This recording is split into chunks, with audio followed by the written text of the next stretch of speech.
Good morning, everybody, and welcome to the stream. Yep, little wolf pup. We have brand new membership badges. We have 2 of them, but you won't be able to see another one for another year.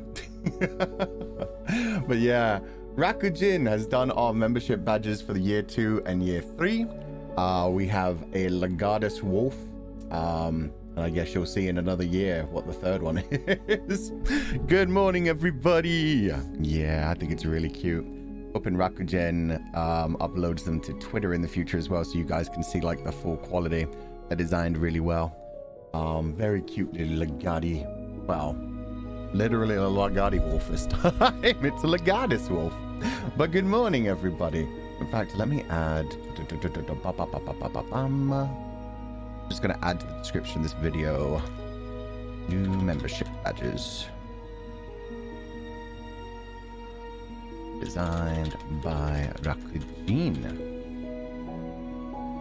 If they want to upload the 2nd one, they 100% can. They have my permission. But yeah, little tiny Legatus wolf. He's a little cute guy. So yeah, we were thinking about like what kind of design to come up with, whether to like make it more wolf-like, more sheep-like, to go in a completely different direction. I thought it might be a good idea. Well, did I just... Yeah, I decided this. I was the one who decided we should go for like... I mean, screw it. I can talk about what the 3rd one is. The 2nd year, the 3rd year one. The 3rd year one is going to be obviously related to archivists, as you can probably guess. But yeah, we've got the badges now. Rakujin can possibly upload them later and show you both of them. Get a little flash ahead for a year later.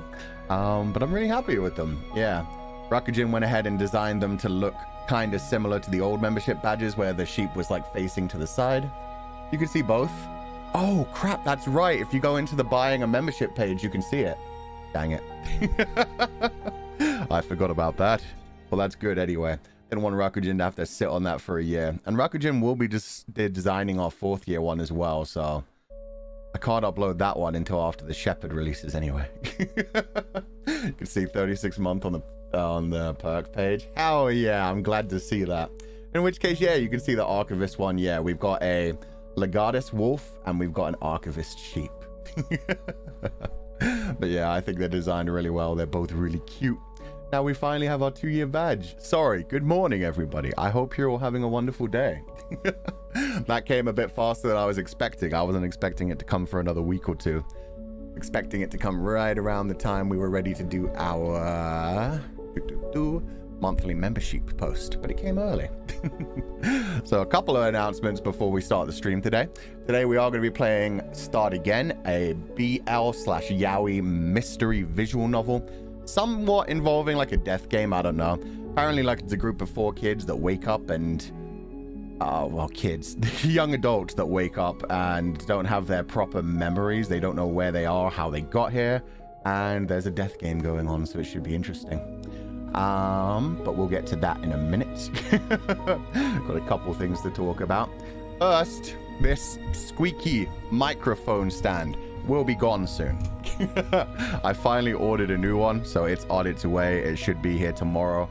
I'm not sure when I'll actually install it. Maybe in another 2 to 3 to 5 days. I don't know. It really doesn't take that long. I've just been incredibly busy recently, so we'll see what happens.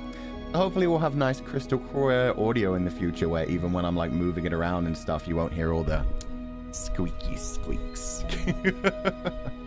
Other than that, me and Uki just got a new sponsorship. Ukiki's been very, very excited about it, and I'm really excited about it too.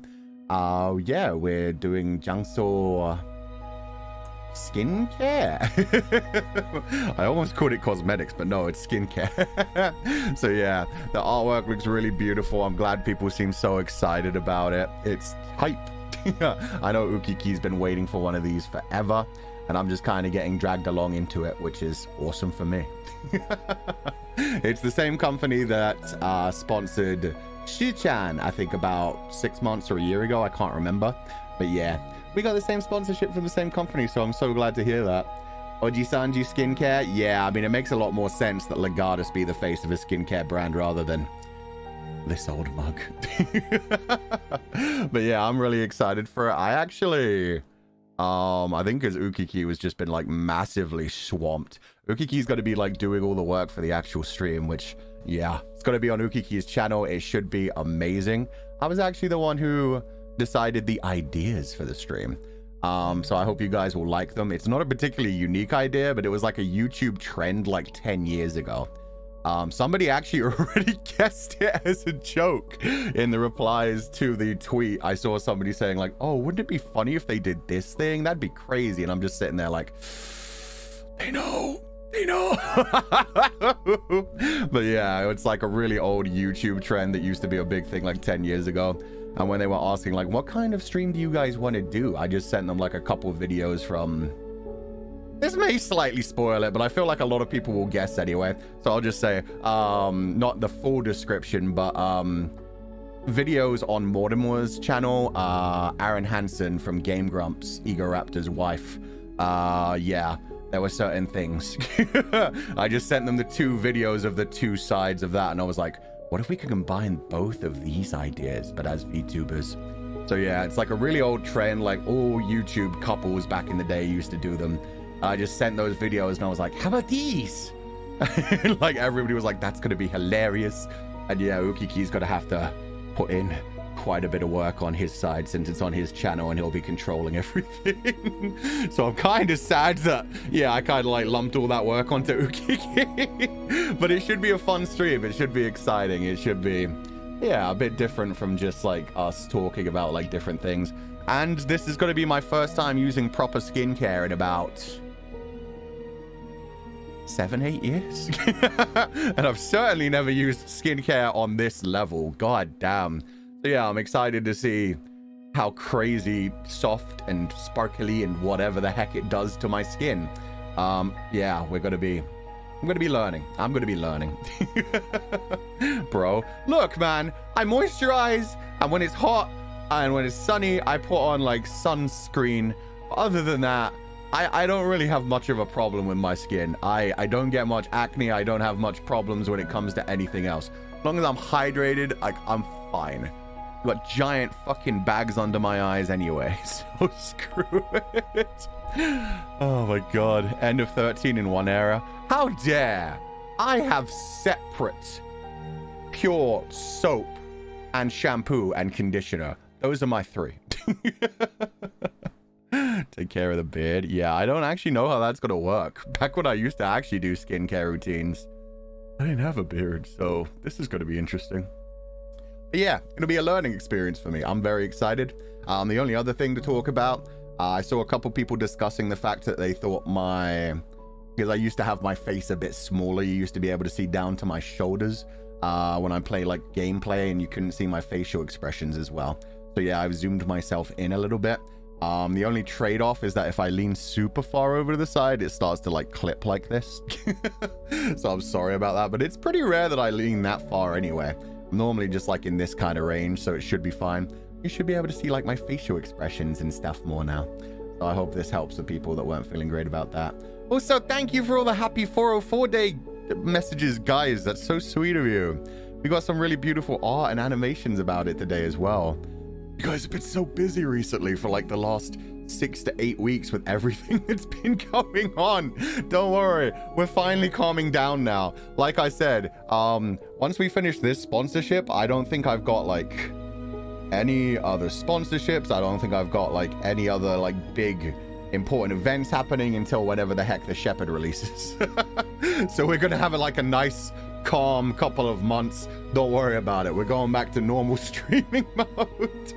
So yeah, thank you guys for everything. And also, yeah, just keep in mind, because I saw a lot of people like feeling sad that they can't like buy some of the merchandise they like recently. You don't have to buy everything. Do not give in to the FOMO.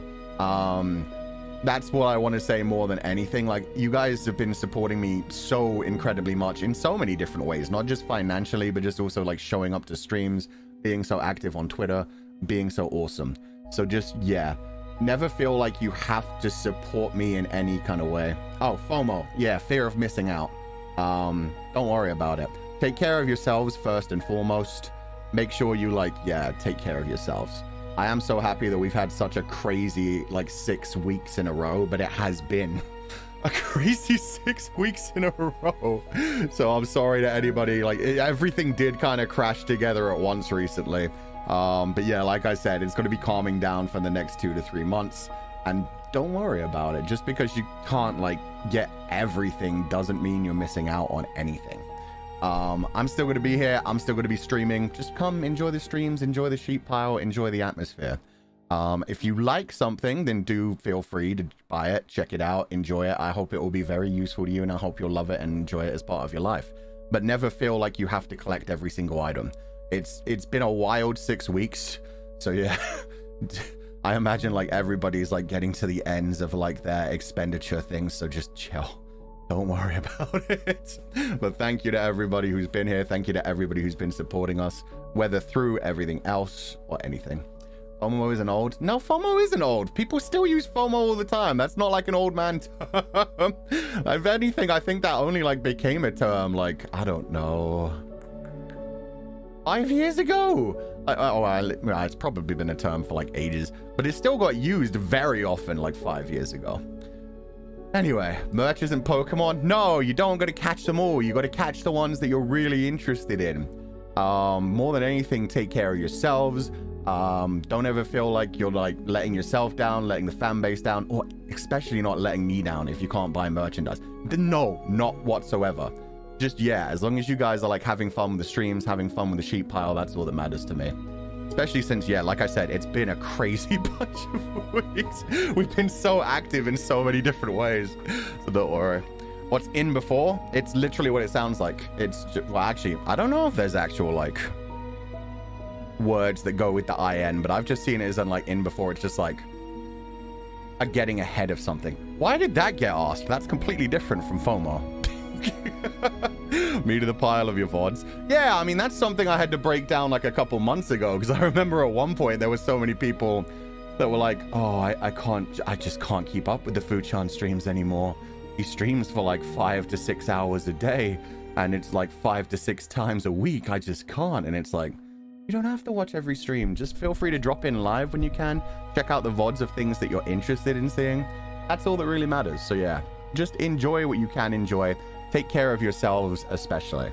And especially like anybody in any areas right now affected by any of the earthquakes or anything else going on. Prioritize that more than anything. I saw some people talking about like how, oh no, that's going to get in the way of some of the streams. Don't ever freaking think about that. Take care of yourselves. Oh my God. So yeah, thank you guys so much for being here. Today, we're going to be playing Start Again. And just in general, I'm happy to be here with you guys. Had a nice day off yesterday. I prepared for a lot of things that are going to be going on over the next few weeks. I'm ready to do this. I've actually prepared my schedule for the next 2 weeks after this week. And then I'll probably be taking my break after that. So yeah, there's a lot to go on. I've had to balance my life/VOD watching. Sorry. I mean, that's the thing. At this point, I've just given up. When people used to say it when I did like 5 to 6 hour streams every day, it was one thing. And I was like, I swear we'll do like more short form content. Nowadays we do like 6 to 8 hour streams most days. So it's like, yeah, we're an endurance streamer now. I don't know how it happened, but it seems to have happened. So don't worry about it. Short. I mean, this is a short form content because at least it's a one-off. At least it's not like, oh, I have to catch up on the last 3 VODs to be able to understand what's going on this one. And a lot of the times, even if we finish a game in like 2 to 3 hours, which has happened a few times, we then do pure Zatsudan for like 2 to 3 hours. So it turns into a 6-hour VOD anyway. Okay, with that said, this game is called Start Again. It's a BL/Yaoi visual novel from 2.5 Studios, the same creators who made A Date with Death and Amelie, both of which we played on the channel before. A Date with Death made me like completely in love with them, and then Amelie was fantastic as well, so I'm hoping that this is going to be incredible as well. Also, the studio just announced that they're going to do like an even bigger DLC for A Date with Death in the future. They're going to start a Kickstarter for it in about a month, so if you want to be a part of that, apparently there's going to be like a couple new routes, a couple new interesting things going on, and also a not safe for work patch. So we're not going to be able to play that one on stream. But yeah, A Date with Death in a couple of, well, in a month, the Kickstarter is going to kick off. But then in a couple of months, I imagine, yeah, sometime by the end of 2024, you're going to be able to Grimmy himself. You're going to be able to quite literally smash death. So yeah, 2.5 studios have been going hard recently. I'm really interested. I've already they've been very supportive to me as well, which has been very sweet. I'm planning on playing their new game, Dreambound. Was pretty much, well, this is the problem. I want to play it as soon as it comes out because it sounds really interesting. I love the idea of like diving into people's dreams. It's very Alundra, it's very Persona, it's very, oh god, what was that Dan May called? Seizing Dreams.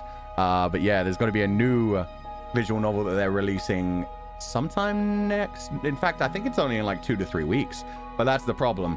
It's quite literally dropping the day that my holiday is probably going to start. So I don't know if I'm gonna like skip the first 2 to 3 days of my holiday. It's supposed to be like a long, like 15 to 20 hour visual novel as well. So maybe I'll just like delay my holiday by like 2 to 3 days and just dive into that one immediately and do like 3 days of streaming it. But we'll see. We'll see. Which is poor timing for me on planning my holiday. With that said, let's play this game. I'm very interested. Sorry there were so many announcements at the beginning of this. I hope you guys like the 2-year badge. I hope you guys are looking forward to the skincare stream next week. I'm very excited about it. I was surprised that they took my idea because, yeah, it's going to take like a little bit of finicking. It's going to take a little bit of technical skill, but it should be a lot of fun. I hope you guys will enjoy that. And there's so much more to do.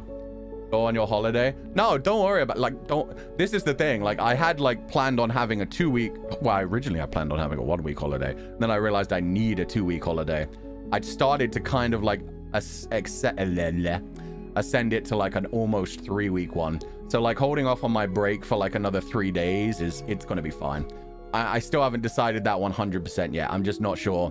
This is my side of FOMO. My side of FOMO where it's like, oh, the brand new game is releasing. I really, really want to play it. But that's when I was going to start my holiday. But I really want to play it. So yeah, sometimes things like that just happen. Thankfully, the electricians won't be in then. So it won't be a question of me like literally not being able to because the power will be intermittent. But yeah, there are some other things on my holiday that I've got to have to miss that'll be really cool. So it's fine. We'll see what happens. We'll see how I'm feeling when it comes to that. A lot of the part of it is I've been getting like really stressed and tired and overworked and achy and stuff. Now I'm feeling better anyway, so we'll see. I'll take care of myself, don't worry, but we will see what happens. With that said, sorry, lots of things to talk about today. There's so many things going on every side. Ooh, I should change this so you can actually see my cursor as well. 1 second. Capture cursor. Since it's a visual novel, yeah, okay, now you can actually see my cursor. Okay, let's begin this game. Oh shit, I should have said this as well. Apparently this one has some mature themes. It doesn't have sex. I'm sure it won't be like as bad as the Nitro Corral ones, but I mean, it does involve a death game. I don't know like what the mature themes are. Just that, yeah, I had to like I had to like tell my manager. This is one of the ones where like I had to be like, yeah, don't worry, I'm sure my fans can take it and I'll deal with anything that ends up mature on the stream as it goes. So just keep in mind. Let's do this. Begin. It was quiet, silent, noiseless, but not quite tranquil. It was the kind of quiet that became something more, a silence that pierced through the building, tearing it away from reality and pulling it into its own dimension. A quiet that was both terrifying and calming all at once. Silence filled the void where humans used to exist. Now all that was left was the ghosts of those long gone. But for those lost to humanity regardless, this would be their new haven. Ooh. This, okay, already this has like a similar vibe to Amelie, which I like. They went a very different direction when it came to A Date with Death. A Date with Death was much more modern looking. Back with Amelie in this one, they went for like a more abstract kind of like traditional oil painting kind of look, and I love it. Also, the music is amazing. That's why we were using the game BGM for the intro. I just liked it so much. Do let me know if the music ever gets too loud. I've tried to balance it, but yeah, different tracks are always different volumes, so we'll see what happens. Sebastian opened his eyes, surrounded by that silence. Where? Oh my god, he's so adorable immediately. I love the oversized jumper that everybody wants me to own. Everybody wants me in a turtleneck. Bit loud. Oh, okay. Yeah, this one's going a bit harder than the last track, so let me turn it down a bit more. This should probably be good. Yeah, that looks about good. Let me know if that's too quiet, though. Cute boy alert. Yeah. We do love our purple boys on this channel. One of my favorite colors. His hands found his temples, and he massaged gently, trying to ease the pain that had begun to take over his mind. When that didn't work, he first turned to the room he'd found himself in. The room was dark. Whether that was because it was night or because the windows had all been covered, Sebastian didn't know. His eyes scanned everything with growing suspicion. I was at home.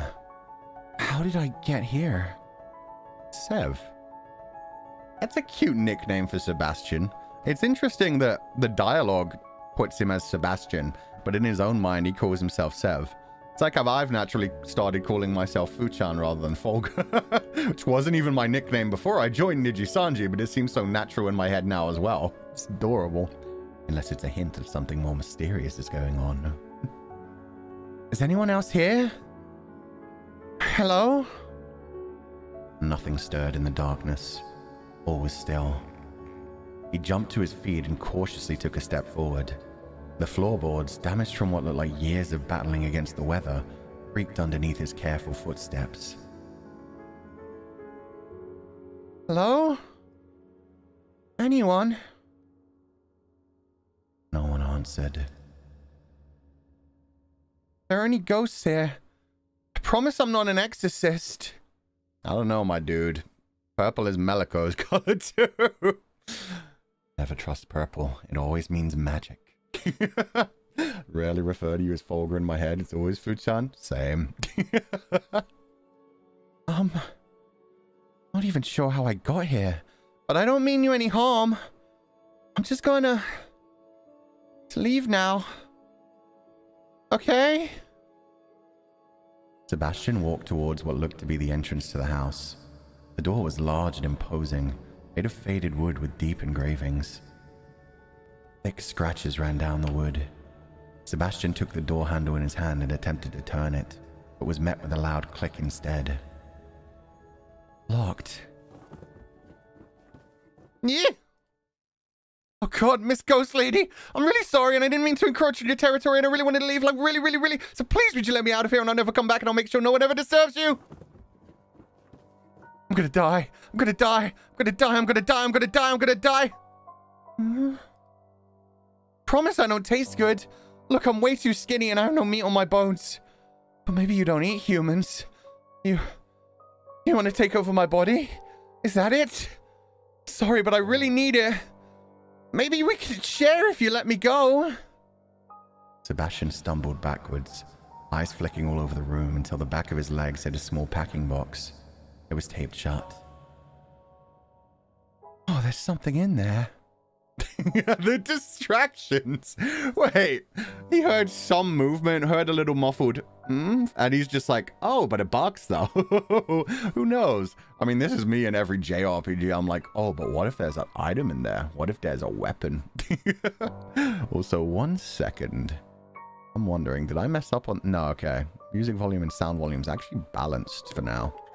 So the sound effects are just kind of quiet for now. They're planning on scaring us with jump scares later. It'll be fine. Can we just hug Sebastian? I think he does need one. Sebastian crouched down and put his ear to the box. It was moving from side to side slightly, and a muffled sound came from within. Help me. Come on, Sebastian. You've watched a horror movie or two. Is the ghost more likely to curse me if I open the box, or if I leave her in there? If you leave her in there, my boy, be nice to her. You never know.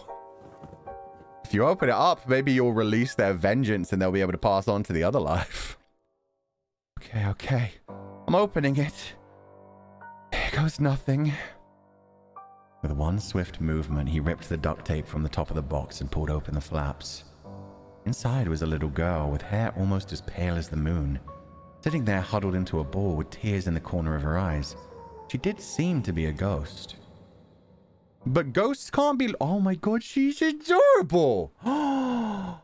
Oh, she's so baby. Okay, adopted immediately. She already looks like in a video, but with reddish eyes rather than pinkish eyes. But yeah, ghosts can't be contained in boxes, silly Sebastian. Unless they had, like, exorcism tapes, I guess. Vampire video. Yeah, look at her cute little mouth. She's got a whole like, thing going on. She's all scrunched up.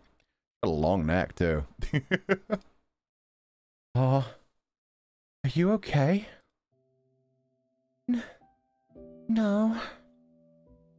Where am I? I also like the whole monochrome thing she's got on. Like the pure white dress with the frills, but then the black lace neck thing. All the little, like, bows everywhere doing the white and black. Morality shaded character. Interesting. I don't know. I just woke up over there. Oh. Come on. Let's get you out of this box, okay? Sebastian held out his hand and silently prayed she wasn't a ghost. When her hand met his, instant relief washed over him. Okay. Not a ghost. Oh, you were a ghost. Wait, you're not, are you? The little girl shook her head, her long hair flowing from side to side. Aw. Take care of the baby. Look how tiny she is. Got her eyebrows barely stretched to the end of her face. This ghost is only supernatural concern. I know, right? She could say she's not a ghost. It doesn't mean she's not like a vampire, a Yuki-onna, any kind of other spirit. Could be anything. Congratulations, Sebastian. You've been gifted parenthood. It always happens, man. Every BL that goes on long enough, you either have like the teenage BLs that just have like the cute little ending in a kiss kind of thing, or you have the more adult BLs where eventually they always adopt a child. My god, Nini, that's so cute. She's crying. Aww. My name's Nini. Okay. It's nice to meet you, Nini. I'm not sure how we got here, but it's about time we left, don't you think? Nini nodded her head, using her sleeve to wipe the tears out of the corner of her eyes at the same time. Let's take a look around the room, alright? Maybe there's other people here. Or if there's not, why is it just the two of us? Sebastian couldn't help but cringe with each step the two took around the room. The creaks and groans echoed through the house. If anyone or anything was nearby, they would have been heard easily by now. Sheets laid across much of the furniture and dust laid across the sheets. Whoever had once lived here had left quite some time ago. It'd be really cool if this was linked to Amelie and this was like the same house. He's Nini and he's basically Nini now. Yep. He is the Oni-chan. He has become the Nini. What was I going to say? Oh yeah. I find it interesting that there's like a straight up narrator voice. There's a straight up narrator voice and there's Sebastian's own like head voice, like his own inner monologue. I like how they've separated those two. It tells me something interesting is going to go on. We could have had an unreliable narrator, especially with the fact that his name is just Sev in his own head. Would be cool if that's the case. Yeah, I loved Amelie. Amelie was amazing. Mr. Sebastian? Yeah? I think there's someone over there. Nini pointed into a dark corner of the room. Dated pieces of furniture concealed what was hidden over there. How do you know? I thought I heard someone say something. The immediate, like, fear all over again. Maybe she's not a ghost. Maybe she's psychically inclined. Okay, well, I'd love to look, but now I'm suddenly thinking about the ghost thing again. There's no ghosts here, silly. Ghosts aren't real. Whoa there, little lady. What do you mean? Of course ghosts are real. Really? Yo, you're gonna traumatize this poor 10-year-old child. Love the BGM. Yeah, it's very classic. In fact, I'm gonna turn it up a tiny bit more. That first track was way higher than most of these. That should be good. Yes. It was the summer of '64 when I met my first ghost. I don't know whether he's joking right now or is this historical. He looks like modernly dressed. She doesn't, to be fair. Who knows? There we go. Okay, it was a joke. You're not that old. Nope. Okay, I may have never met a ghost, but I'm certain this is a haunted house. How can you know? It has all the telltale signs. 1, strange noises. How is me, though? 2, all the doors are locked. Didn't someone else unlock them? 3, it's way too cold in here. And in the middle of winter? And lastly, I feel like someone's watching me. Oh, again. I think that's probably me. I love him. Sebastian's a fucking scaredy cat. I love that Nini's calming him down. 5 years later, he'd get his first hit rap 6 string. The good news is, 5 years from then, we'd be on the moon. I love her. Yeah, she's the adult right now. This is such a cute relationship immediately. That's how I know this is a haunted house. Okay, I'll go check over there myself. Yep, don't worry about him. He's dealing with his own shit. Don't worry. I'll protect you from back here. Sebastian gave Nini a thumbs up and a reassuring smile. She nodded back enthusiastically as if she truly believed that he had her back. Oh, she's so innocent. Too pure. If you really are a ghost, I want to help you. You got this, Nini. She crept closer and closer. Ooh, mysterious music. There's someone there. Sebastian creeped closer, looking over Nini's shoulder. Indeed, there seemed to be the shadow of someone lying in the corner of the room, mostly hidden. A chair made of rotten wood sat in the way. Sebastian tried to pick it up and move it, but the leg instantly snapped off. He picked it up. Now I have a poking stick. Wouldn't you be upset if we poke him? Nah, I'm sure he doesn't mind being poked. Hey. Hey. He's really just poking this poor dude with his stick. Wow. The BL has begun immediately. I'm already prodding and poking him. Well, in good news, he's not dead.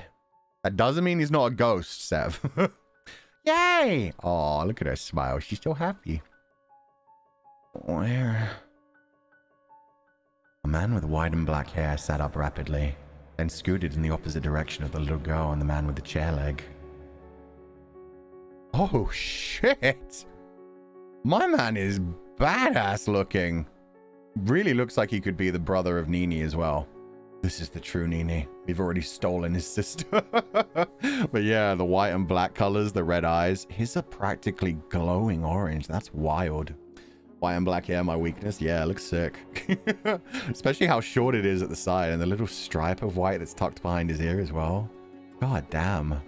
Another Bishonen? Yeah, everyone's a baby in this game. What kind of voice? You know what? I'm thinking a bit high. Yes. Something like this for him. He seems like a mysterious kind of character. Definitely looks like another vampire or possibly ghost or something. You... Sebastian, don't worry. I'm going to give just Sebastian my normal voice now to differentiate them a bit more. Sebastian, don't worry. We're not here to hurt you. Oh, except her. Who knows what she'll do. Hey, I'm not going to hurt anybody. Where am I? Well, that I don't know. But I can tell you where we aren't.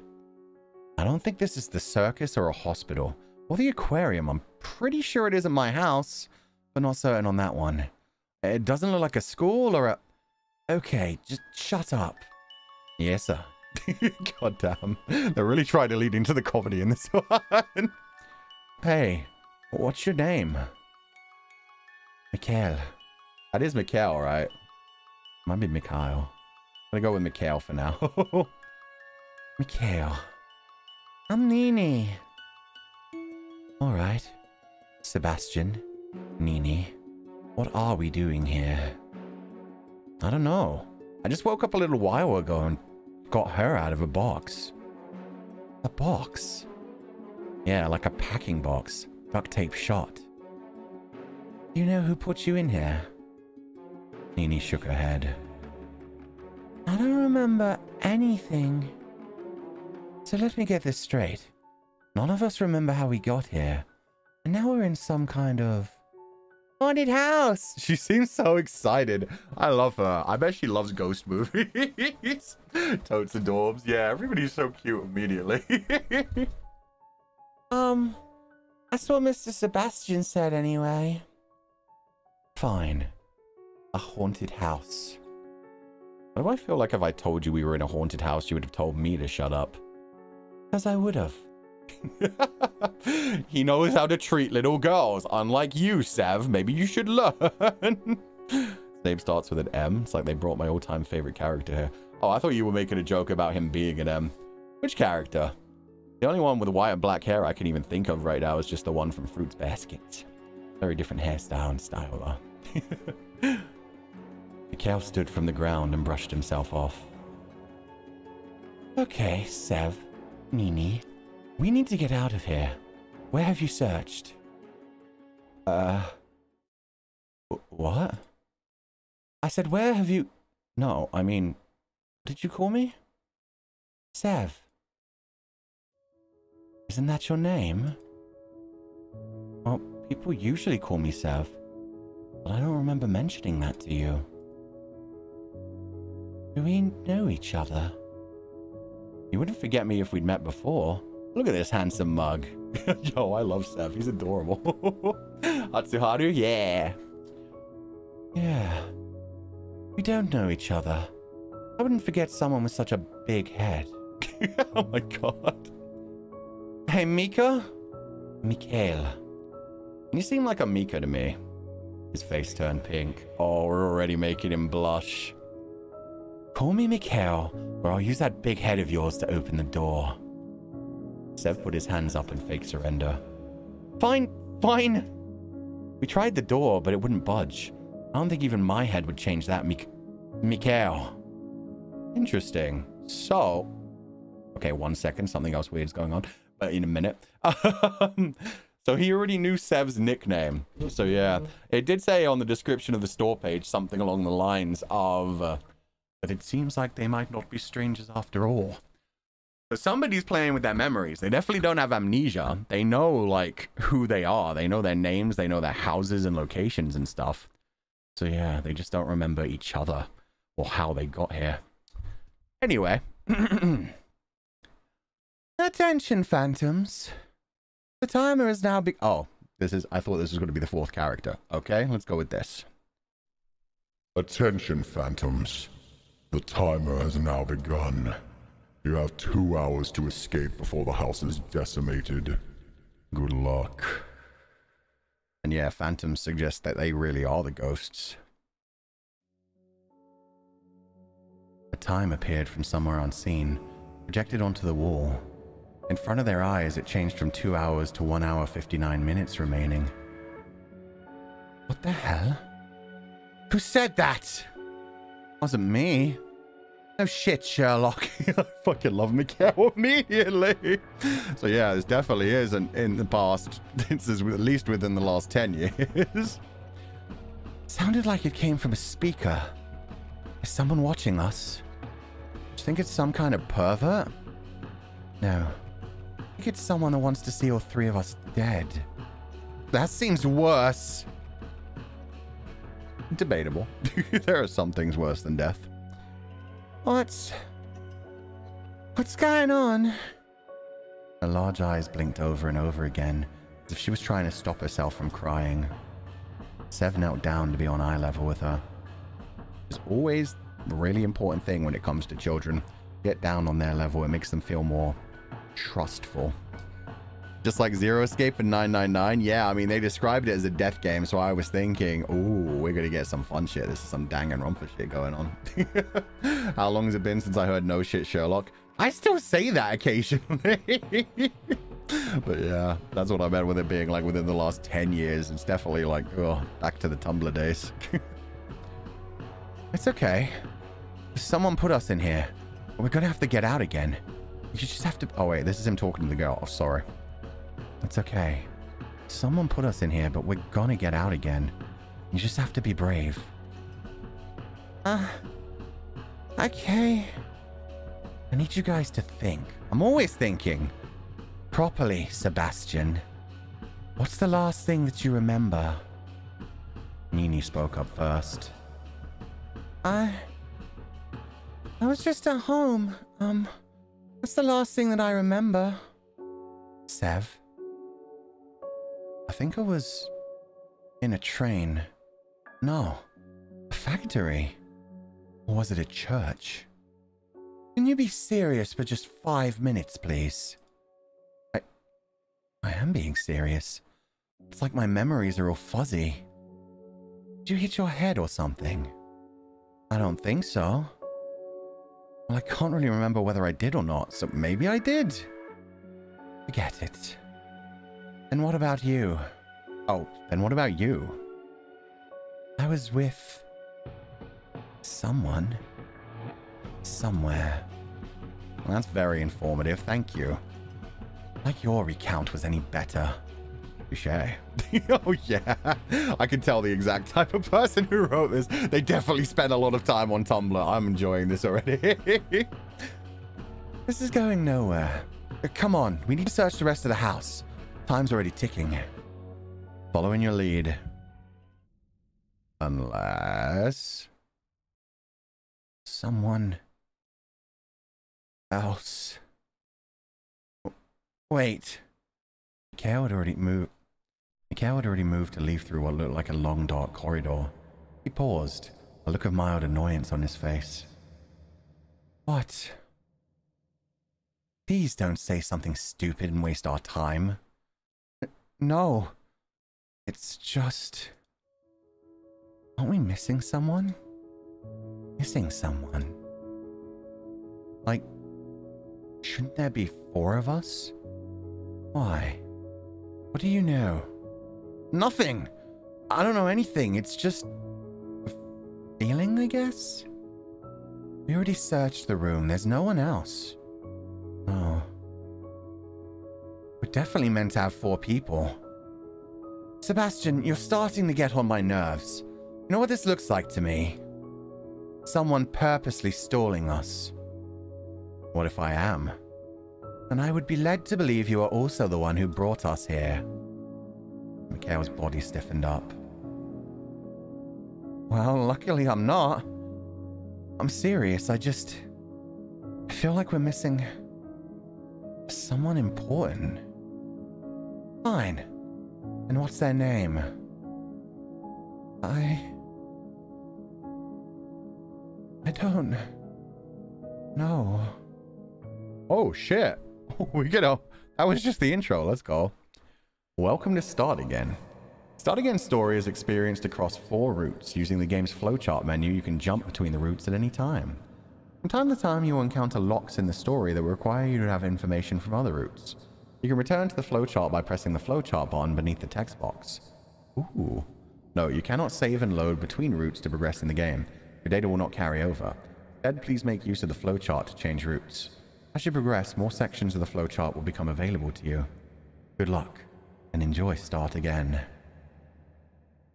Okay, so is that why it's called Start Again? I'm feeling like we might be in a bit of a time loop scenario. Which tells me, yeah, we've probably been trapped in this room before, but normally with 4 people.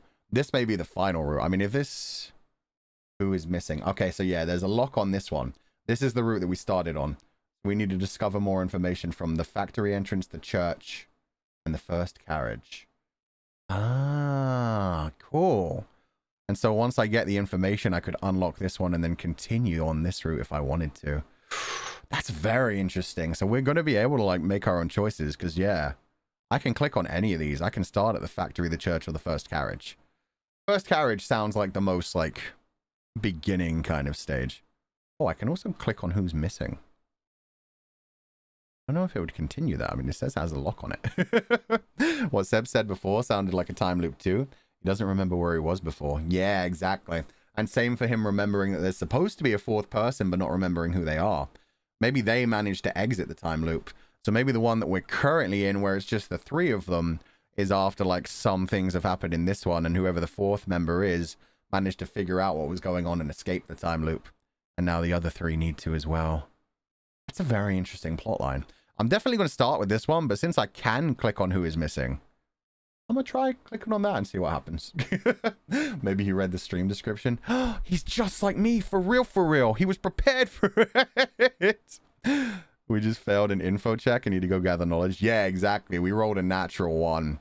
We need to like start exploring and discovering other things because the DM's like, oh, okay, you should know this, but the dice weren't in your favor. Just like save the princess. Do you mean slay the princess? That's a bit similar. It's also kind of similar to like Amelie, seeing the same story from well, I'm sure these will be like different. Well, they might not be different stories. Who knows? But yeah, with Amelie, where you had to like do each individual character's route. Interesting. Okay, I'm going to click on this one. Let's see what happens. It does take us in. Is it just going to restart it? It was quiet. Silent, noiseless, but not quite tranquil. This is the beginning, isn't it? Yeah, okay. Okay, sorry. Flowchart. Okay, so that one is locked. We need to complete some of these to be able to continue that one.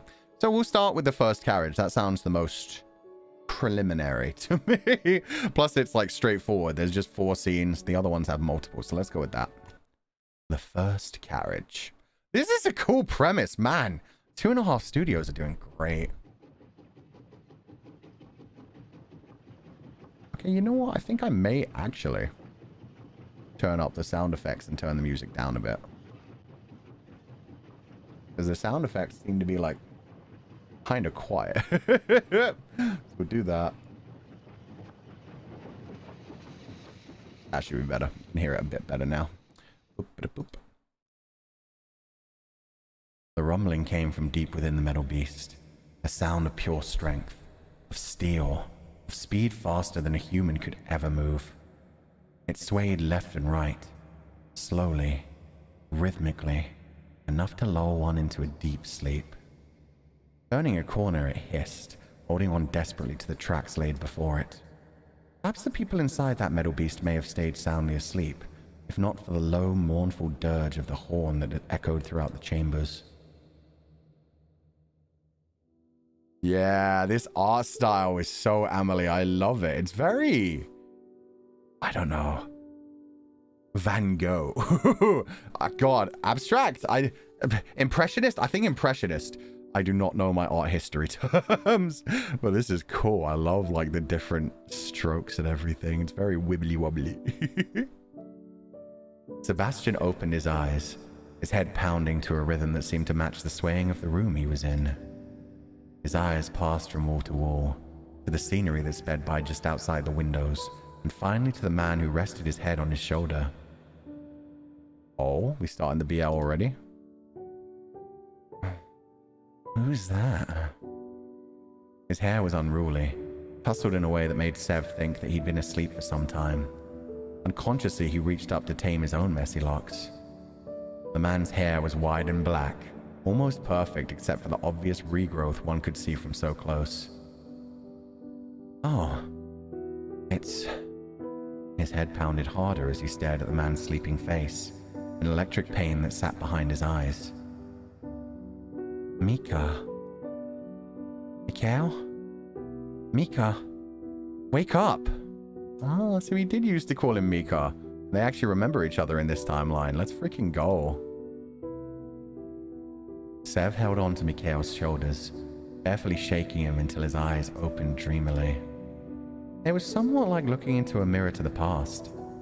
The man named Mikhail looked first around the room, before moving on to glance outside the windows at the scenery that passed by in a blur.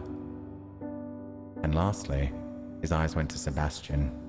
He froze for a moment before wincing, his eyes in pain, as if his head was throbbing just the same.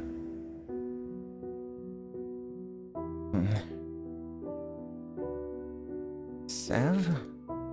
Last time I checked. Sorry. I must have fallen asleep. We were... not on a train, if I remember correctly. Sure looks like we're on a train to me. Mikhail sighed before standing from his seat and looking around. Yeah, we're on a train now. But why? Usually trains are for traveling from one place to another at a decent place. No shit. You didn't even get to say the Sherlock. Although some would say that trains themselves are becoming obsolete and there's better methods for traveling from one place to another. Alright, thanks, asshole. That's enough about trains. Mikhail forcefully covered Sev's mouth with his hand. Oh, it's so adorable.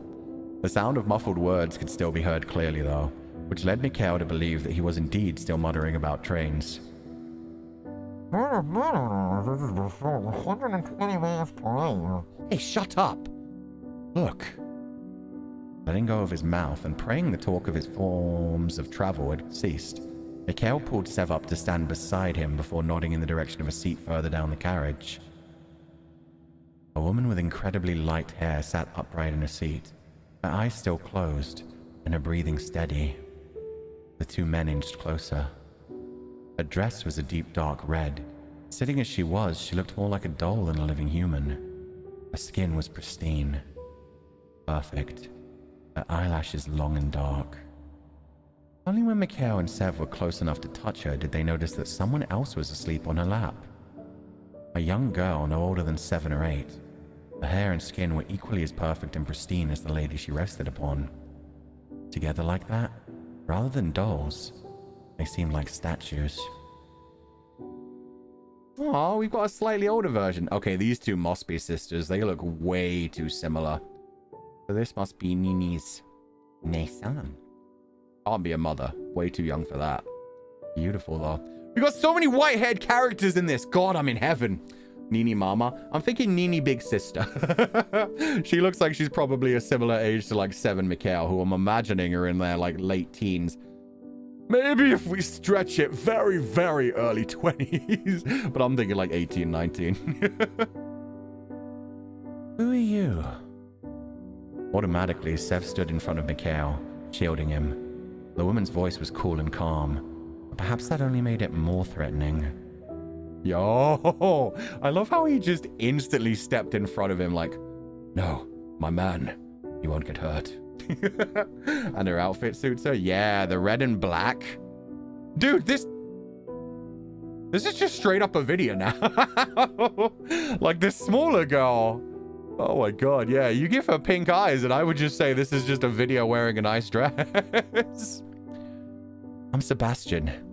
This is Mikhail. We woke up on this train with no idea how you got here.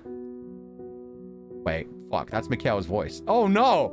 Crap! I need to give her a separate voice, but that's my normal, like, posh girl voice. Oh, go, Yeah, you know something about that. Mikhail's voice was tinged with accusation. Mika, it's okay. The currently unnamed woman shook her head, her long hair swaying from side to side with her.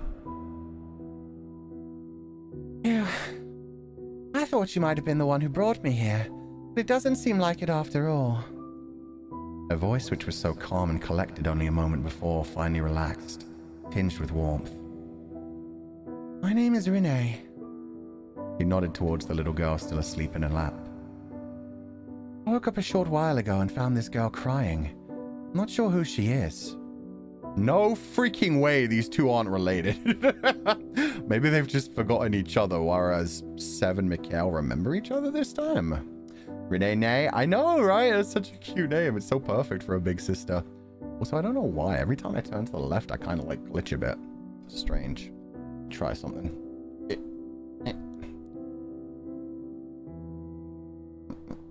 How about now? Okay, looks better. Poor thing. And wake her up already. What? Probably important if we at least get her name. Right. Renee gently stroked the little girl's hair until her big eyes finally flooded open. She sat up and looked at the newcomers wearily, her eyes dashing from Renee back to the two unknown men as if asking if they were safe. Renee nodded to her.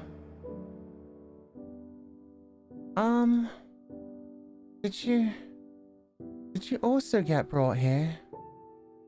Brought here? I remember someone carrying me here.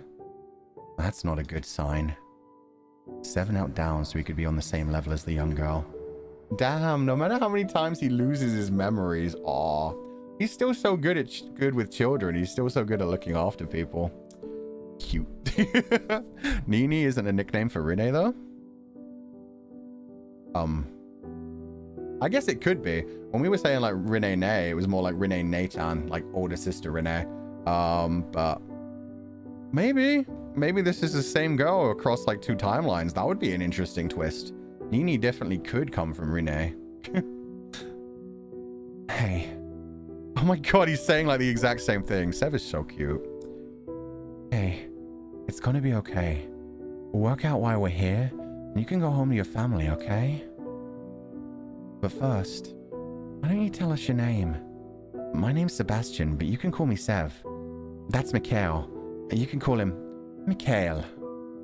He secretly likes it if you call him Mika. Don't tell him I told you. Mikhail looked away, a tinge of pinch on his cheeks.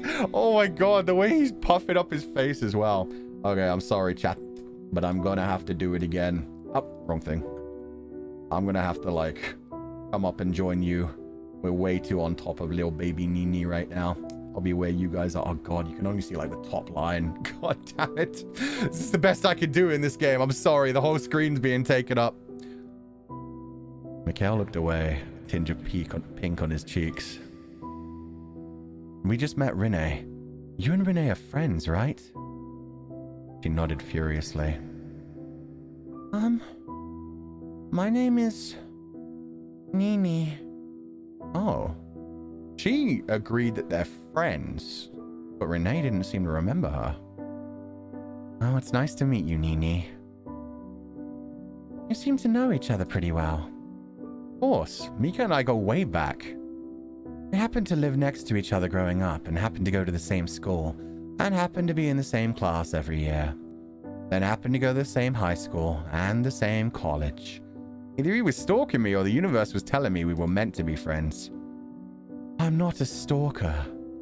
So, you're agreeing that you two were destined for each other. Sure, but the evidence points to the evidence, not a stalker. End of story. Methink Mika doth protest too much. Alright, sure. He leaned in close to Nini and fake whispered into her ear.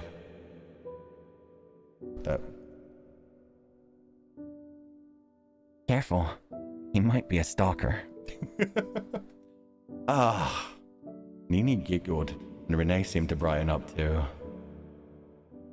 Attention, passengers. The timer has now begun. You have 2 hours to escape before the train is decimated. Good luck. Okay, now I'm kind of worried as well.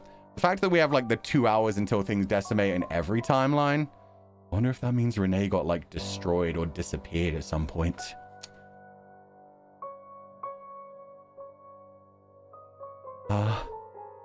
Did anyone else just hear that? Decimated? What does that word mean?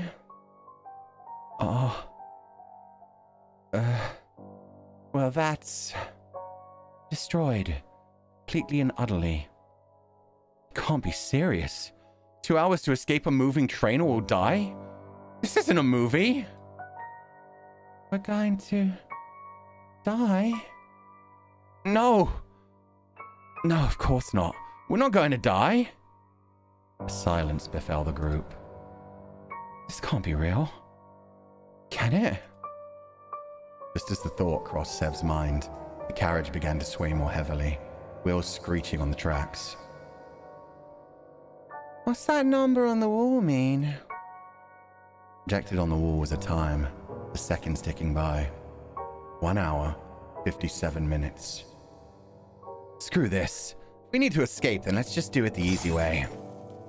In an instant, Mikhail broke the security glass on the fire extinguisher and picked up the heavy metal object. He brought it to his side, then swung hard, smashing the window. Or at least, that's what he expected to happen. Instead, the fire extinguisher simply bounced right off the glass, Not even a scratch grazed its surface.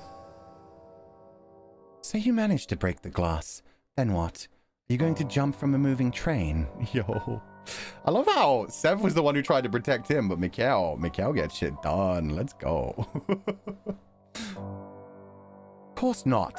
I was still working out that part of the plan. The carriage is really starting to shake. I know the guy said we have 2 hours and all, but, do you think there's a chance that this carriage will, be decimated before then? Quite possibly. Now I think we should take that voice seriously and play along. Fuck, I really need to separate. Oh, man. Then the only way forward is that door. Mikhail and Sev rushed over to the door and tried the handle. The lock clicked, not moving an inch. Anyone happen to wake up with a key in their pocket? Wouldn't be that convenient. Hey, what's this? Next to the door was a panel with a screen and a keyboard. It needs a password. Password? Of course it does. None of you signed us all up for an amnesiac escape game, right? That would be much more fun. Let's search the cabin, though. There must be something around. Nini, would you like to look around with me? Yes. Renee took her hand gently, and they began to search between the seats. Aw. I love how she just slipped into the Neichan route anyway. Whether she is or isn't. Works in the movies, you never know. It should work in real life too, man. Fire extinguishers are heavy. So yeah, something weird going on here. Something that made something super strong. And the glass does not just shatter my dude. With a fire extinguisher though? I mean, I don't know. I think I could break a train window with a fire extinguisher. Maybe not, but I'd like to think so. Don't have any debts. Try not to make any enemies, yet I still end up in a place like this. Maybe it'll be fun. Maybe we're actually on a TV show and at the end someone will jump out and say it's all a prank. Yeah, of course. Very elaborate setup for a TV show. By now, the carriage had begun shaking quite violently. The noise it made was one of pure terror. Steel screeching against steel, ready to break away at any moment. Sev quickly went to work searching. On the chairs, on the floor, on the walls. Found little of anything. Not only that, but everything was polished and clean. Something you would never usually see on public transport. So true. Was this made just for us? Hey, Sev? Look. Something came flying through the air, aimed directly at Sebastian's head.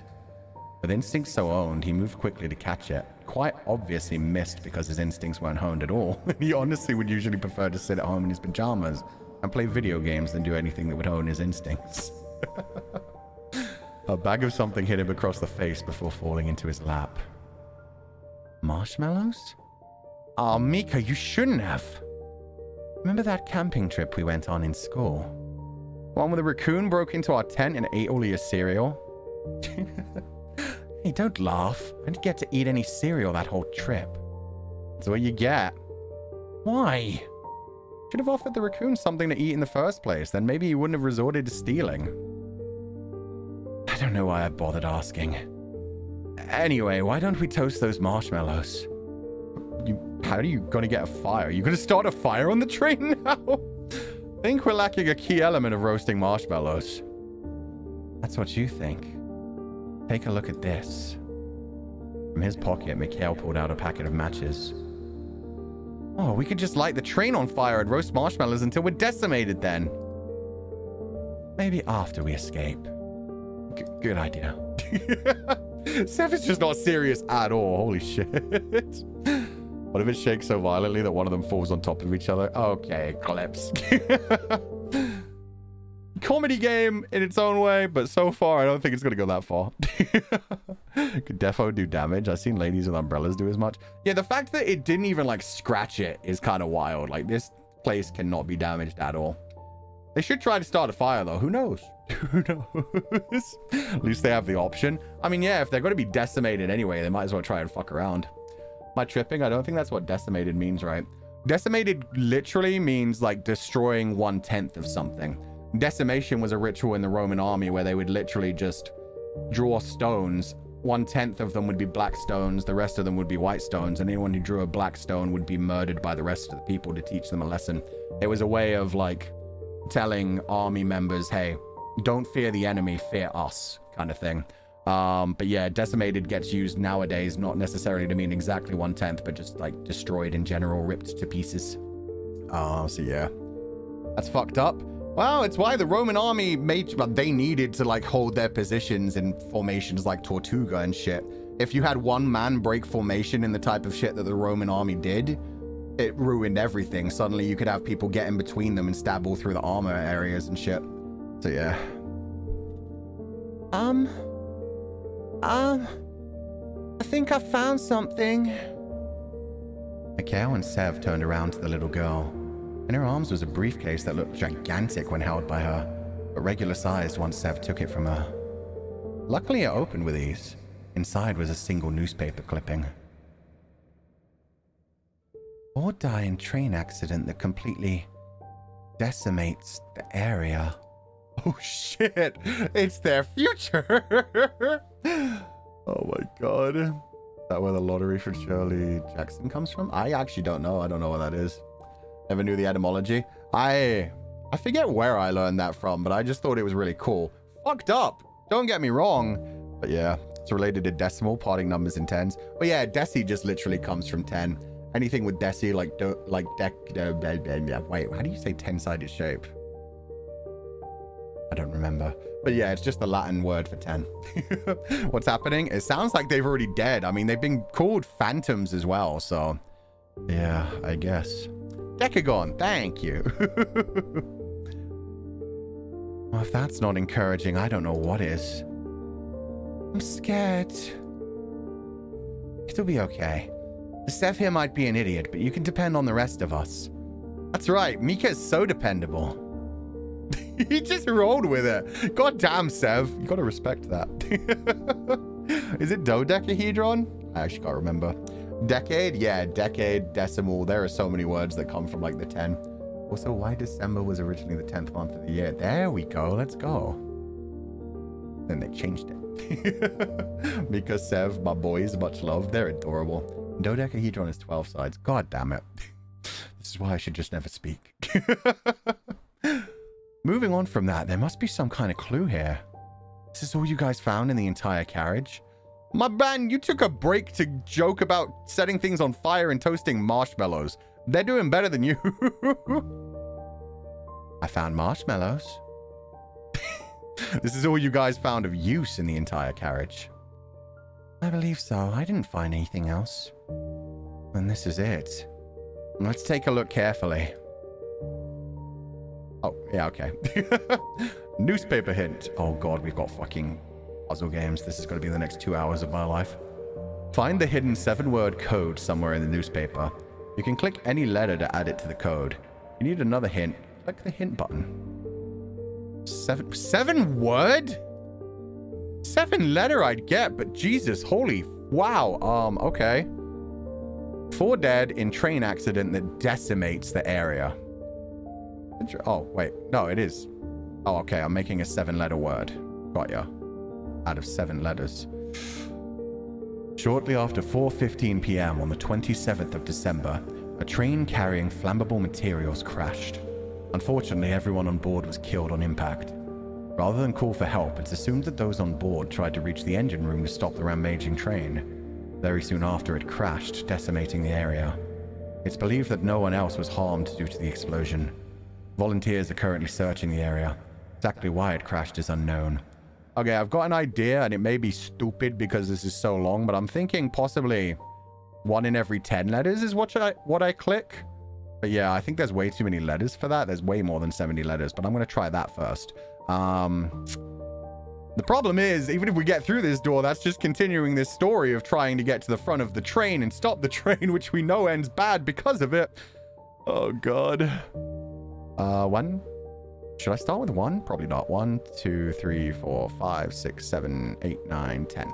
T. 1, 2, 3, 4, 5, 6, 7, 8, 9, 10. That's definitely not right because that's TN. Restart. So maybe we start with 1 and then we skip 9. 2, 3, 4, 5, 6, 7, 8, 9, 10. So E. 1, 2, 3, 4, 5, 6, 7, 8, 9, 10. Set. 1, 2, 3, 4, 5, 6, 7, 8, 9, 10. Seat. 1, 2, 3, 4, 5, 6, 7, 8, 9, 10. 1, 2, 3, 4, 5, 6, 7, 8, 9, 10. Damn it, we're so close. Doesn't look like a word anymore. 1, 2, 3, 4, 5, 6, 7, 8, 9, 10. Fuck. Okay. Shit. Maybe it's the capital letters. S. U. R. B. I. V. Oh, it's survive. God damn it. Okay, yeah, that's the one. That was too simple, man. I thought it was the decimation. Yes, I read the newspaper. Find the secret message in the newspaper. Got it on the second try. My one would have been smarter, but also, yeah, I mean, I'd imagine it would be way shorter than that.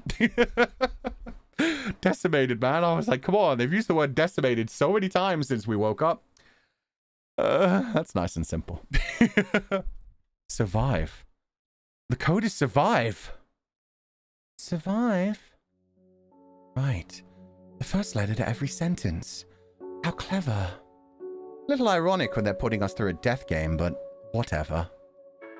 The carriage swayed side to side, shaking as if it's on its last legs. Quickly, let's try the code. Sev dropped the briefcase and newspaper clipping and rushed to the door. The panel beside it stood waiting, blank, ready for the magic word that would open the way to the next carriage. What is the code? Survive. I gotta live, not just survive. Uh-oh. There we go. Survive. You sure like that word? It was a good thought. Probably come back at some point. Maybe. Or maybe it's just like, maybe it was just a red herring. It was a bit like overthinky. I mean, the fact that it was just like the first letter of every sentence is just like so classic, so simple. The door began slowly opening with a creak, but Mikhail couldn't be that patient. With all his strength mustered, he forced open... I can't speak today. With all his strength mustered, he forced the door open faster, pulling Sev, Rene, and Nini through. Parallel universe Noctix? Okay, Sev is definitely Ukiki. I feel like Mikhail is probably Sunny.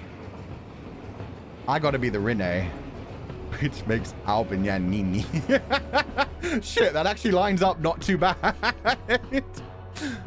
Just in time, behind them, the carriage broke... Just in time.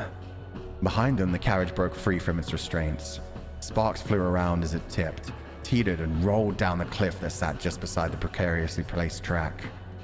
The four stood in dread, eyes fixed on the spot they had been standing just moments before. In its place, a sheer drop.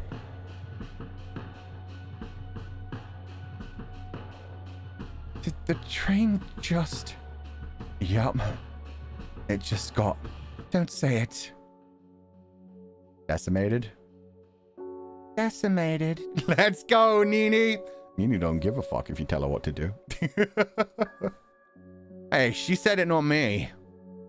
Nini clung tight to Rene, shaking. So not only do we have a 2-hour time limit, there's also some unknown limit on each carriage. That doesn't seem very fair. Nothing about this is fair.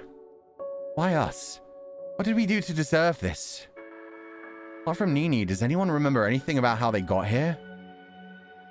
Nothing. I can't even remember what I was doing before this. Neither. Have they messed with our memories then? If we start questioning our memories, then where does that stop? We could all have done something bad and this is our punishment and we just don't remember. One of us could have been the person who put us in here and we don't remember. Hell, you and I might even be strangers, Sev. Anything could be possible. I guess so. But now, why don't we focus on getting out of here? How exactly does moving from carriage to carriage help us with escaping? What, do you know something that we don't? No, it's not that. And why even bother suggesting it? Mikhail, stop it! Oh, it's a fuck ton more helpful than you've been, isn't it? Oh, shit! She snapped back at him, and wow, they're really using all the millennial language. No shit, Sherlock. Fuck ton. Let's fucking go. Word of the day decimated? Yeah, we're getting that a lot. One of them is a child. I think they're all just dead. I don't know if this is like a trial or what. Who knows? Maybe it's because maybe they crashed the train. I don't know. Or maybe it's just a test to see what they're up to. Could be anything. Slowly, Sev reached down and covered Nini's ears, who was looking around the group curiously. Renee's air of sophistication, of careful, cool words had dissipated, and under it was a heat filled with anger. You think I want to be stuck here? No, I don't. Do you think I want to do this? No, of course not. But we all watched what just happened in the last carriage. Do you want to just sit around here and wait for that to happen to us? Well, no. I'm so tired of this already. Nini gingerly pulled away from Sev's hands and opened her mouth to speak. If we get to the front of the train, wouldn't there be an engine room? Where else would the constructor sit? And can't we just turn it off?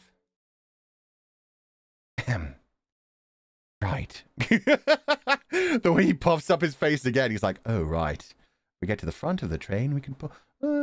Is nobody going to mention the fact that the newspaper says they all died doing exactly that? And I suggest we start looking around. Renee turned on her heels and left. I think you should apologize. Me? Why? You made her kind of upset. She's stuck here like the rest of us. Fine. Whatever. Mikhail walked after her, leaving Sev alone with a curious-looking Nini. Shall we take a look around together, little lady? Nini sprung up from her place and wrapped her little arms quickly around Sev. Oh, he's so cute. Aw. I hope they were all like really close friends before this started. Love how Nini is the logical one, which could mean that she's evil. But yeah, so far she's been the one keeping everyone together the most. Presumably they were just too late, right? Maybe they just have to do it faster. That's possible. Maybe they die continuously until they do it properly and get to survive this. So maybe it's less of like a, I don't know, a Fata Morgana or a Danganronpa and more of a Final Destination. Except instead of just seeing things once, they die continuously until they solve things and change things. Little lady is such an adorable nickname. I know. The writing style in this is so me. I told you guys that's what I used to call like children when I worked at a school. Like little man and little lady. How you doing, little man? What's up, little lady? You having a good day? Such a cute way to do it. Oh there. Something wrong? Mr. Sebastian. Are you scared? Just call me Sev. I'm not that old, you know. Yeah, I am. Don't tell Mikhail, though. He might laugh at me. How can you be scared but still keep going? Because there's no other choice. When you're scared, do you want to run away? Curl up into a ball and cry? Yes. I'm much weaker than you. No. I feel the same. You're a weak, scaredy cat, too. You'll twist the knife, why don't you? Ouch. That's right. You know, true strength isn't not being scared. It's being scared but persevering. And you're persevering. You're strong. And we'll get out of here, all four of us together. Thank you, Sevi. Sevi? That's a new one. Why do you go by Sev and not Seb, though? It sounds cooler. Maybe your full name's actually Sebastian. I was gonna say, I could go with Severus. And that would strike fear into the hearts of my enemies. You have enemies? Oh, No, it's just... They brought us here. She's too pure. Maybe. Guess we better stay on our toes, huh? Sevi, Miko's your friend and not your enemy, right? Yeah, we've always been friends. Where did you two meet? Oh, that's easy. Sebastian's head throbbed once again, the pain running down to his ears and neck. Well, we met.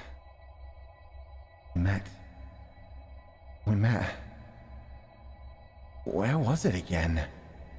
Mikhail? And I... Are you okay?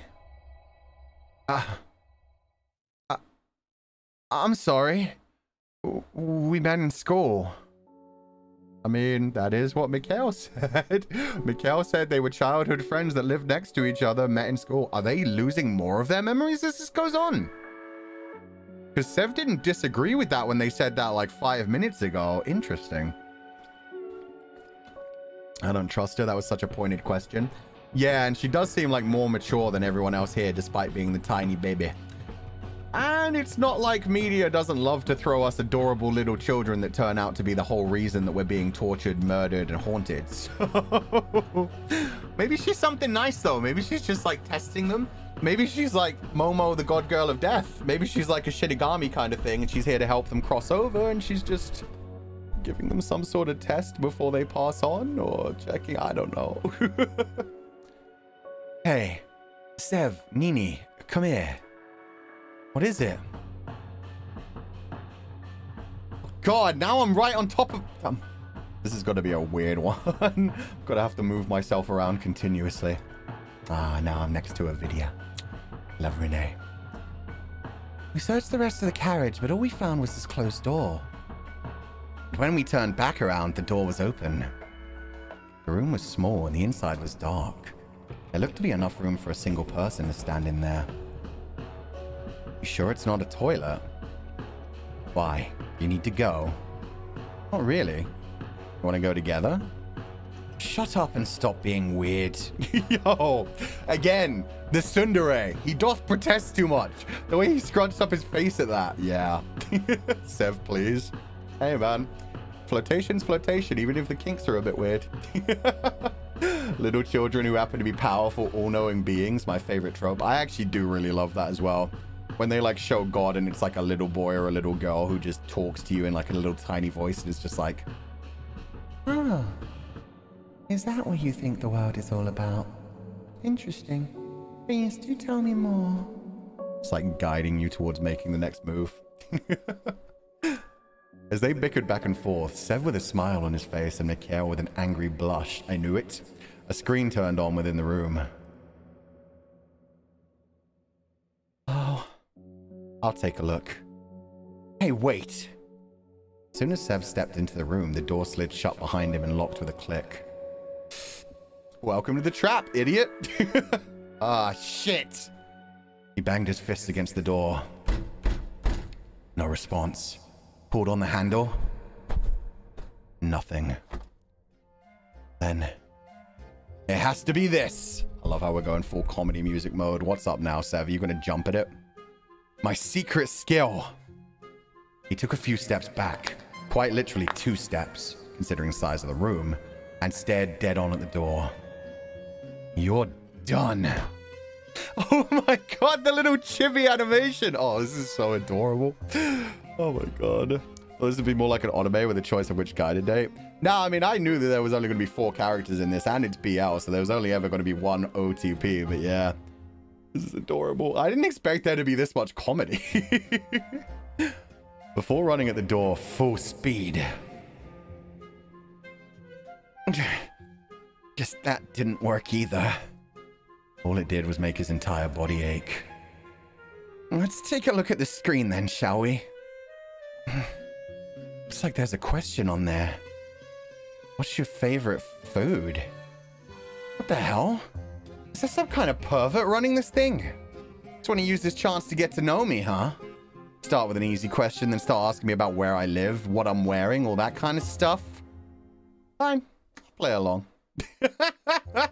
I love how he immediately went from, oh yeah, wise guy, to, fuck yeah, I'm fine with that. Let's see what happens. Let's roll these dice. What is your favorite food? Shepherd's pie. It bounces between shepherd's pie and takoyaki depending on the day. If you were an animal, which would you be? Sheep or wolf? How good looking would you rate yourself? Confidence. I'm gonna need you guys to answer this one. I am a bit vain. I would give myself a 10 out of 10 and Legatus like an 8 out of 10, but that's just me. You're a dog, aren't you? For today, yes. 10 out of 10, 100 out of 10, 7 out of 10. You know what? There's too many 10 out of 10s. Yeah. It doesn't even like give a numbering system. These questions mean nothing. You know what? Okay. I like that one. Good one. Nijisanji out of 10. Confirm. What's your lucky number? 13. It's unlucky for everyone else, therefore I trust it. As Sev typed in his final answer, the screen went black and the door finally slid open. And now I've realized that I'm probably going to need all of those answers later. Fuck. How did that work? I don't think the questions really mattered. It's just like an idea of like, you're locking them in for now. Probably later I'm going to need to remember them. And it's going to be a way to show like, oh, they got their memories back. I never used 13. Neither do hotels or a lot of other things. 13's a cool number. We'll remember for you. I'm pretty sure I can remember most of them. It's just maybe the Nijisanji out of 10. I typed that in a weird way. But it's fine. It's fine. As Sev typed in his final answer, the screen went black and the door finally slid open. Enjoy, pervert. Light poured into the dark room, stinging his eyes. I love how they didn't see what the hell happened in that room. The door just opens to them, and they just hear Sev step out and be like, yeah, enjoy, pervert. Poor Renee and Mikhail are probably looking at each other like, oh god, what did he do to get out of there? Phew. Are you okay? Did they do anything bad to you in there? Did they probe you? Oh shit, even Nini knows! Don't be dropping the word pervert in front of Nini, Seb. Hey, little girls shouldn't know about probing. I'm fine. I just got asked some questions. Where's Mika? Mikhail stood a distance away, looking out a window quietly. Did something happen? Renee looked away, unsure what to say. Look there. Nini pointed to the wall, where a panel had slid away to reveal a monitor. Oh, that's so cute! He had to get all the answers exactly the same as Sev. It was a test to see how well they knew each other, and Sev got them all completely correct, which opened the door. Aw, they love each other. He had to answer questions about you. So that's what happened. Lucky I went in then, huh? You had Mika, self-proclaimed Sebastian stalker, to answer them for you. Actually, when the door first closed, I tried my special trick. Want to know what that is? Every glass door I've owned, I've accidentally ran through. I thought maybe my ability to break doors would work here, but it was no good. He's ran through every glass door. Why? Why have you owned glass doors? Just stop buying them. Replace them with wood or metal. The mastermind is just a matchmaker. Yeah, the mastermind is just actually a really intense for Joshi or for Danshi. They're just like, now Keith. Guiding them towards each other. It's like, here, come on, Keith. I gave you an adoptive sister and an adoptive child. Get married. Is everything all right? I couldn't answer a single one. Oh shit, I went in the complete opposite direction. They played me like a book. Wait. Not even one? I mean, I guess I could understand if you messed up one or two, but... No need to feel bad. This is stressful for all of us, right? Your brain's probably switched off or something. More than usual, that is. When Mikhail would usually react to Sev's poorly timed joke, he looked away. I guess so. Let me... Mika, you go in. I'll handle the answers, okay? Sev looked up to the remaining time. 1 hour, 20 minutes remained. The carriage had already begun to sway and shake. Sure. The door shut behind Mikhail as he walked into the room. For some reason at that moment, his back seemed especially small and fragile. Are you worried about him, Sevi? He'll be alright. He always is. I have his back. He's lucky to have you. I'm lucky to have him. Here we go. He started answering the questions. Look. What is Mikhail's favorite color? Okay, I really hope I'm going to remember these. I really hope it just lets me have the correct answers. Can hear my heart breaking? Yes.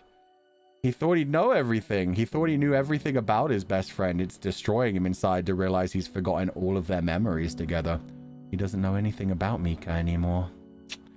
What is Mikhail's favorite color? Yeah, it's got to be purple. He wears nothing but, well, purple hair, purple eyes.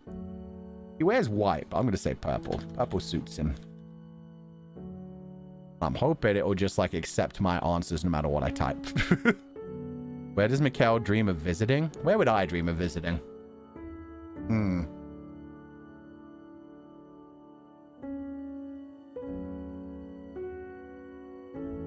The moon? Nah, beyond that. Alpha Centauri. Alpha Centauri. How old is Mikhail? I'm gonna say 19. What is Mikhail's middle name? I don't even know his last name. I can't even make it funny. Mikhail Bobbert. Mikhail Bobbert, whatever. Yo, the fact that Sabrina Saberhagen said Robert as well. I went with Bobbert because it's silly. Oh no, he doesn't remember either. He's just guessing. They've both already forgotten everything about each other. The color had long drained out of Sev's face. It was as if the answers were there somewhere rattling around in his brain, but he couldn't quite grasp them. Were they never there in the first place? Hell, you and I might even be strangers, Sev. Sebastian? At some point, the door had slid open and Mikhail had stepped out. Seeing the look on Sev's face, he couldn't help but feel disappointed.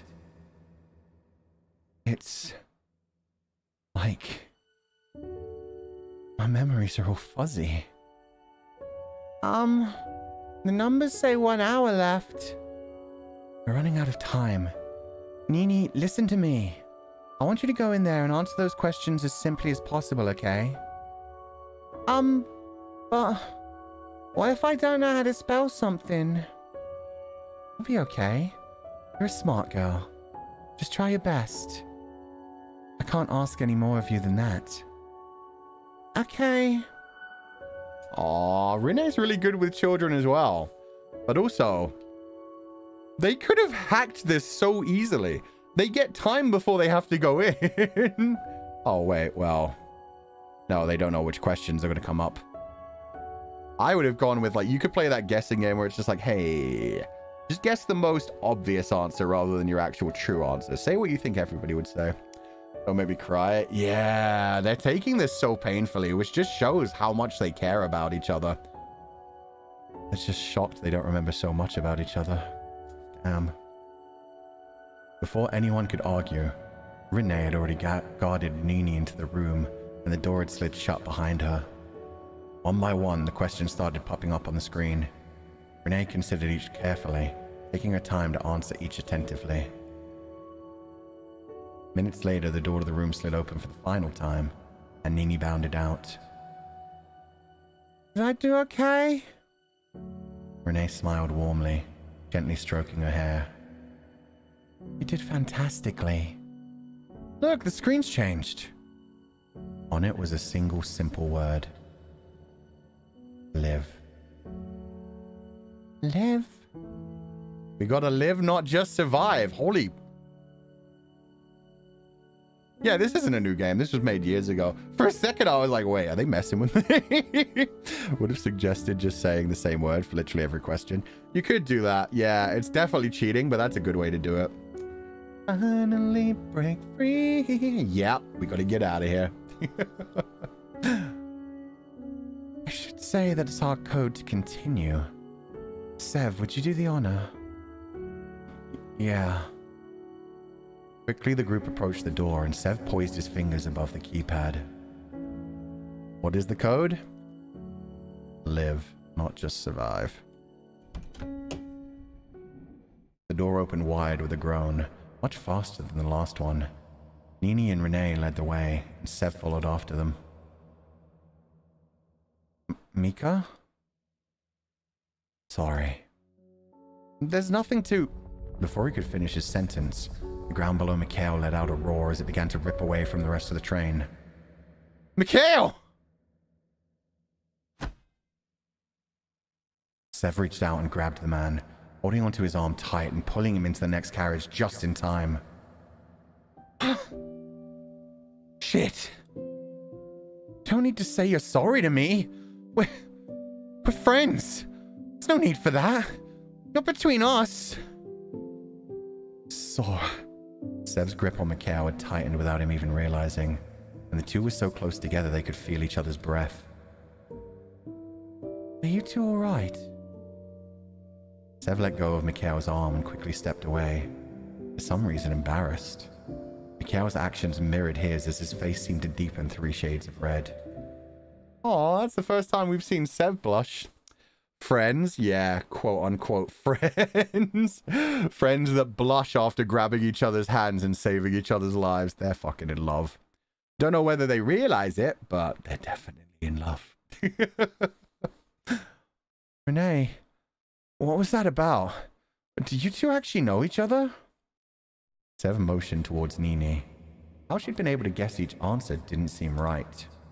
And how I'm blocking the little baby girl doesn't seem right. There we go. Nini shook her head furiously. I don't know. I don't think so. For some reason I just knew. Maybe because she's a child, it was easy to guess. Fine. I'll leave you for now. But if there's anything you're not telling us that could help, then I wish you would say. There's nothing else to say. I don't know anything. Wish I had the answer for you. I'm just as confused as you are. Yeah, not to mention she could turn that shit around on you very easily with the whole like, oh yeah, we're childhood friends, we've known each other forever, and not being able to answer any questions about each other. Bruh. You gotta rely on each other for now. They start to lead you astray and start to seem like they're damaging your chances, then fair, but beyond that, we're friends, it's also them acting. Yep. The newspapers would say they were very good friends. They knew each other for their whole childhood. But reality tells you a much different story. Fine. Mikhail? Sev turned to speak to Mikhail, but he'd already left with Nini to search around the carriage. Lovers quarrel? Do we look like lovers? And there's the blush again. Maybe. Yo! I love her.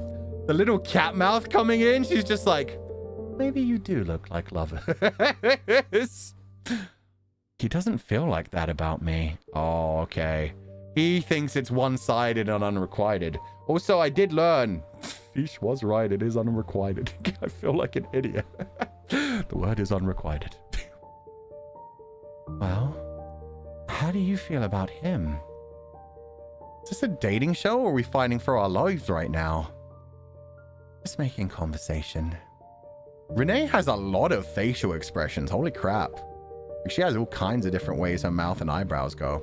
Everybody else just has like a couple, but she's got a lot. We're both just a little confused. It's no big deal.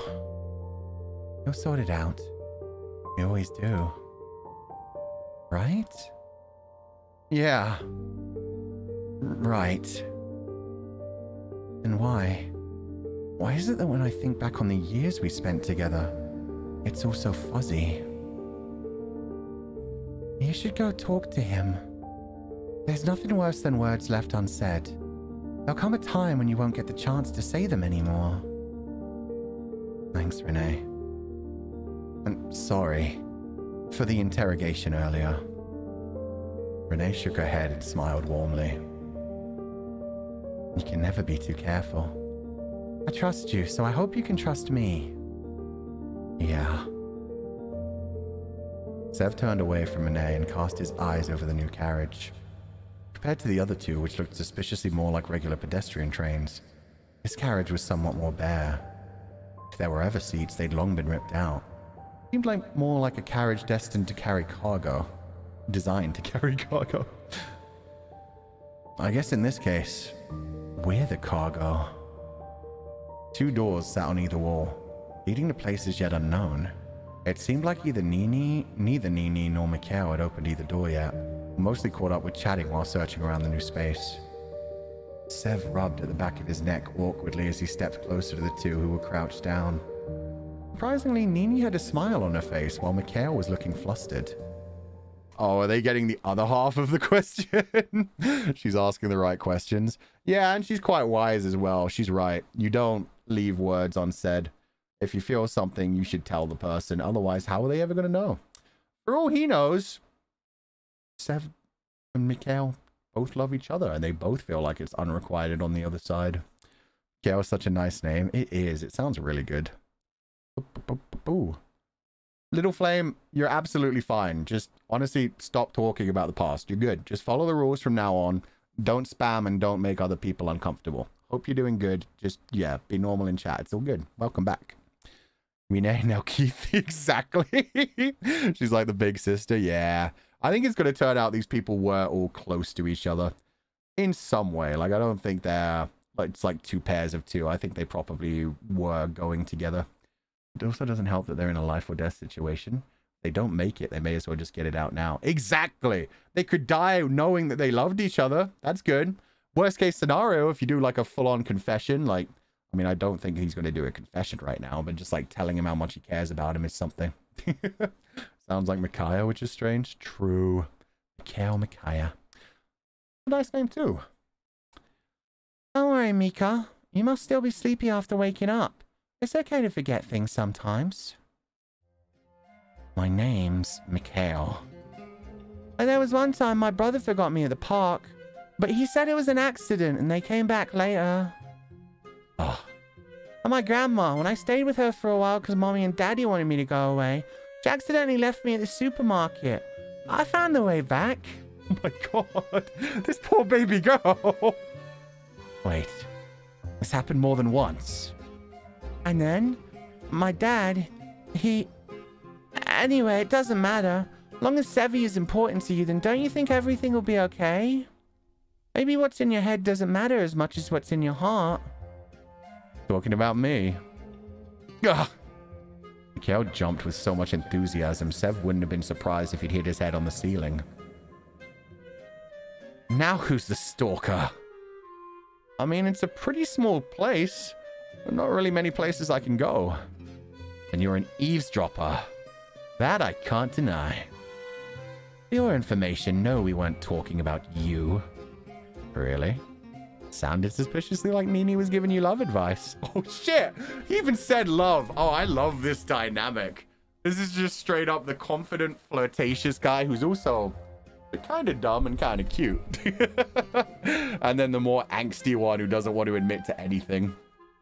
Nini, what happened with your dad? I'm sure it was just another case of them forgetting about her, but yeah, it sounds like her family doesn't think about her too much, which sucks. Left in the park, left at the supermarket. I'm gonna guess it's one of those things where the dad just never showed up to like some performance for her or never picked her up from school, same kind of thing. The boy failure, we love those. Yeah, we do.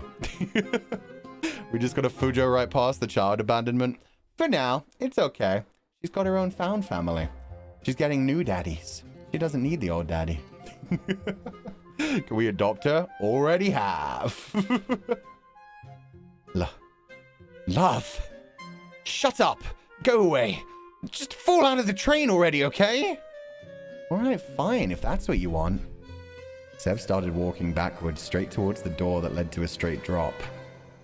And there's nothing straight on this train carriage, so Mikhail ain't gonna let him fall off. Well, it was nice. No, well, it was nice knowing you, Mika. You too, Nini. No, Sevi, don't. Ignore him. He just wants attention. Ooh, no one loves me. I love you. Oh, don't traumatize Nini, my dude. I know you're trying to mess with Mikhail, but poor Nini, she's so baby. Aw, aren't you a cutie? Much cuter than Mika. That's not hard. And my name's Mikhail. Mika. Mikhail. Mika. M-I-K-H-A-I-L. Michael. I'm going to push you out of the carriage myself. Fine, fine, Mikhail. Somehow that sounds worse. Fine. Now let's stack with Mika. Nini, can I ask you something? Mm-hmm. You said you remembered someone bringing you here, didn't you? Kind of. Can you tell me more? I don't really... It's, like their face was kind of blurry. Then I fell asleep. It's strange you're the only person who remembers anything. Nini shook her head, expressing how confused she was about it herself. It's okay, though. What about Renee guessing all of your answers back there? Are you sure you've never met?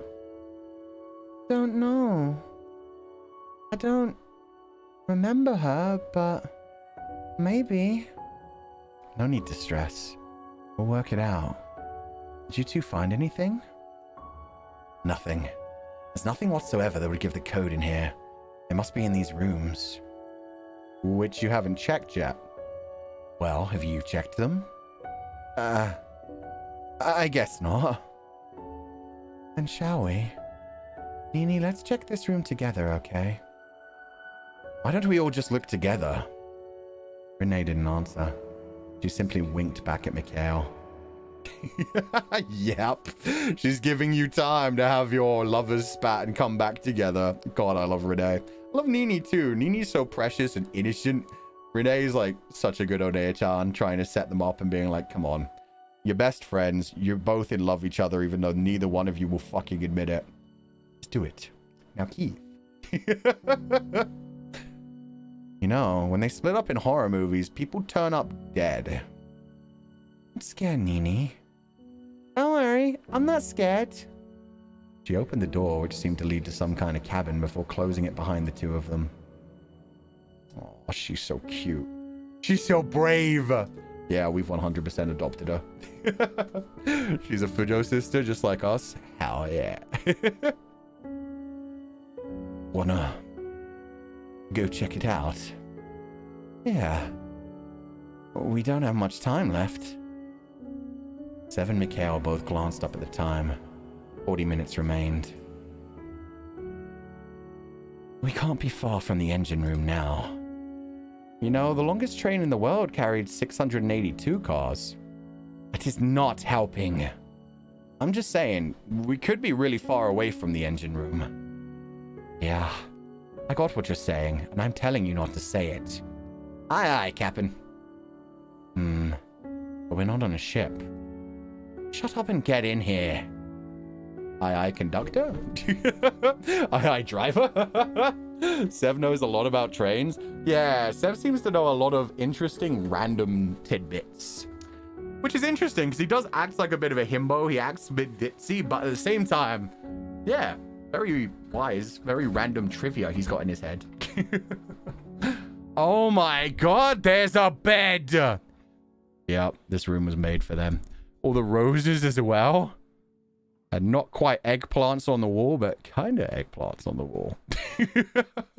The room inside was cramped, as to be expected of such a small space, but immaculate. It seemed as if the two men had stepped into another world when compared to the bleakness of the carriage just beyond the door. Fresh roses sat on the desk. Even from a distance, Mikhail could smell them.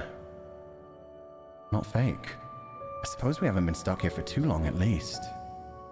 Mikhail let go of Sev after pulling him into the room and turned his back to the brown-haired man. There's got to be something in here. Somewhere. Also, I really like in anime designed things where they're just like the black-haired man, the brown-haired man, and meanwhile you're staring at the sprite and it's like, my man's hair is purple. Like, it's a good indication that this is just like anime character designs. 2 boys in 1 bedroom, only one thing they can do. You're damn well right, Mio cried. They're gonna play a game of Yu-Gi-Oh! Right? Oh. You meant something else. Okay. I guess they don't have Yu-Gi-Oh cards. Yeah, you're right. They gotta find some other way to pass the time. Some other fun thing 2 boys can do in a room. I wonder. There looks to be many things in here. Don't make me clarify. Obviously, I meant something useful. Well, I'm in here. You need to get your hearing checked. I didn't say something useless. Ouch. Hey, I know you love me, really. I do not. No need to deny it. You're literally the biggest arsehole I've ever met. And yet you're focusing on the arse, so... What a compliment. That's not a compliment.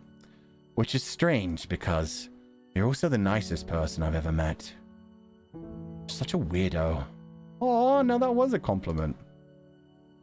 Mikhail, did you promise you don't remember how we got here?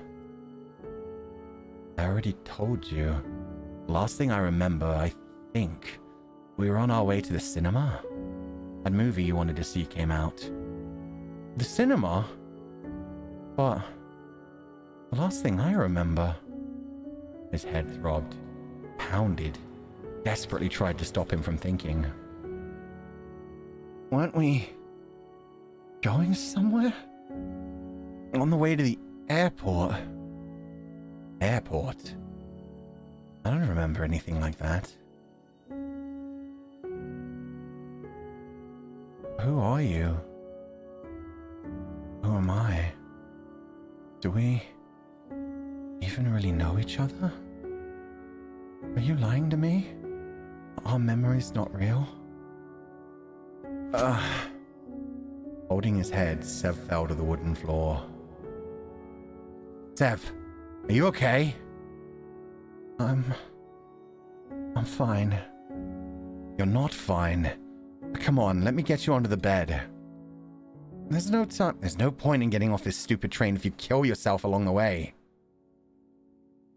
Cal quickly helped Sev to his feet, then to the bed. It was ridiculously comfortable. More so than any train bed had any right to be. Thanks, Mika. Do we really know each other? What? You said it before. If they mess with our memories, we could be total strangers. Is that what you think? That everything we have is make-believe? I don't know. I really don't know. It really hurts, you know. Everything we have. Oh my freaking god, that's adorable. The phrase like everything we have makes it sound like, yeah, it's like them against the world.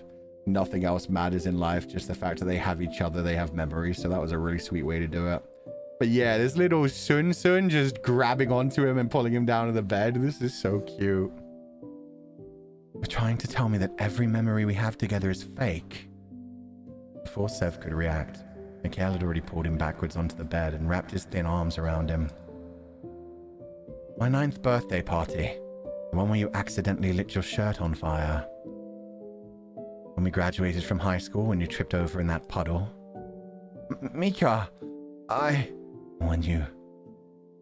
After my mom died, you stayed with me for a week. I didn't mean... None of that is real. I'm sorry. What did you say about there being no need for sorries between us? I don't want you to say sorry. I just want you to say you're wrong. Mika, I'm never wrong. Sebastian. Now I'm in trouble. I have to be wrong then. Because I don't want any of that to be fake. At all. But if I'm right and we really are two strangers, then does it matter? What? What was it Nini said to you? What's in your head doesn't matter as much as what's in your heart. Kinda cheesy, and I kinda want to die after hearing that said in my own voice, but she's a smart kid. Mika, even if we got out of here and found out we'd never met, that something with our memories isn't right, I wouldn't care. We can just make new memories together, right? It's purple. Huh? My favorite color is purple. I want to visit Iceland and see an Arctic fox. Shit! I was so close! I was gonna say Iceland! But then I was like, no, let's go way the fuck beyond that. This is cute, though. I'm glad they're reminding each other of things. And, yeah, 100% Seb is right. Just, yeah. Doesn't matter if they can't remember. They're gonna remember. They've got a whole life to enjoy each other. As long as they have the memories in their heads, they're real. Oh, he's way older than I thought. I'm 23. My middle name is Julian. What else do you need to know? You don't need to tell me all at once. We'll have the rest of our lives to work it out, right? Sebastian. I need to tell you something. It's important, so can you not be an idiot for just 1 minute? Please tell him you love him. Yeah? The truth is, well, it's that... I kind of... Look, I'm in... Fucking... Damn you! How dare you! You set this shit up and then you burst into the room right at that moment? No! What else do you need to know? Exactly. They don't need to know anything. Do you like boys? No, they've got enough information about each other. They love each other. They both realize it now. They just need to calm down. Just go on this crazy adventure together and see what's going on. Ah, Nini, you're so adorable, but the boy... Daddies are wrestling in bed right now. You need to leave the door closed. The blush. Yeah, the double blush. And yo, Mika's face, his mouth is just wide open as well. Savvy, Mika. Oh. I love how Nini has no idea what's going on. She's just like, Savvy, Mika. Oh, they're wrestling in bed. Can I play? Rena is just like, oh, wow. That went better than expected. I just thought they'd make up with each other. Holy fucking shit. This is 100% the Fooniverse. This is just fucking Archivist, Legatus, Sexy video, Baby video. What the shit? This is the dynamic I've been crafting for like the last year. Renee quickly covered both of Nini's eyes. She flailed around, trying to be free of her hands. As Mikhail and Sev both jumped out of bed, Renee instantly turned around, either truly embarrassed or feigning it enough to be believable. Are you two decent? We never weren't. Really? It seemed to me that you were canoodling in bed together. The cat mouth again. I fucking love Renee. Someone said earlier she's a Fujoshi. I wouldn't say she's a Fujoshi, but she ships this so fucking hard. Canoodling, I know, I love it. It's not like that. Of course not. Nini, go back to the other room. We'll be there in a second. This is where Renee's gonna have to be like, okay, boys. I know you love each other very much, but there is a child present. I'm going to need you to stop doing these things in front of her. The two men waited patiently as Nini left, and the room was filled with silence. Whether she would scold them or not, they weren't sure. But they felt like two schoolboys in trouble. Sorry. I realize we don't have time to be wasting. What? I'm not upset. You're not? She shook her head and a gentle smile rose to her face. Oh no. Rather than that, please continue. I'd quite like to watch. It's a shame I don't have my camera phone on me, but no, please do continue. No, I'm kidding. Need you to be more gay? Exactly. It's like, nah, she's down. She's into this. Hell, I mean, if she is older, a video. Maybe she, no, shut up, Fuchan. I'm happy to see the two of you. Well, happy. Together. I've just been worried, you know? About what? It's hard to explain, but seeing the two of you fighting makes me feel upset, I guess. Come on, we found something in the other room. Renee left first, leaving Mikhail and Sev alone with only her words as company. She's actually really nice, isn't she? Oh, even he's got like a little mouth, little cat girl now. She was sad her ship wasn't sailing. I mean, she could see the pain they were going through, if nothing else, yeah. They definitely all knew each other before all this. Yeah, she was worried way too much about them for sure. I'm not gonna lie, I thought she was about to put us both in our places. We didn't do anything wrong, apart from waste valuable time. But that's fine sometimes, I guess. Maybe more fine when our lives don't hang in the balance. Oh, before we go, what were you about to say? It's nothing important. It can wait until we get out of here. No, it can't. You may be dead. Renee disappears at some point. Oh, God. Let's catch up with Renee and Nini then. Wonder if it's possible that Renee and Nini are their adopted daughters. Renee seems way too old for that. I could see Renee being like 16, but I couldn't see her being any younger than that. I think they could just be like friends as well. Just like additional friends to these childhood friends. Oh, I can move myself. She called them lovebirds. Yeah, she's fully like teasing them and shipping it now. This is cute. Don't pull the it's not important. They always do, man. They always do. I mean, yeah, if none of the rest of her family takes care of her, then yeah, at least Nini has her big sister and her two big brothers. Renee is around the same age, isn't her? I think so.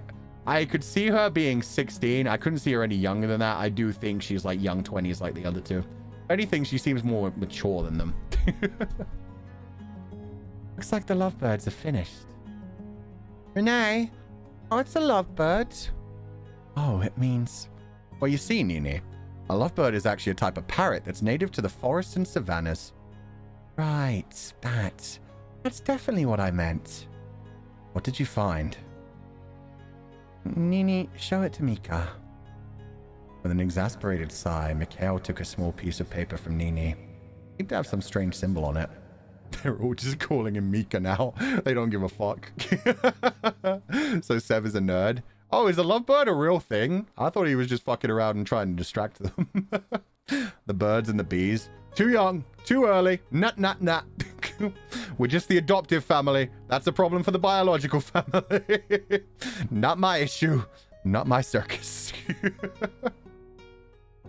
Or at least a bit of a strange symbol. There seemed to be one piece of 4. I can't really tell what it is from such a small piece. Oh, it is a real bird. I didn't know that. Is it really the code to open the door? What if it's just some trash? Did you find something better to look into while you were canoodling? I wasn't. I don't canoodle. I especially don't canoodle with him. Mika, you're breaking my heart here. Oh, my bad. I didn't realize you were born with one. Mika, you're so funny. Thanks. I am pretty funny, aren't I? Aw, and he's fine with Nini calling him Mika now. He's just, yeah, he's just brought her under his wing too. They're all just a fucking family. They're just sliding back into the roles that I'm assuming they had before they came here, which is just so freaking cute. Hope Nini doesn't ask what canoodling is. She already did, but like, they moved on. I think she's just rolling with the fact that she shouldn't ask again. Much less funny when you say it yourself. It's like laughing at your own joke. You should be your own #1 fan. Ah. Nini's eyes were filled with wonder. If she had a notepad and a pencil, she definitely would have written down what he just said. Oh, that was actually kind of cool. I'll direct your eyes to the time we have left. 25 minutes. 25 minutes and we don't know how much longer we have to go. Yeah, hurry up, you guys. The other pieces must be in here somewhere. Let's take a look. Defs means canoodle, and that's the only English word that works here. Oh yeah, canoodle means like flopping around, playing around. Yeah. Now my humor is IRL. Yeah, I know. That's the crazy. Ooh, we've actually got search spots now. Cool.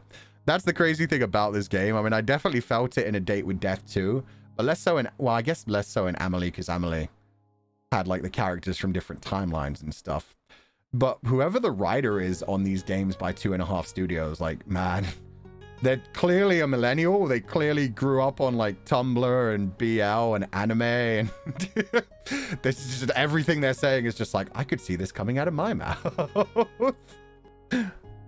The desk to the right of the room was relatively bare, minus the large bunch of roses and a lamp. While Mikhail busied himself over the other side of the room, Sev quickly checked the drawers. A Bible. Does anyone actually read hotel Bibles? A notepad. Hey, Nini could have used this a moment ago. And something that was sticky to the touch that Sev wanted to try to forget instantly. Oh god, I mean, I guess they do sometimes have those in hotel drawers. But yuck, it's so sticky. Oh god. What are you touching? Ew. I don't want to know.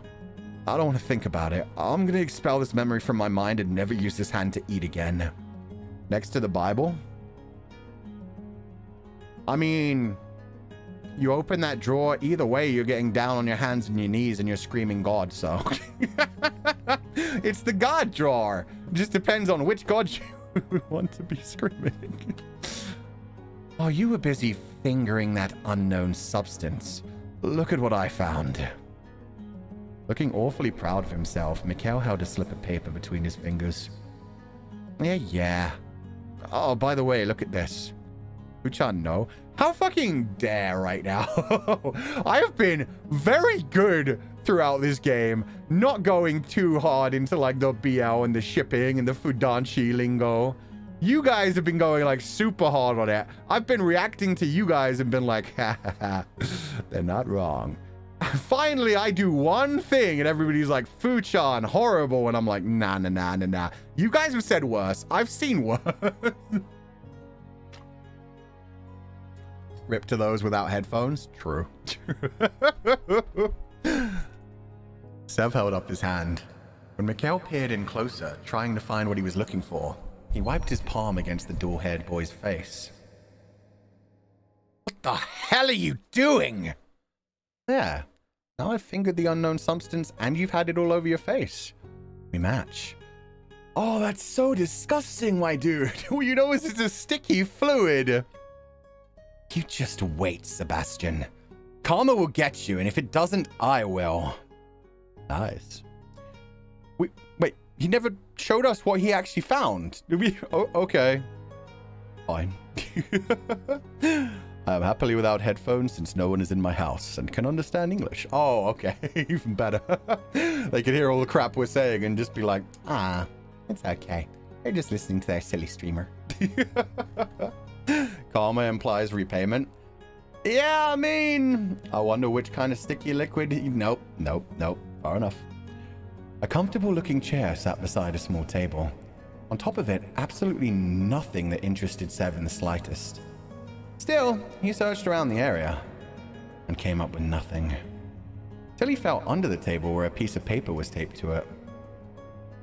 Does that? Tape something to the bottom of a table? Whoever put us here, obviously. Touché. So, grab it.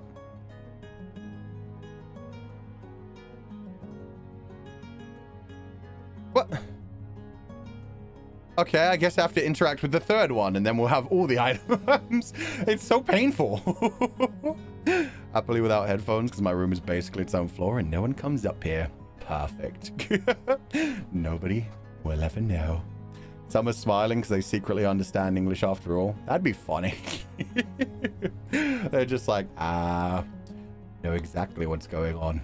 Silly little child. The bed in this room was still in pristine condition, perfectly made and awaiting someone much too rich. Unlike the bed in the other cabin, which is a disheveled mess after we... What are you muttering about over there? Something Nini shouldn't be hearing, I think. It's fine. She's over the other side of the room. I was just comparing this bed. So perfectly made to the one in the other room after Mikhail pushed me down onto it. His strength was immense. He's writing his own fan fiction and Renee's into it. Oh. It is not what happened. It's quite literally what happened. You wish I'd pushed you down on a bed. I mean, you dragged him down into bed. You hugged him and pulled him into bed. Oh my god. Sev shrugged in response, which only furthered Mikhail's annoyance. How about you just stop chatting so much and get searching? Your laid-backness is starting to make me mad. He's right. You do seem very calm. Oh no, I'm panicking pretty bad right now. I just usually make jokes to cover it up. It's my way of dealing with shit, I guess. Yeah, pretty much. Alright. Fair. So easily accepted. Oh, here! I found another one! Renee pulled a piece of paper out from the pillowcase and showed it off to the others. Yay, Renee! What are you guys talking about over here anyway? Rainbows, unicorns, you know, all that good stuff. All the pride-colored stuff. Coping with humor, that's my cup of tea. Ah, yeah. Dark humor, gallows humor, anything to, like, break the tension a little bit. Oh, I want to join in. I want to join in. Maybe when you're a little older, Nini. I think that's everything. The group gathered around the small coffee table and set their scraps of paper down.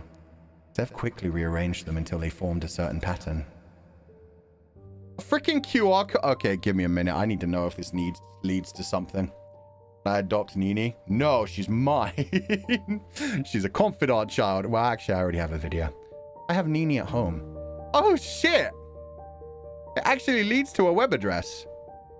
To the 2.5 website. Oh, I think they've closed that part.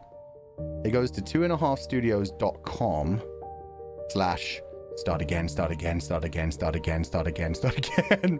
Okay, so maybe it was always supposed to be an error, but when you go to the website, it just says, sorry, that didn't work. Please try again or come back again later. Interesting. That's cute. I wonder if it ever was like a live website or the message just literally start again, start again, start again, start again. We're looping. QR code? Does anyone have a phone? I don't own one. At age 8, that's kind of surprising. I think mine was taken. Mikhail paused in his search as he felt something in his pocket. Oh, I have mine. Wow, this long? Okay, that's fucked up. I would check my phone as soon as I woke up. Other people... Wait, some people are getting through? I opened it as a page together. Wait, what? My one just said, sorry, that didn't work. It says together. Oh, fuck. Well, I hope that's going to work on Mikhail's phone. My one crashed. Wait, let me try to go to that website again. Maybe it... Well, you guys have to be using it on mobile as well. What the heck? 2.5 studios. Oh, it didn't even, like, save the page. What the crap? And now the QR code's gone.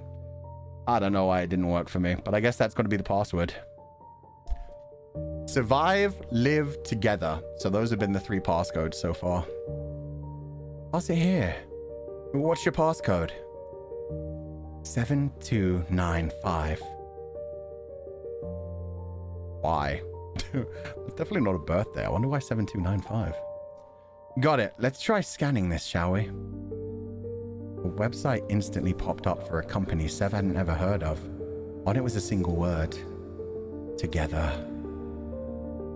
It's together. Come on, let's go. How interactive and cool. Yeah. It's a shame my one didn't work. To be fair, I have a pretty old phone. I've had this phone for like 6 years. Sometimes when I scan QR codes, they just literally don't work at all. At least that one opened the page and then the page just said there was nothing there. Oh, well. About to make a birthday joke. I thought it was going to be something relating to Sebastian. Maybe it will be later on, but yeah, I thought it was going to be like Sebastian being like, wait, really? That's my birthday, or something like that. Once again, the group rushed towards the still locked door. What is the code? Together. Survive. Live. Together. What? The door should have opened for them. Brought them just a little closer to their freedom. But instead, nothing happened. Wait. I'm sure that was it. 6 years. Yeah, that's why my battery dies so quickly.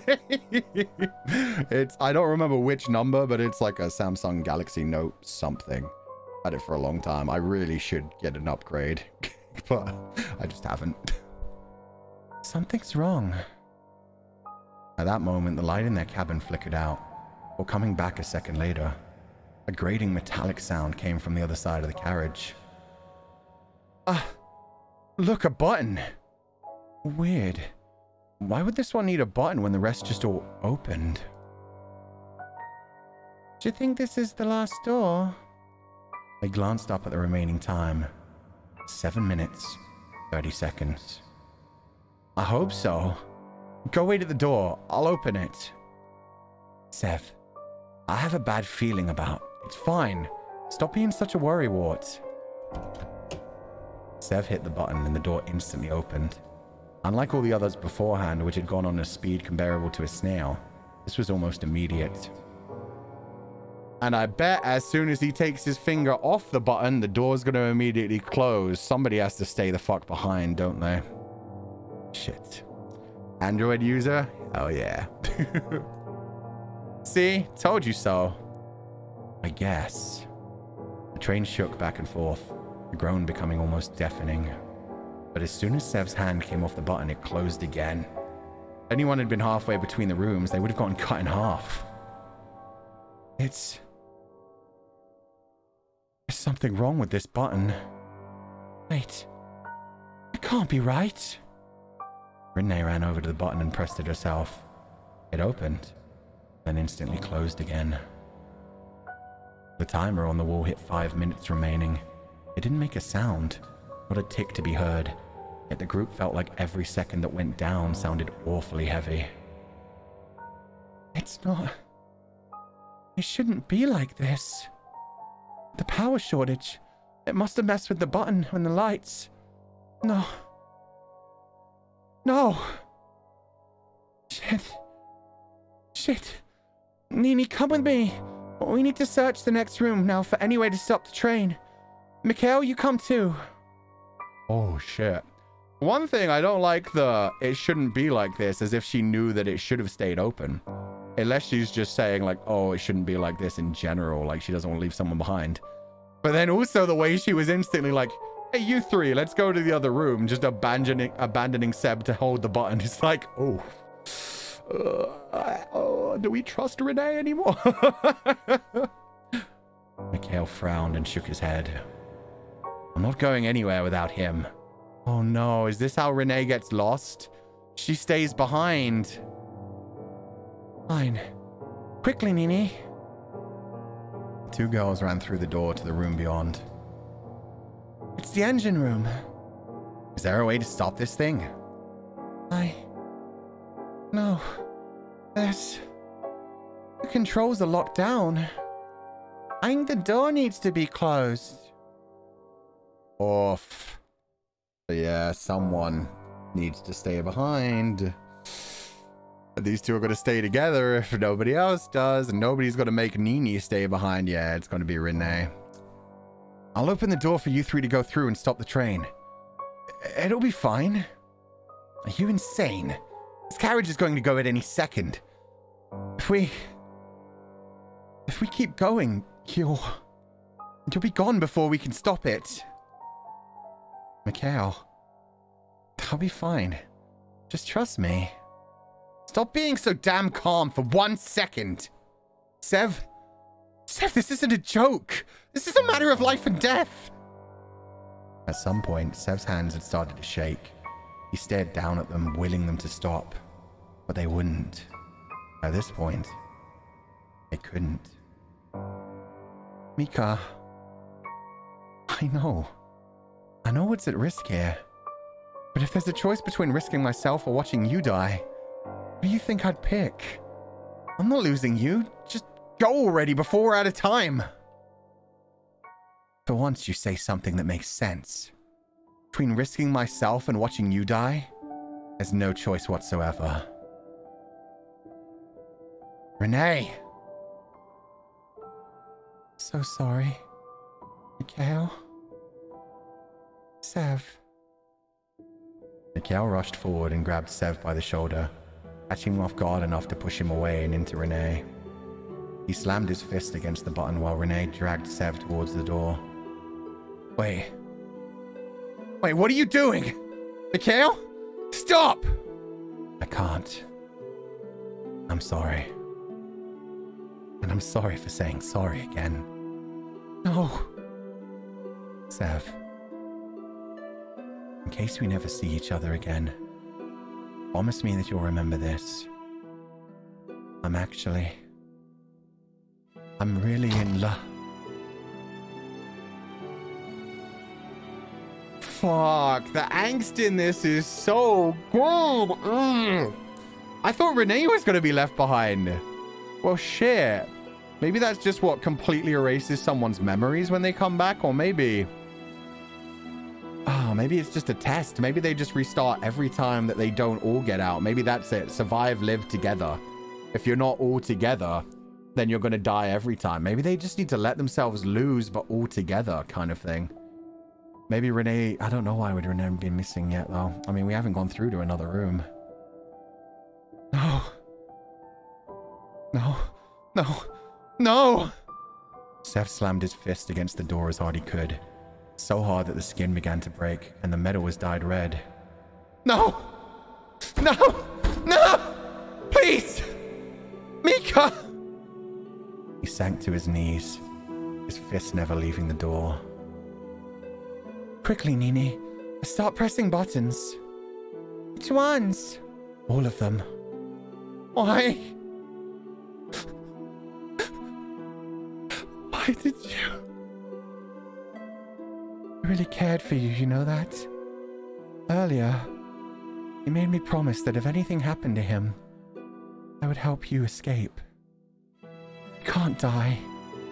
Not here. Her last sentence was nothing more than a whisper. Warning. 10 seconds remain. Shit. Shit, which one is it? This one!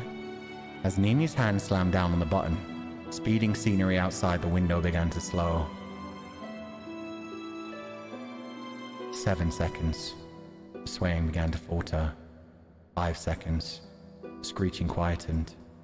2 seconds. The train finally halted in place.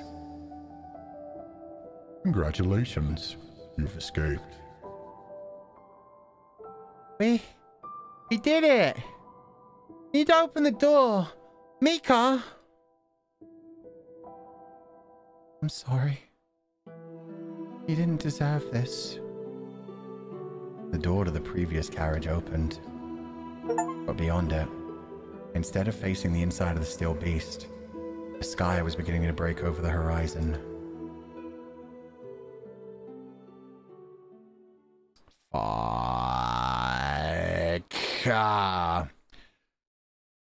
That was an interesting one as well, because it still did kind of feel to me like Renee knew more than she should have, right?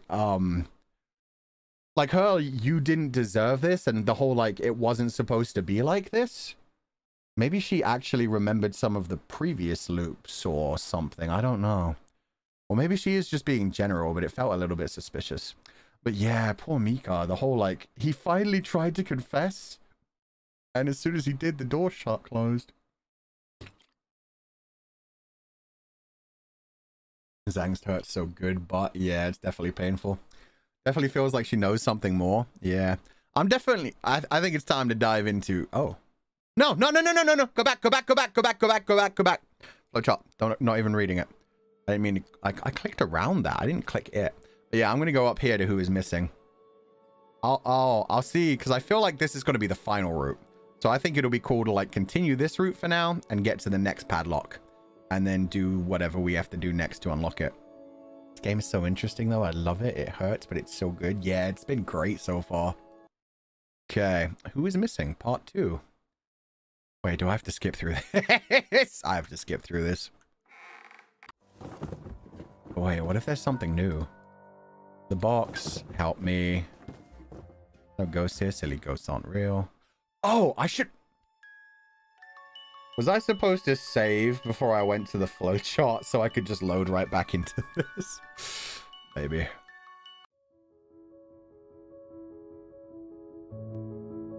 Just making sure that they still don't know each other.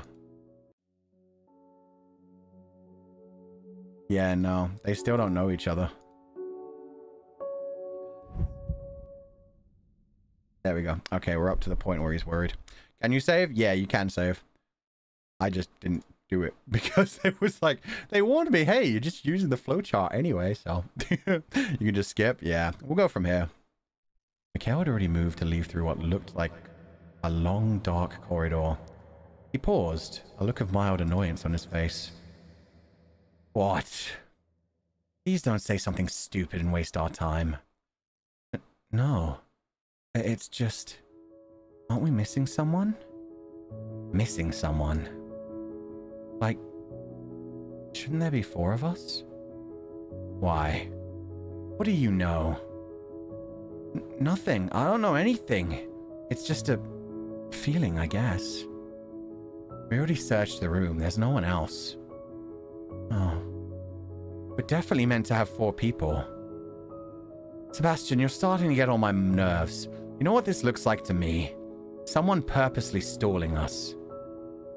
And what if I am? And I would be led to believe that you're also the one who brought us here. Mikhail's body stiffened up. Luckily, I'm not. I'm serious. I feel like we're missing someone important. Fine. Then what's their name? I don't know. Who is missing? Renee. Renee. Renee? Who? That's who we're missing. We need to find her. If we leave her behind, she might... You're suspicious as hell. Fine. If we don't find anyone, I'm going to knock you out and drag you out here. You got that? Now you're making me doubt myself. Good. Nini, you go look near the door again.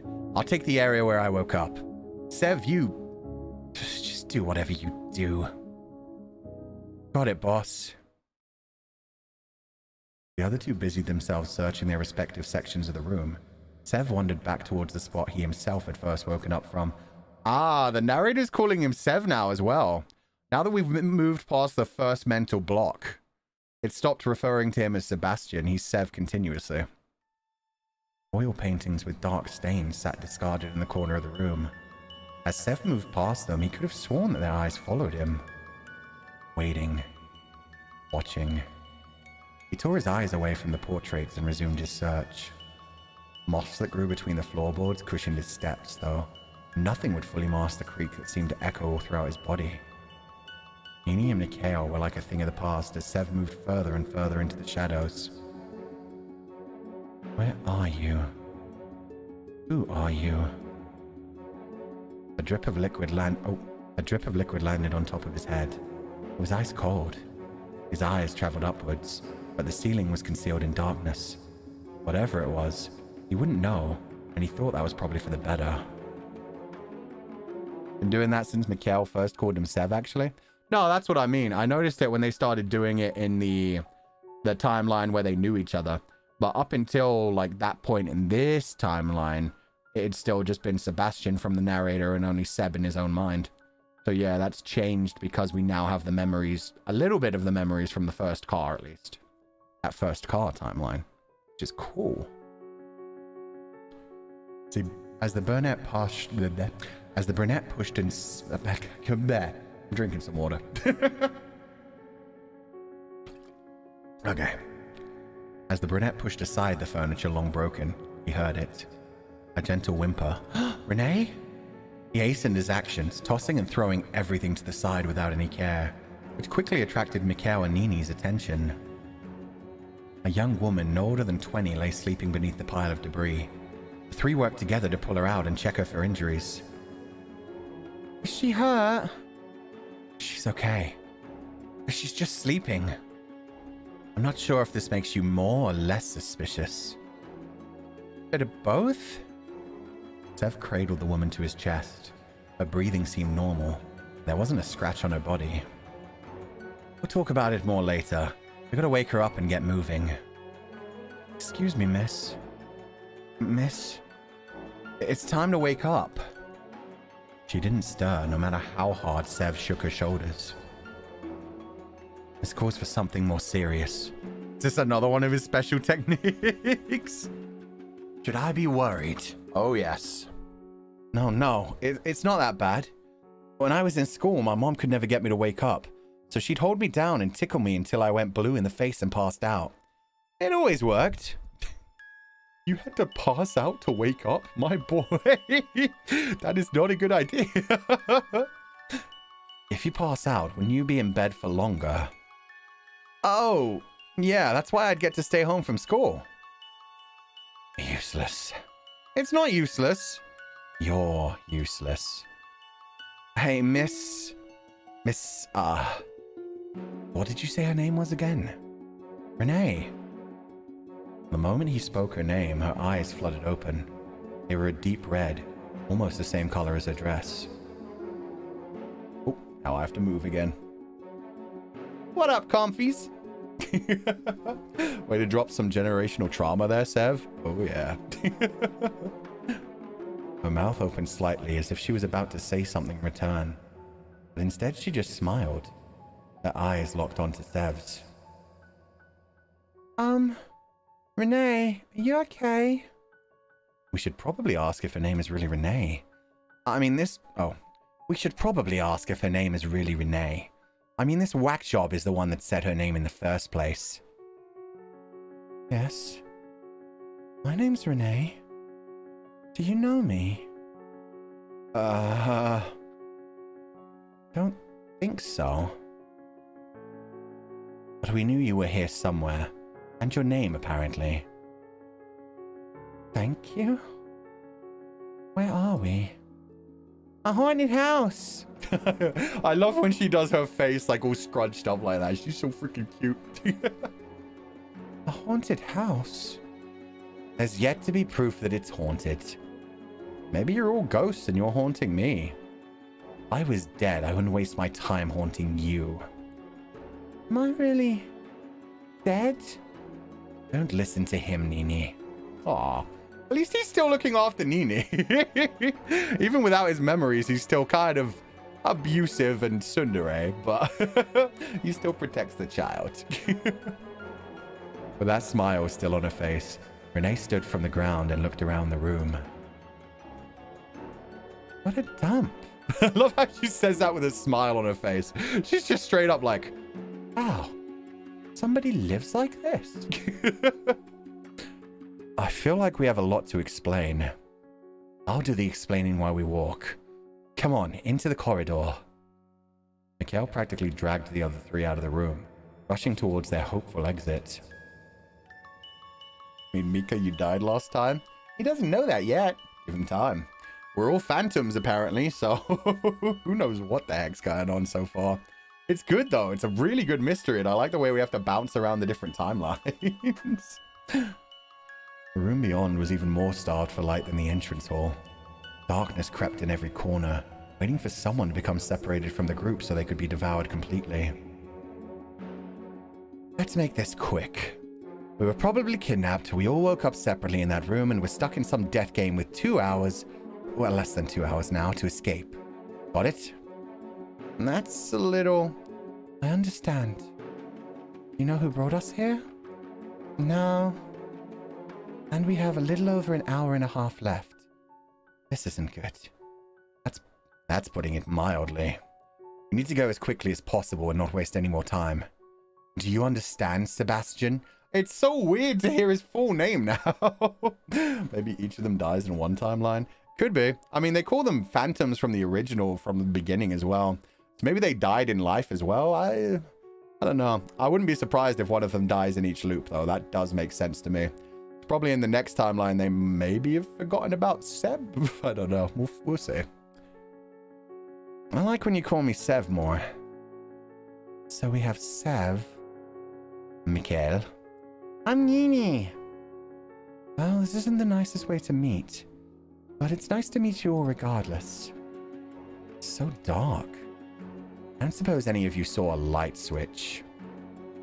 This house doesn't have lights. It looks odd. It didn't used to be lights. Not before I invented electricity. Seb. You invented electricity? No, he didn't. I did.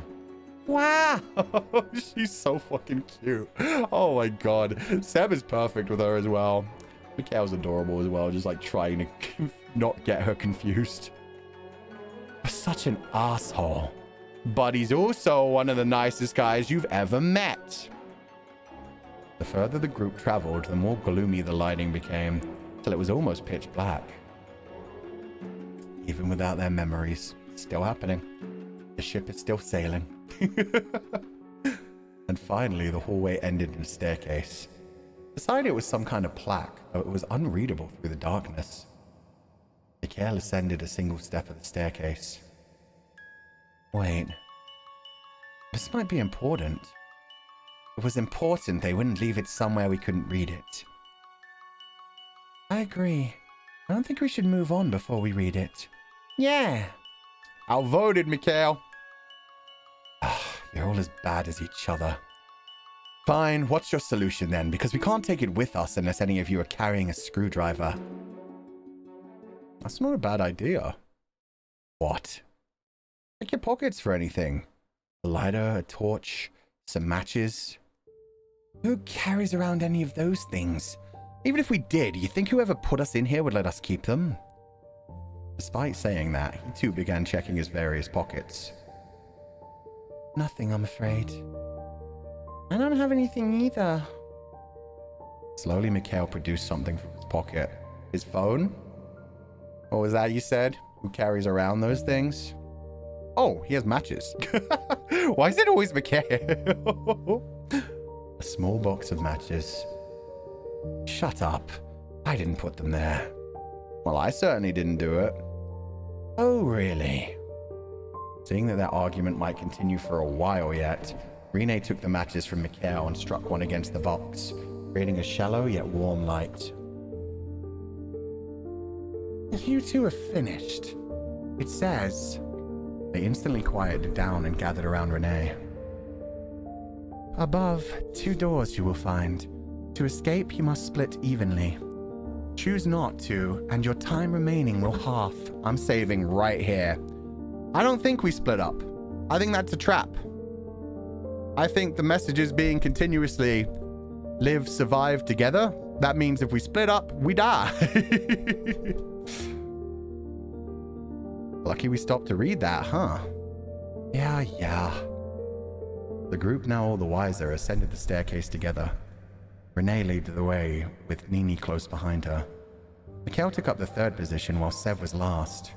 He turned around, looking down the empty corridor. Yeah, I love this art style. This is beautiful. Maybe Mika is secretly a loot goblin himself. Just bringing things between the loops as well. That's pretty damn magical. Time can be split in the first place. It wouldn't make the puzzles impossible. Narratively. Good thought. Yeah. Plus, if we do split up the first time, we could end up dying, but then we'll have to like realize, it's telling us to not split up. For some reason, the house seemed awfully lonely all of a sudden. Like the group had brought a little bit of life back to it, but now that they were continuing onwards, it was double as empty. Double as abandoned. Inadvertently, Sev reached for his chest where his heart sat. It felt empty too. It happened before Sev could even realize what he was doing. Whether he'd slipped or stumbled or a step had broken, he didn't know. All he knew was that Mikhail was walking a few steps ahead of him moments before, and now he was caught safely in his arms, hugged close so that the empty spot in his heart, which suddenly felt bursting with life. Oh, that was a really cute way to like write that out as well. That was beautiful. But wow, they actually did it. We were joking earlier about them possibly falling on top of each other. They just went straight into it. And with the little chibis. He kind of looks like Grimmy there too. Shit. Thanks. Sorry. I think I tripped on something. For once, Sev found himself dumbstruck in such a way he didn't have a single thing to say. Not even a joke. It's no problem. The flashback! Sev? You... and me? Hello? To Sev. Sebastian? We know each other, don't we? I hit you in the head when you caught me. My bad. Sev, Mika, it's okay? Sev's heart beat loudly in his chest, the same rhythm as his head began to throb. No, my head's... well, not exactly fine. But you didn't... I'm sure we know each other. Did you fall? You have to be careful in the dark. Let me go already. Jeez. Starting to embarrass me with how hard you're staring. Reluctantly, Sev finally let Mikhail go. The two rushed up the staircase to meet with Renee and Nini, who were peering down at them in worry. Glad you're both okay. Aww. It's cute. I'm just gonna keep saving along the way. Oh, Nini, you can come with me. Really? Yay! Wait a second. Is there a problem? Well, I guess not. Good, then we're all sorted. Sure we'll be back together soon enough. Make sure you two behave. The cat mouth again. She knows exactly what she's doing. As soon as she saw them catch each other and the fact that Sev was like, wait, we know each other. She's just like, yeah, okay, I'm making this happen. These two are going to remember each other. Even if he's wrong. I ship it. Yes, ma'am. No need to worry. I'm always on my best behavior. The two girls took the door to the right. It didn't shut behind them. If they wanted, they could have followed after them. Instead, they turned to the door to the left. The atmosphere between the two men had turned slightly awkward. Guess we're taking this door? I guess so. He made no move to enter. Unless there's something you wanted to say to me. Something to explain that picture in my head. You calling out my name? Clinging on to me. Where did that come from? What? I don't have anything to say. Just hurry up. He turned his back on Sev, crossed into the room. The blush and the screwed up face again. Aww. She's the captain of the ship. Yeah, she is. She's a Fidanshi.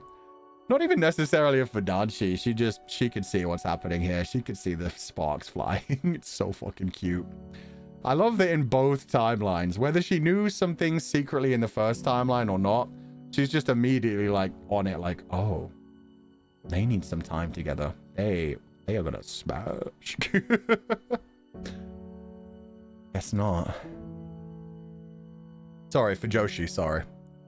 But yeah, even then. She just, you know, she just wants him to be happy. They shielded their eyes as they walked into the room. Although it couldn't be described as bright exactly, some light was finally present. Enough so that Sev found himself feeling overly self-conscious, which was particularly unlike him. Some kind of dining room. And there's even still food on the table. Looks like a nice jar of honey. Perfect for a picnic basket. Covered in a layer of dust so thick that you couldn't even see the food beneath it. Want a bite? I'll feed it to you. Feed it to yourself. Why would I want to eat that? You wouldn't eat it, why would I? With a shake of his head, Mikhail walked to the other side of the room. The room went silent as their chatter cut off. I feel like I should say something to him. Sev's eyes scanned over the room. A tall window which seemed to lead to nowhere. 2 chairs left discarded in the corner of the room huddled around a heater, and wallpaper that was torn from the wall, revealing the inner workings of the house for all to see. And through a doorway, another shut door with a panel beside it. We need a password to open the door. Whether Mikhail heard his words or not, he didn't respond. He was knelt in the corner of the room, looking down at something. Quietly, Sev walked up behind him and peered over his shoulder. In his hands, a purple stuffed animal in about the same condition as the rest of the house. He gazed at it with an expression filled with loneliness. How do I know you? What do I say to make you open up to me? Sev knelt down beside Mikhail. The black and white-haired man's eyes flickered up to greet him briefly, before he went back to staring at the toy in his hands. Your favorite color, isn't it? It is. This time, Mikhail's gaze held fast to Sev. Sev. Mika. We do know each other, don't we? I think so. How? I've never met you. I'm sure of that. I don't know. From the moment I saw you, I knew that somehow I knew you. Doesn't make any sense. Nope. It's like I have these memories hidden inside of me, but whenever I try to think about them, my head starts to pound. We need to keep this between us, okay? Why? I don't know who I can trust yet. There really is some history between us. We might be at an advantage if we know about it. Does that mean you trust me? As much as I'd trust anyone else in a death game filled with strangers. Fine. I trust you. For now. I trust you too. Mikhail stood, putting some distance between the two men that had very quickly been shrinking. Oh, they were slowly moving towards each other that whole time as well. This is so freaking cute. This reminds me of Your Name with their relationship right now. It doesn't really remind me of Your Name, but it reminds me of like countless other things with like the whole, no matter what universe, I will find you. No matter how many times we're reborn, I will find you. They're star-crossed lovers. Even with their memories completely wiped, they're still starting to like... I mean, they were connecting with each other even before, even if it was starting off as like an enemies to lovers kind of thing. But yeah, it's so cute. Also, like Fata Morgana, yeah. Mordad's Issue, yeah. And my favorite book series, The Death Recycle. Also, did you guys see the post that Final Fantasy 16, Jill's voice actress, she also plays Final Fantasy 14. It's so cute. Anyway, because Clive is now in Final Fantasy 14 and she plays Final Fantasy 16 as a little Lalafell, she changed her hair to look like Jill's hair from Final Fantasy 16. And she went to find the Clive model in FF14. She just took a screenshot of her as the little baby Lalafell standing in front of him, posted it on Twitter with like the text that said, "No matter what universe, I will always find you and we'll be together." And I was just like, oh my fucking god, that's so sweet. That's so cute. The bad I want to wear Mikhail's clothes. This means you like belts and restraining. Nothing wrong with that. But yeah, I just thought that was so cute. Jill's voice actress, Jill's Japanese Seiyu, just like throwing that quote in. It was just such a beautiful freaking moment. I can't wait to see the fan art that's going to spawn from that, because the image is so beautiful as well, of just like a tiny little Lalafell version of Jill looking up to Clive. Oh, glad we're on the same page. As much as I'm enjoying this reunion, if you could call it that, we need to get moving.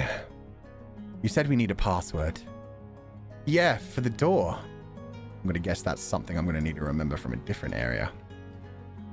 Then let's find it. I bet the other two are already waiting for us.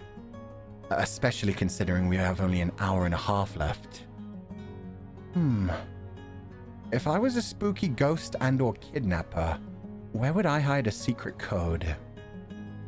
How could one person be so flippant? Pretty easily. Come on, Mika. Time to escape. It's Mikhail. You didn't seem to mind a minute ago. Ooh, how about this bad boy? Sev walked up to a large cabinet and opened the doors. It was empty. Looks pretty empty to me. Behind it, then. No harm in trying. Help me push. Mikhail stood facing the cabinet, both hands on the aged wood. Are you deaf? I don't think so. Sev, with nowhere else to go, stood behind Mikhail, wrapping his arms around the man to set his hands against the cabinet. Oh, damn. Love Mikhail so much. Yeah, he's so snipey, so snarky. And now, they're front to back, pushing against something. It's like a Kabedon, but even sexier. I gotta get all hot and sweaty while he pushes from behind him. He could have gone to the other side, but nah, they're gonna do it this way. With a smile, Sev pushed himself onto the tips of his toes, set his chin down on the top of Mikhail's head. Look here. Maybe we knew each other, but you know we're also complete strangers, right? Do you do this to everyone? Oh shit, we actually get an option. Oh man. Only for special people? Nah, it's just you. Yeah, I do this to everyone. Only for special people sounds like a fuckboy line, even though it's also a pretty good line. Yeah, I do this to everyone is just like, yeah, flippant, shaking it off. No, it's just you also sounds a bit forward. Let's go with only for special people. I think that's our best. Only for special people? Uh-huh, right. And I'm meant to be a special person. It feels like you are to me.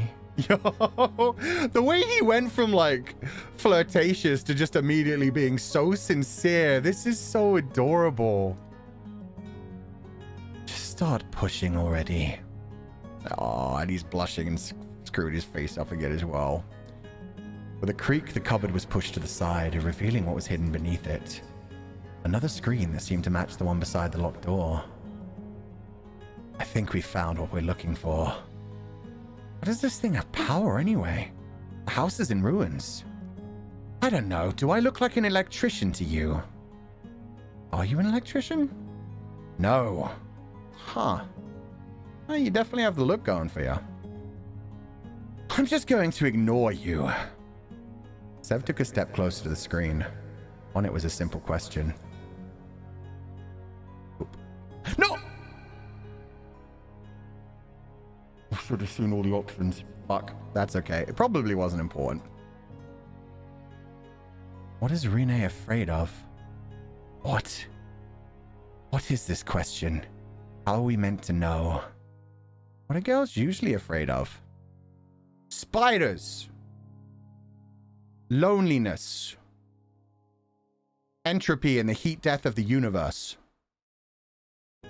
You two not getting together. No, that's me. The reverb has me crying. I know, that was so stupid. I'm usually so good at save scumming. I don't know why I automatically just went over it. Capitalism. Men. Pregnancy. Jesus. Cockroaches. Centipedes. Bugs works. Existential dread. Yo. We could go really fucking real with it. Relationships. Losing her sister. Many things. Maybe that's it, right? Maybe that's why Rene remembers a bit more than everybody else. Maybe Rene doesn't want to let go of everyone else. Maybe the reason they're trapped here in like a purgatory kind of state is that Rene doesn't want to let go of everyone. She's scared of them crossing over to the other side and never finding each other again. So she's trapped everyone in this time loop. Oh my god. Other girls, motherhood, not fitting in, fake friends, life. These are so real. God damn. Gynecologists. Everything. Everything's the correct answer, let's be honest. Walking alone literally anywhere. Ugh. That's what Mace is for. But yeah, even then. being forgotten. Damn, that's deep. That's some existential nihilism. We went from fucking cosmic nihilism to existential. So Morgana, but with better intentions. Yeah, Morgana, except instead of getting revenge, she's just wants them to be good together. Dessert being sold out? I like that one. That's nice and chill. Having no money? Yeah. Gotta have money to survive in this world. Fair. What are girls normally afraid of? Monsters? Vampires? Ghosts? That's what you're afraid of. All right. Well, Mikhail knew. Mikhail's remembering.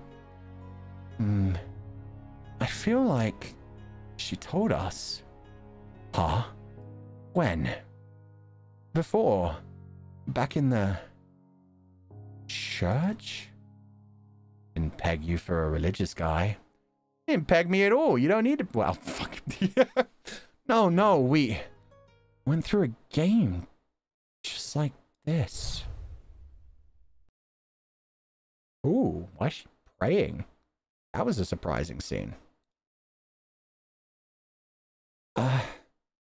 He stumbled back from the screen, tripping and falling until he hit the ground. Whoa. Are you okay? Mikhail rushed to his side, quickly grabbing his hand to help him to his feet. But Sev just shook his head. I'm fine. I thought I saw Rinne there. In the church, we spoke. Her hands lingered. Sev's grip tightened on Mikhail. Then, do you know the answer? Yep, there we go. How dare. Oh my god. I can get a church is just a special kind of communion, okay? Hey, I mean... No, I won't make that joke. It's a religious joke. I'll get in trouble. That was low-hanging fruit, Fu-chan. I didn't even do the worst one. Not even the religious one, but I was going to make it a video joke. I've seen a lot of art when it comes to a video and pegging, so that's Rinne's stand-in character. Okay, factory entrance. Yeah, I guess we're going to the church next. I'm glad we chose the right one first. So yeah, we just go from the bottom to the top. Back to the church. It's okay, Fu-chan. We have the same hive mind in this chat. Comfy no. I know. There is. Oh yes, there is. Link, you're gonna have to do a deep dive into Anka's old drawings. Video just hanging out with a good friend Peggy. Oh god, would she name it? Their voices rose in a chorus, cascading up, up, up, far into the sky and beyond, starting as small as a whisper before rising to a crescendo that threatened to pierce even the heavens themselves. Booming, deafening, it echoed throughout the hall, yet at the same time it was the most fragile, delicate sound to ever grace your ears. It made you feel at home, yet as if you longed for home. It made you feel at peace, yet as if you wished for peace. And home and peace were far from this place. I freaking love the music in this game as well. We've heard this one a few times, but it is just so perfect. It's so emotional. It's got like that hint of pain to it, but also a hint of hope. It's like nice and balanced. This is the kind of music I love the most as BGMs. Sebastian opened his eyes.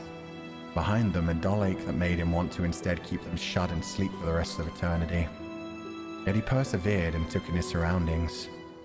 A high ceiling decorated, as some might say, orderly. Rows and rows of pews, all lined up and awaiting an audience that seemed to be missing. An altar and an organ, which sat covered in a layer of dust. Where am I? Where is this? The church was covered in a deadly quiet. It felt as if he'd woken up after the world had ended and he was the last person left. I was at home. And then... nothing. Sev stood from his seat and walked slowly between the pews. Empty, abandoned. It seemed a little ironic that a place like this would be deserted. A place of faith, of family and friends. But now that was all gone. Now all that was left was a feeling of absence. A ray of light shone in from the window, cascading over the room, and that's when he noticed it. A young woman kneeling in prayer. Shit, she looks so grown up here. I know they said she's no older than 20, but yeah, she could easily be like 23, 24. Give me the strength to go on, and the courage to find a way. Sev stood a distance away, listening to her quiet words. Most of them were merely whispers, but every now and then he would pick up on what she was saying. Even Sev didn't know how long they stayed like that. The young woman, so fair, looking that she may indeed have been a ghost locked in prayer, and Sev, who didn't dare interrupt her. Finally, just as he was about to make a move, she spoke up. Okay, new theory. New theory. Renee and Nini are the same person? What if they really are Sev and Mikhail's daughter? What if, like, Sev and Mikhail adopted Nini, passed away pretty early, and this is like an afterlife kind of thing where she's trying to bring them together as a happy family again? But she doesn't act like a daughter. But to be fair, if they passed away in like their young 20s and she continued to live a life after having gone through that, maybe she'd be a bit more emotionally mature and she'd know a bit more thing. I don't know. That's a silly theory. That's way much of a stretch. Wait, what if this is her mom? I think this is just Renee, but you might be right. Maybe this is a different woman. So it's kind of a trapped in limbo. Yeah, I think they're trapped in limbo no matter what. I thought you meant Mpreg. That'd be pretty wild. Who are you? My name's Sebastian. Sebastian. Do you know where we are? Sev's voice echoed through the empty chamber. What if that's where his nickname actually comes from? Like, why he likes being called Sev more than Seb?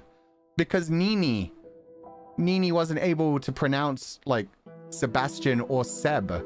So instead, she used to just call him Sevi, like she does in the current timeline. And that's why he started getting used and liked people calling him Sev. Oh, that'd be adorable. I'm immediately thinking of Morgana and Michelle flashbacks. Seriously, I don't know if the people who wrote these games, like this and Amelie, had played Fata Morgana as well, but they've got like the same soul. Like all of these games have that same kind of soul of like people who were in love, sorry, across multiple like lifetimes, finding each other again and again and always coming back to each other and being trapped even after death with each other. It's adorable. The young lady's back seemed small, fragile, weak, and her voice cracked as she replied. Renee's back. I don't know. I don't know where this is. I'll try the doors. We should probably work out where we are. I tried them all already. They're all locked. The windows won't break. I can't find a way out. There's no way out. Maybe we've been stranded here for our sins. Well, that's not a great sign. No, it's not. I'm not really one to believe in sins and hell and all that jazz, so I think that's probably another reason we're here. How about you tell me your name? My name? The words were strained, tinged with pain. She stood from the place, brushed off her dark red dress, and ran at Sev. Before he had the time to react, she'd already wrapped her arms around the brown-haired man and buried her face into him. I don't know what my name is. I don't remember. Maybe I never had one in the first place. I don't know where I am or why I'm here. I'm so scared right now that I could cry. But for some reason, seeing you puts my mind at ease. I feel as though you're important, and I can trust you. Awkwardly, Sev wrapped his arms around the young lady and patted her back. Sorry. That must be hard on you. I also have no clue why we're here, but we'll find a way out. By the way, my friends usually call me Sev. You can too if you want. Sev. Okay. How about we... Attention, precants. The timer has now begun. You have 2 hours to escape before the church is decimated. Good luck. Precants? I don't even know what that one means. And we're not phantoms anymore. I wonder, do you think this was like the original timeline, or is it just something weird going on? Yeah, but I call you daddy? How dare. Baby, yeah, she doesn't remember anything. I thought it was weird that she was acting a lot more religious this time. Rene is the Japanese word for reincarnation. Oh, there we go. There's the rest of the gang. They might be hiding around. They've had to find each other a couple of times. Maybe this is just their one. Who knows? Re before can't, as in, what's the word? Recant? Recant's a person who prays. Oh, I've never heard that before. Interesting. Thank you. So Rene means reincarnation. Nini. Nini. I don't know where Nini comes from. Did that just... Before he could finish his question, a timer appeared on one wall of the church. It was already showing that under 2 hours remained. Escape in 2 hours?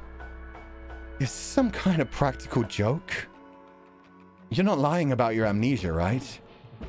She shook her head, her light hair flicking out around her. I remember nothing. I know you said you tried the door, but there must be some way out of here. Come on, quickly. Got it. Sev and the mysterious unnamed woman split up, pushing and pulling and trying desperately to budge even a single door. They wouldn't move an inch.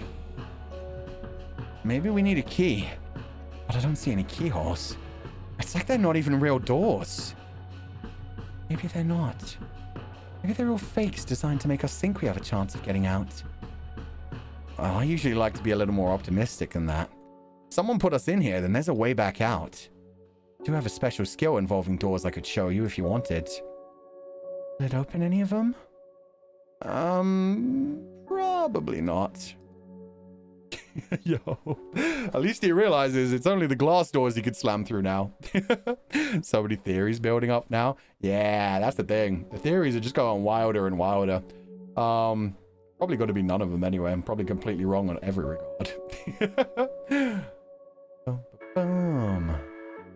Having given up on breaking any of the windows or making any of the doors budge, Sev started flipping over anything and everything he could find, searching for, well, anything. Hey, what's this? A phone? A phone? Can you call for help? Sev shook his head. No service. Must be in the middle of nowhere. Of course. I'll hold on to it anyway. We might need it. I wonder if that's Mikhail's phone. I mean, you don't necessarily need to know somebody's passcode to just check if you can make a call, so he might not have unlocked it yet. If I'm going to need you to remember the number. The room fell into silence as the two strangers contemplated what was going on. They begged and pleaded for some answer to call out to them from the dark, to show them the way. Do you think we're the last people on Earth? I hope not. Why? Between the loneliness of being the last people alive and being dead, there's no competition. That's true. Also, I'm just saying this now in case I end up being right. I don't want any kids. Works for me. I don't either. Depending on some of our theories, that may be really funny. But wow, Jesus Christ, my dude. And the man really said, well, even if we're the last two on Earth, we are not gonna have a child. Like, we're not gonna repopulate the Earth, so... Jesus, my man. For the first time, the girl cracked a smile. It was glorious, radiant and beautiful. Your dress is nice, by the way. You look like you're from the past. Thank you. As if in answer to their previous prayer, for someone to call out from the dark and save them, A muffled sound came from somewhere behind the organ. Please don't be zombies. Please don't be zombies. Or vampires. Wow. Oh, so that wasn't even a joke. Mikhail genuinely remembered what Seb is afraid of. Those are his fears. Let's go. Not repopulation? Oh my god. Humanity ends with us? Exactly. Screw it. No children. The girl, curious, sprung to her feet and walked behind the organ. A gasp followed. What the? It's going to be amazing if this is Nini. If this is Nini and they're just like, oh, fuck, we already have a child. We didn't want one, but I guess we're stuck with one. Is everything okay? There's a coffin back here. The color drained from Sev's face. A game of life or death he could deal with. Being possibly kidnapped he could deal with. I knew it was gonna be zombies.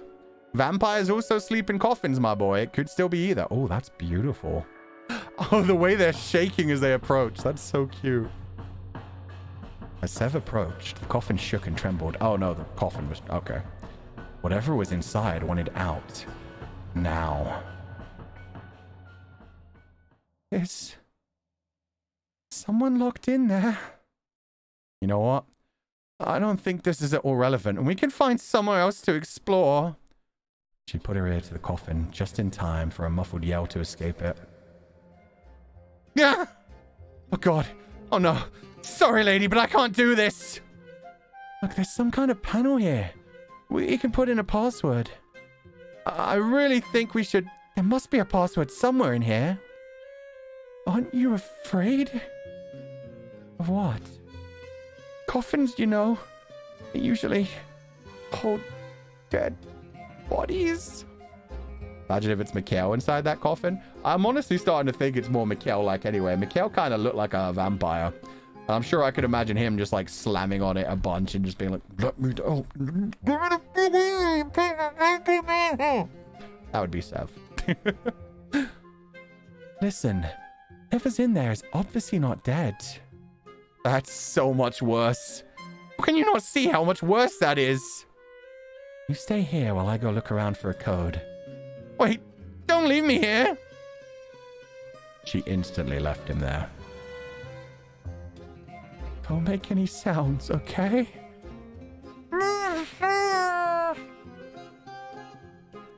Said don't make any sound. The coffin started shaking. Or move. Bad coffin. Shh. Be quiet. This is how I'm gonna die? A zombie attack in a church in the middle of nowhere? Oh. I fucking love her. She's so perfect. It's not funny. Did you find anything? Seems to me like you don't want to get that open. No. Never. Well, luckily for you, I found nothing. But unluckily for you, I think it has something to do with the phone you found. I take back my few. This thing, huh? Take a look. Oh, it needs an unlock code. What? A second code? Can't even find one. Oh, shit. Let me just save that right there. I know it. Oh, that's cheating. No, fuck you. I'm loading. How do I load? Load. I want the bad ending first. I thought it was going to try and make me remember it. I'd look dumb. No, fine. I don't know it. You already checked everywhere? The unnamed girl nodded. There's nothing anywhere. Nothing I can find anyway. Sev stared at the lock screen. It was almost like someone on the edge of his consciousness. It was almost like somewhere on the edge of his consciousness. He knew it. Those 4 simple numbers. No matter how hard he stared at it, no matter how much he racked his brain, he didn't know the code. Must be missing something. Come on, let's check around again. Thought you didn't want to get it open. I don't. I don't want to die even less than that. That time is already going down fast. Already the timer was below 1 hour 30 minutes. Damn, this one's zooming. It just tried the doors and broke shit for a while. What was once a respectable but somewhat dusty church became what could be almost described as a bomb zone. Furniture had been upturned, pushed aside, flipped on their sides, searching for something, searching for anything that would give them a clue to proceed. Seconds became minutes. Minutes snowballed into an hour, and soon the timer ticked down on under 10 minutes. Wow, they're just gonna die. Oh yeah, this is the bad end. Of course they're gonna die. I pretended I don't remember the thing. It's no good, is it? We can't give up now. The girl shook her head. It's okay. You're tired, aren't you? Sev's clothes were already darkened with dust and dirt, and his face was covered in a layer of sweat. In the past hour, he'd truly torn this place apart. He was left panting and gasping for air as he collapsed onto the one pew that was left standing. A young woman with hair and skin so fine sat down next to him. I suppose this is the end. Don't say that. It's okay. I know when to give up. It's a shame because I feel like the future had more in store for us. I don't know why. No funny jokes? I'm sorry. I've missed something. This is my fault. She shook her head. Maybe this is for the best. How do you come to that conclusion? Maybe there really is a zombie in there. By not letting it out, we're saving the whole world. You think so? No. But it makes me feel a little bit better. Maybe we're not even on Earth anymore. Maybe we're on some alien planet. Maybe we're just test subjects in a lab somewhere. Maybe this is all a TV show and people with cameras will come out any second now. Seth? Sorry. I'm rambling. No. Thank you. Sticking with me. It's the least I could do. Maybe we'll meet in the next life. Maybe we will. Warning. 10 seconds remain. The time ticked down under 10 seconds, and the girl closed her eyes, awaiting whatever was coming to them. Goodbye, Sev. Goodbye, Rick. The building collapsed in on itself. All that remained was a pile of rubble. In his last moment, Sev thought of one name in particular. Don't you dare hit me with the Mikhail. Oh! Renee. We got the first bad ending. We got 2 more to go. Okay, let's do this again. New plan. The coffin. I'm going to check my settings real quick. Don't skip on scene text. Okay, then I can just do this. There we go. Just skip ahead whenever I need it. That makes sense if you'd picked that route first. Yeah, I mean, he doesn't know Mikhail in this timeline. Wait. Oh, fuck! I forgot he shouldn't even know her name. She doesn't even know her name. He remembered it. Okay, so Sebastian is definitely the key to this. He remembered it in his last moment. God damn. That took me a minute. Jesus. I know it. Let me try to remember it. I think it's 7592. Might be 7952 or 7592. Shit. Actually, yeah. I think it's one of those two. QR code. Does anyone have a phone? I don't own one. I think mine was taken. Oh. Paused in his search as he felt something in his pocket. I have mine. Wait, that's not his voice. It was very there we go. I have mine. Oh, you absolute imbecile. There we go. Pass it here. What's your passcode? Sev? Are you okay? A grief came over Sev's heart from a place unknown. What was that? Who was that? I think I know the password. The phone? Sev nodded and pulled it back out of his pocket. It awaited the 4-digit code that would unlock it. Oh shit, they don't actually tell me. Okay. It's either 7592 or 7952 in my mind. I might be wrong anyway. Oh, you have a notepad! I should have been using my notepad. Fuck, okay. 7952. 7592. Okay, we could go back and find it. Confidants, I know one of you guys knows it. Go ahead, backseat me. This is just going to save us like 3 minutes of running through things. The wallpaper, yeah, I feel like this might be one of their other games. But yeah, big green-haired sexy man. Holy shit. 7529. Oh, I got the numbers. Oh, there's a bunch of different ones. 7295, 5972, 5279. A lot of people were saying 7295. Let's go with that. 7295. Okay, thank you guys. Achievement unlocked. I definitely remembered the phone code. Remember the code for Mikhail's phone. Thank you guys. You guys have better memories than me.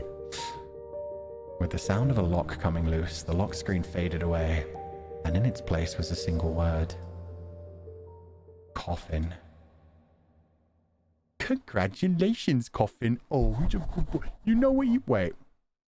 What about the person? Coffin. Is that meant to be the code? Oh, that's what appeared on the phone. I'm a dumbass. It's a terrible password. That's like the equivalent of making your password ABC123. And yet you didn't try to guess it. You say that, but neither of us guessed it. Fair point. Neither the girl nor Sev made a move to walk towards the coffin. Aren't you going to open it? You're the one who wants to open it. Can't you do it? Oh, that's the Divine Speaker. Let's go. That's the one I'm not going to play on stream because it's super freaking long. I've heard a lot of people say that's a really beautiful game, but I think it's something like 40 hours just for normal people. So that would be like 100 hours for me. What if it really is a zombie? So you agree? Nah, I'm just messing with you. I just think it would be funnier if you opened it. God, I love her. Ugh. It's not a zombie. It's not a zombie. Okay. Here we go. Coffin. How did you know the phone password, by the way? Did you find it somewhere? I have no clue. It just kind of came to me. Are you a mind reader or something? That would be helpful. But no, I don't think so. The panel beside the coffin let out a ding, and a click came from within. Sev leaned in close, putting both hands on the lid. He lifted it slowly, carefully, ready to slam it back down at the first sign of aggression.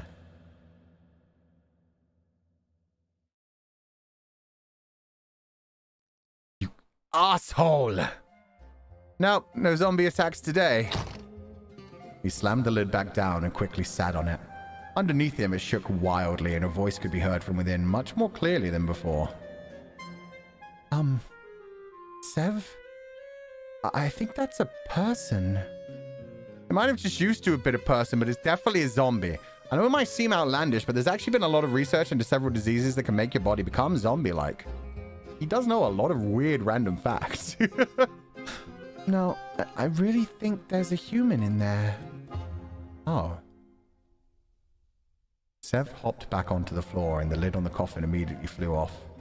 Someone or something jumped out of the prison with speed. A blur so fast that Sev couldn't do anything to stop it. The thing grabbed onto Sev's sleeve. Please no, I don't want to eat a zombie today! We're gonna get chibis again? No, okay. What the hell are you blabbering about, asshole? Wait a second. Sebastian? Wait, who's the question marks? Oh, he said that. Wait a second. Sebastian? Oh, he remembers while Sebastian doesn't. Sev stared into the face of the young man. He was probably in his 20s with dual-colored hair and a matching outfit to boot. He stared and stared, waiting for his brain to kick in and tell him who it was.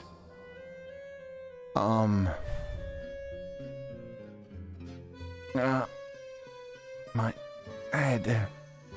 All right, arsewipe. Why the hell did you put us in there, huh? Oh. He said us as well. I'm thinking that the baby girl's in there as well, so... Where are we? What are we doing here? First of all, arsewipe is a shit insult. And you focus on arse a lot. I think you maybe have some hidden tendencies that you don't want to admit to yourself or the rest of the world, and they're coming out in weird ways. Second, I didn't do anything to you. In fact, I think you should be thanking me considering I just let you out. Thanking you? Oh, that's rich. Get fucked. I'm not thanking anyone. I'm gonna put you back in there. You are not. Sev grabbed the man and had nearly picked him up when his companion finally raised her voice. See, I thought it was both of them. Yeah. Oh, no, his... This game is confusing me. Stop with the question marks. I know his name. Just give me his name. Okay, that's enough. Stop fighting. What's going on here? Do you two know each other? No. Unfortunately. Wait, what? This arsehole is probably the one who brought us here in the first place. Speak for yourself. Sev wouldn't... Sev. Are you his girlfriend or something? No? We don't know each other. What's your name? Mikhail. And yours?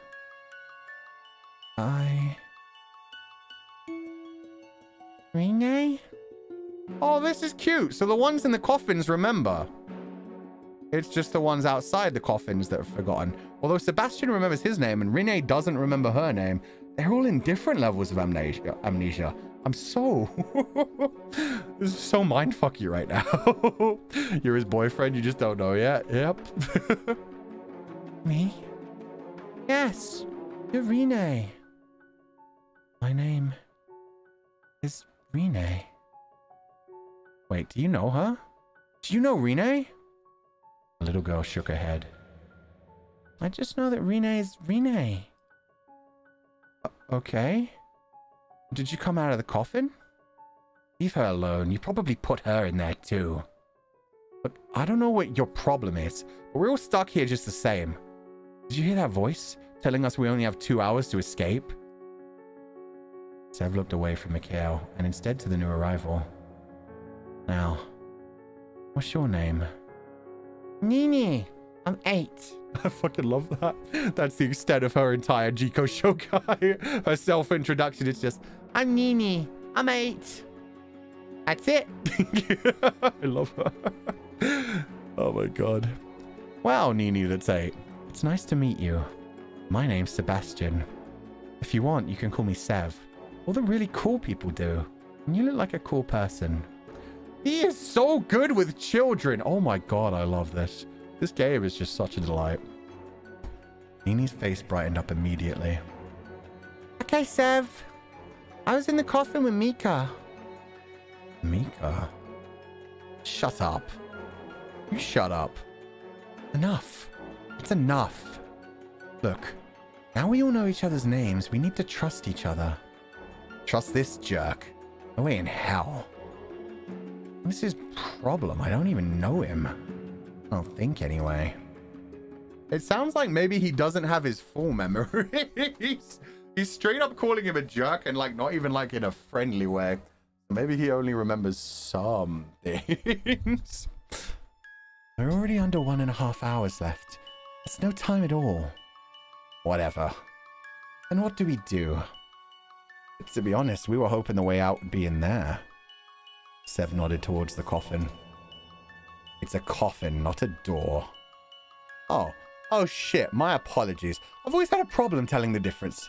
You know, both wooden, big, they open. My bad. Mikhail rolled his eyes. Why don't you go ahead and check the doors then? Since you didn't seem to bother trying, I think I will.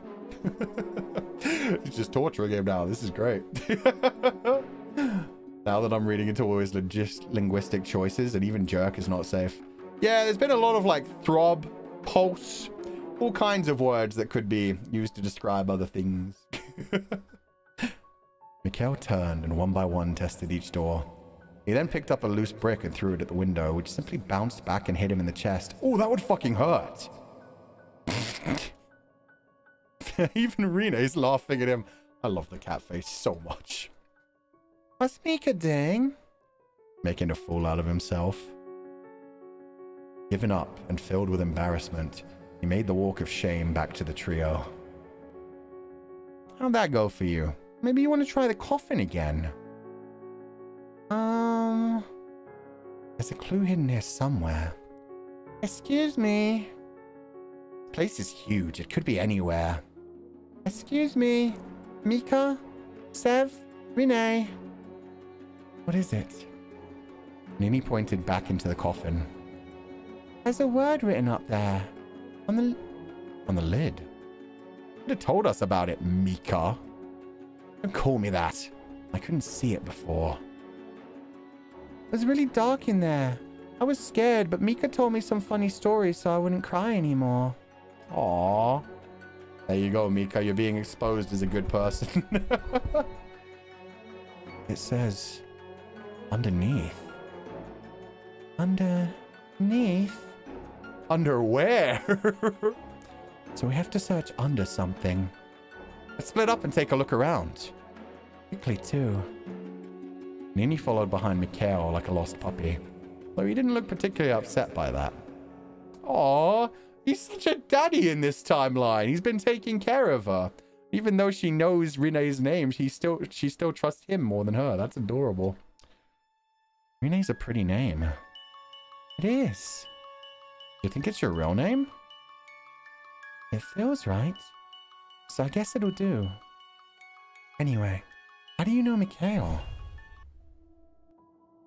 We did it! We need to open the door, Mika. I'm sorry. We didn't deserve this. Oh, he remembered the flash from his death. He saw a little flash of them in bed earlier, but with no words. There, he remembered his death a tiny bit. What? Who was that? I really don't think I do. He recognized you instantly. If you lost your memories too? I don't think so. Wait, how do you know if you've only lost some memories? If you can't remember which memories you lost? That's a good question.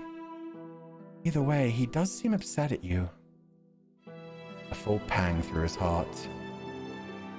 Yeah. Maybe I should go bug him.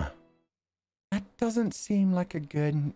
With a spring in his step, he bounded over to the man who looked like he walked right off the set of a black and white movie. Did you know that they invented color televisions in the 1950s? Is that a joke? A pickup line? I just thought maybe you didn't get the memo. He's just making fun of him for wearing nothing but white and black. My dude, come on. Got a problem with how I dress? Nah. Nah? Sure seems like you do. Nah. Is there something you want? Yeah. Well, hurry up and say it. I just wanted to say hi. And ask why you seem to hate me. How did you get us out of that coffin? I used this. Sev held up the phone, his new prize, only to have it nearly smashed away by Mikhail. Where did you find that? Just kind of over there. But it's mine, so I'd appreciate you giving it back. If you say please. Please. Pretty please? I'm not. Say pretty please with cherries on top, Mika. Mika. Why does it hurt? Oh, wait. Oh, fuck. I freaking... God damn it. That was... Bear is at the top. Or is it scrolled all the way up? That was Nini. Okay, my bad. Say pretty please with cherries on top, Mika. Mika? Why does it hurt when she says that? I'm not doing that. Fine. And I'll settle for you telling me what your problem is with me. You left me when I needed you most. Happy now? Nice to know you forgot about me so fast. Mikhail grabbed his mobile before Sev could argue. Oh shit, he remembers the death scene. Fuck. And he's angry about it. Oh, man. Any luck over here? Might have gotten a chance to search if I wasn't being harassed by a certain someone. How about under there? Underwear, Nini. Also, Nini's finding everything this time. Damn, she's a legend. Nini pointed back at the coffin, unsure of herself. That's a great idea, Nini. That's what I thought from the beginning. It would be too heavy to push over and see what's underneath it with just 2 of them and 2 of them inside. But with all 4 of them outside, it's way easier to knock it over. My God, Fulgur. Wait, what did I do? Oh, the underwear thing. Shit. Let's find out. All 4 braced themselves to push as if their lives depended on it. And all 4 nearly fell flat on their faces as it pushed to the side with ease. Hiding under where the coffin once sat was a rectangular hole that led down into complete darkness. Sev kicked a rock down the hole, waited for it to hit the bottom for longer than he would have preferred. Ladies first? Scared? No. Well, a little. I mean, that's a long drop and it's kind of dark. So how about you go first? Get your ass down there. Aye, aye. Still focused on his ass. You're not defeating these allegations, Mikhail. Ooh, creepy. Sev took a deep breath and slowly made the descent. Cold clung to the metal of the rungs, chilling Sev to his core. Every step downwards took him further into the darkness, which soon consumed all of his vision. All that existed for that brief moment was himself, the bite of the cool metal, and the darkness. Are you okay down there? At this point, Renee's voice sounded distant and foreign, as if it was from another time, another place. Fallen all the way down and broken my leg! Help! Oh no!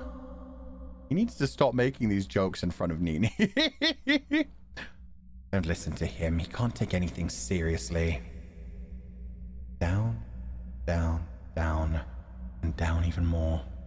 Till finally he saw a dim light below him, and his feet touched the ground. I'm at the bottom. It's safe, so start coming down. Nini, you go next. It's so dark.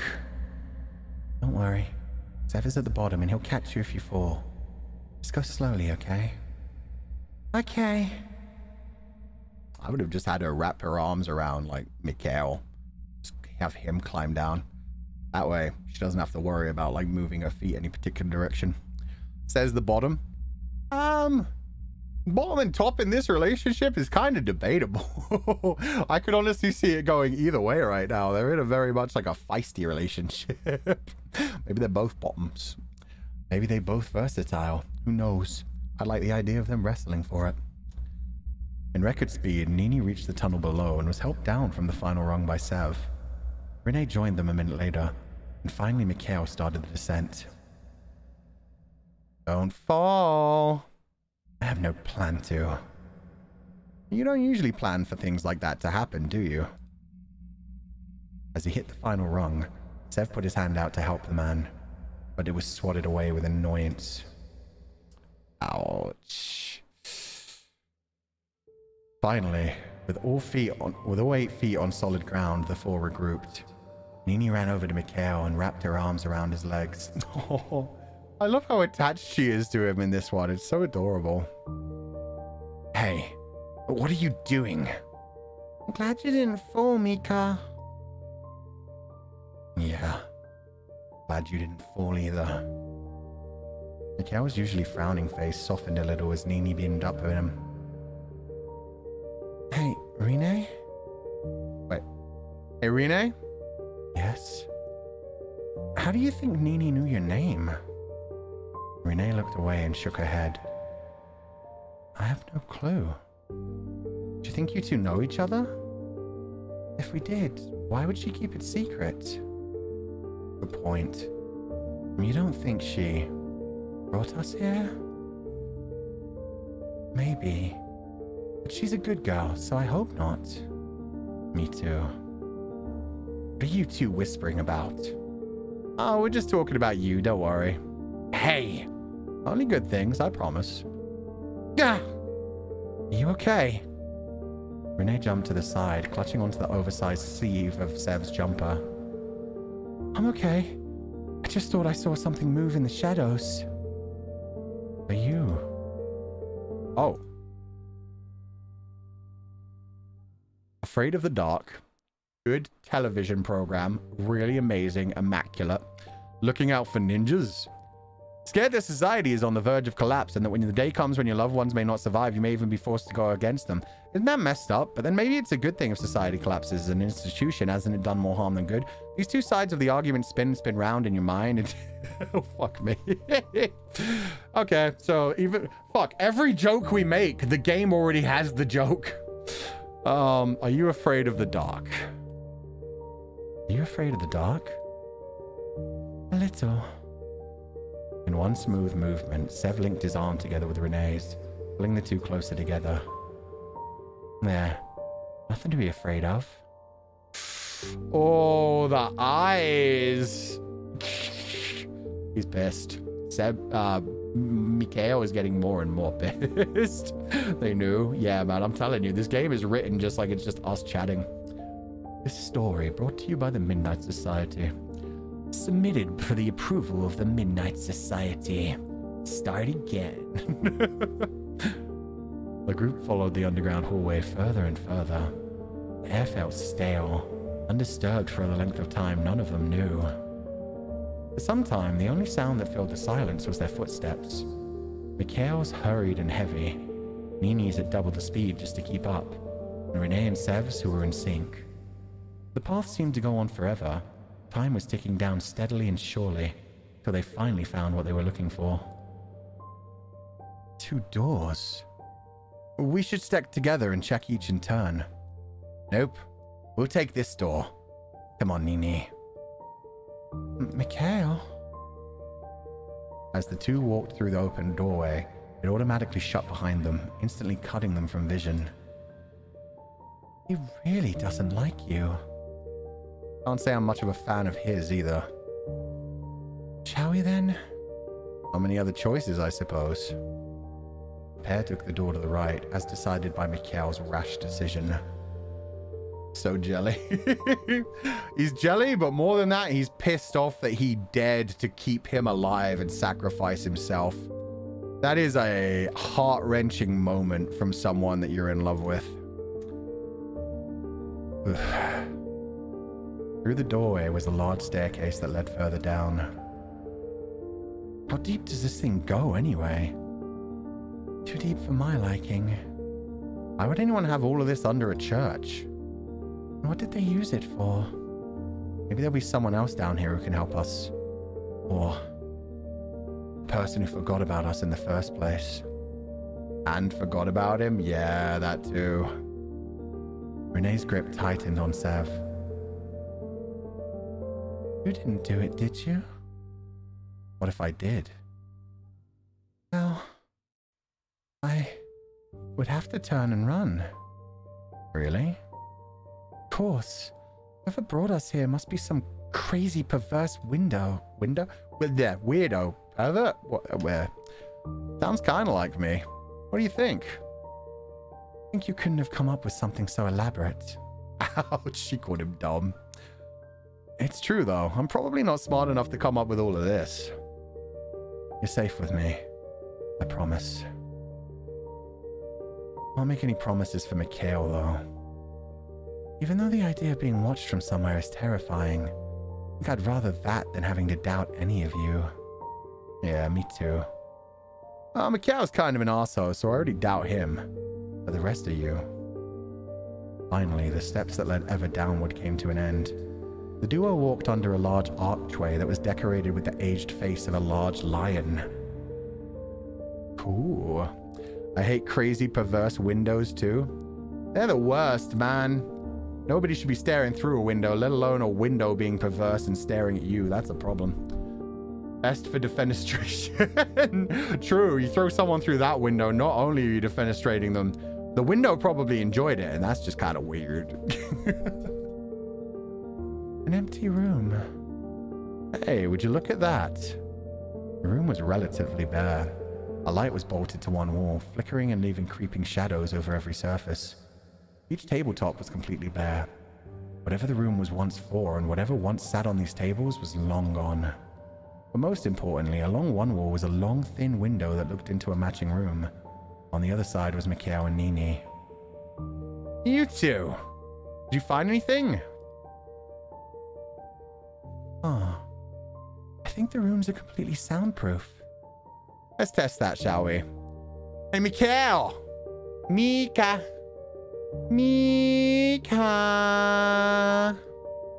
Can you hear me, Mika? Mikhail's face twisted in confusion as Sev twisted and twirled around the room. I'd say we're good. He poked out his tongue at Mikhail, who quickly raised his middle finger in response. I love these two. This is great. So crude. When you're done dancing, you take a look at this. Sitting just under the window, inbuilt to the wall, was a monitor covered in a layer of dust. Renee brushed it off, then wiped her hand against Sev's sleeve. Hey. I love that. She just casually wipes the dust on him. She, like, respects him and trusts him, but at the same time, she's so disrespectful. It says, the door to leave your room will open in exactly 45 minutes. 45? We don't have the time for that. Alternatively, you may press the button on the screen to open the other team's door immediately. Their door? How is that helpful? So, they probably have a button to press too. So if we both press it, then the doors both will open? You trust that Mikhail will really press his if we press ours? I trust him about as far as I can throw him. But to be honest, I do think I could throw him a fair way. He's pretty short. Oh my god. These dynamics are impeccable. Oh my freaking god. Beyond the glass, Nini and Mikhail were both looking down to something and deep in conversation. A few moments later, Mikhail held up his phone screen to the window. Press your button? What? Just us. Renee, is there anything we can write on anywhere? Doesn't look like it. Ah, interpretive dance it is. Sev waved his arms at the window, getting their attention just in time for his performance to begin. He shook his head, let out an exasperated sigh, and pointed back at Mikhail in an exaggerated, accusatory way. After he feigned pressing a button and pointed back at Mikhail, then repeated the actions once more. Even through a sandproof room, Sev could hear the vein popping on his forehead. Here we fucking go again. Oh, I love these guys so much. Finally, charades, the most erotic of awkward party games. Yeah. And the fact, oh, look at little, even she's doing the middle finger. Baby, no. Nini, don't pay attention to the bad man. Oh, god damn it, Mikhail. What have you done to the baby? Mikhail turned back to his phone, typed angrily for about 20 seconds, then shoved his screen back at the window. On it was language so colorful, it almost made Sev blush. But it all boiled down to something like this. Push your button. Push your button, or I'm going to break down this wall and make you press it. Once again, he busied himself typing. Just trust me. If he doesn't press it, would Nini? I would think so. I don't know. Then what should we do? A confused look too. Yeah, she's just like so innocent. She's just like completely blank stare, just with the middle finger up. It's just like, what does this mean? Mika, what are we doing? Is this like a response to his dance? So cute, man. It's up to you. Whatever you decide, I'll have your back. Is this going to be another really simple bad ending? Because I am so down. What if I really was the person who locked us all down here? Wouldn't I make a bad decision on purpose? How do you know you can trust me? Renee simply shook her head. I remembered a few things. Really? She nodded, hesitating to continue. It's really hazy. Whenever I try to think too hard, my head starts hurting. Throbbing. It feels like lightning behind my eyes. But I remember a house out in the middle of a field, far away from any city. And I lived there with my father. That sounds nice. He would take me out to play in the fields. He'd let me practice my makeup on him even though he could never get it off. He'd play dress up with me, and he'd play the princess so I could be the queen. Renee clutched the front of her dress tightly. And you remind me of him. A lot. So I trust you. I don't think that's misplaced. Okay, number one, that's freaking adorable. That man is a fucking legend. Number two, that sounds like an amazing life. Just living out away from the city, just by yourself, the family members. Number three, that really adds credence to our theory. I thought the theory was complete craziness. It was like a stretch and a fucking half. But this would be fucking cool. This would be really cool. Maybe they're not even like... Maybe they are just sisters. Maybe there is just timey-wimey bullshit going on. Where actually, Sev and... What's his face? Mikhail had like grown up quite a bit older. It's him. I hope so. I really hope so. I think that would be just so cute. If this is just their two daughters. And maybe Renee is the one who doesn't want to let go to any of them. What if Renee was kidnapped to be their daughter? Shit, Shimomi. You just immediately twisted that from, oh, it's just so wholesome. It's just a family who doesn't want to let go of each other. She lost her family too soon and now she's trying to keep them together. Meanwhile, yo, what if they kidnapped her? Maybe in one timeline it was Mikhail and in another it was Sev. That could be as well. Maybe, yeah, like each one of them had a different timeline. Maybe, yeah, she died at different ages in different timelines. Maybe the other partner died before, like, they got that old anyway. I don't know. I don't know. I just think this would be really cute. I like reincarnations. I like purgatory stories where family members won't let go. All of this is pointing towards a beautiful ending. Full of angst and pain along the way, but hopefully a good ending. He must have been really good looking then. And smart. Funny, thoughtful, generous, kind, reliable. Okay, I get the idea. Oh, good. With a smile, Sev turned back to the monitor. Depress or not depress? Oh, we're gonna press the shit out of that button. Can I trust him? Oh yeah, we're gonna not press it. We're gonna die one more time.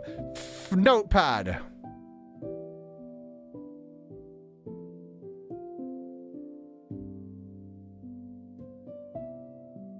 Fuck Mika.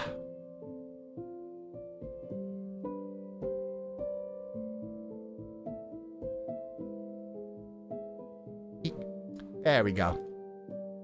Perfect. So first we're gonna not press it because we want to see the bad ending. Yeah, and that's not bad. I figured. There you go. There we go. Exactly. Fuck Mika. But in which way? Right now he's like, fuck Mikhail. Later he'll be like, oh, I want to fuck Mika. Let's not press it. Nice handwriting. Look, man. You guys should have seen my handwriting many times before this. Hell, for the new skincare collab, I had to write in English, Japanese, and Chinese. And I really hope I didn't butcher any of those too much. But yeah, my handwriting is not good. Let's not press it and see this bad ending. I can't do it. Sev turned away from both the monitor and Mikhail's judging eyes. He'll leave us here if I press it. Can we wait? I don't think he's very happy. Renee nodded back towards the window where Mikhail was banging on it soundlessly. Whatever colorful words were escaping his lips were fortunately lost before they ever reached him. The brown-haired man shook his head. Sorry, Mikhail. I can't trust you. I want to trust you, but I can't. It seemed as if Mikhail went through all 5 stages of grief in a constant cycle. No matter how much Sev insisted he press his button first, he utterly refused. See, if he really wanted to get out of here, he'd do it, wouldn't he? Yeah. Ignoring the furious white and black-haired man behind the window, Sev used one of the tables as a chair, his back turned to them. When the door opens, we won't have much time. 15 minutes, maybe. Yep. Just enough time to get beaten to death by him. Nini is hearing all of them, poor child. Yes. Your hiragana was impressive, though? Wait. Your Japanese was nice, though. Have I shown you guys my writing in Japanese before? I don't remember doing Japanese before. Maybe I did. Must have been a long time ago. Probably won't be enough, will it? Maybe not.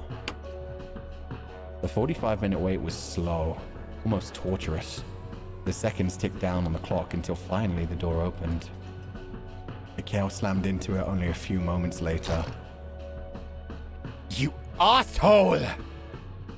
Mikhail, with Nini in tow, stormed into the room. What the hell were you thinking? Hey, what do you mean, what was I thinking? You refused to press yours first. And don't you think there's a good reason for that? What did you think? After you left us out, we would have just abandoned you in there? I'm not you. Come on, Nini. We're getting out of here. Alone. But those two want us to die. I won't let that happen.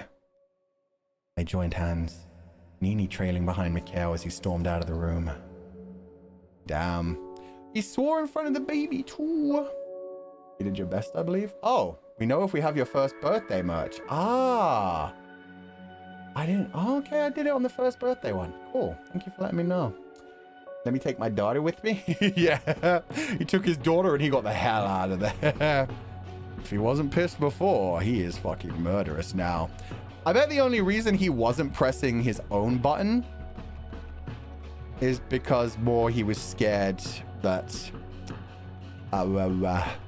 they would find a way to, you know, sacrifice him again. To sacrifice what's his face? Seb. Seb would find a way to sacrifice himself rather than anything else. He didn't want to be that separated from Seb. He got the child custody after the divorce. Meh, I have another child. She's just almost as old as me. Let's go check their room. Okay, good idea. Ooh, they had a much bigger area. Outside of the newly opened door was another long wide tunnel that stretched into the darkness. Mikhail and Nini were already long gone. This must be their room. Directly next to the door they had just left was another one, exactly the same as the last. Feeling like a knot was already forming in his stomach, Sev led the way into the room. The room was exactly the same as theirs, which came at no surprise seeing as they could see the majority of it from the window. A light bolted to the wall, a row of tables, the window, and lastly, the monitor. Renee approached it first, and their timer ticked down below 5 minutes. Her eyebrows twitched, a frown forming as she continued reading. Oh, they had a completely different button, didn't they? It probably says something like, press this button and the other room will explode and you'll go free. Oh no. What is it? Doors will automatically open in 45 minutes. If you convince the other team to press their button, your door will open and you'll be able to open their door from the other side.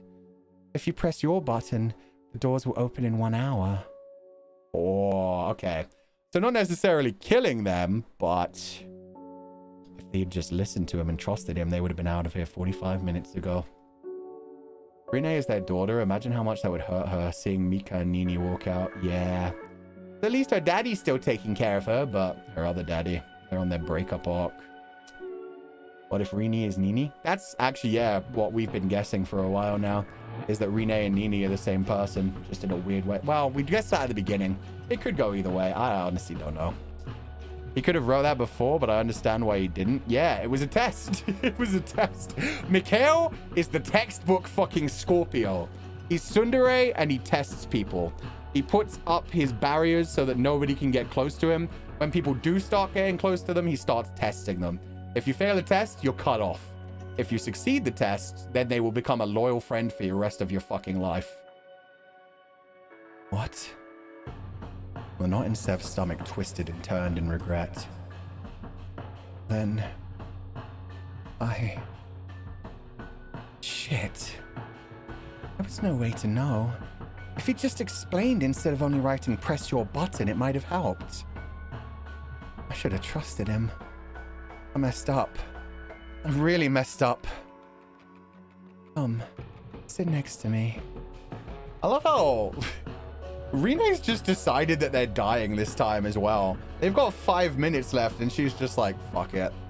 We're dead. We might as well have a conversation before this timeline collapses. Sitting on a table, she scooted over to make room for him. But the timer...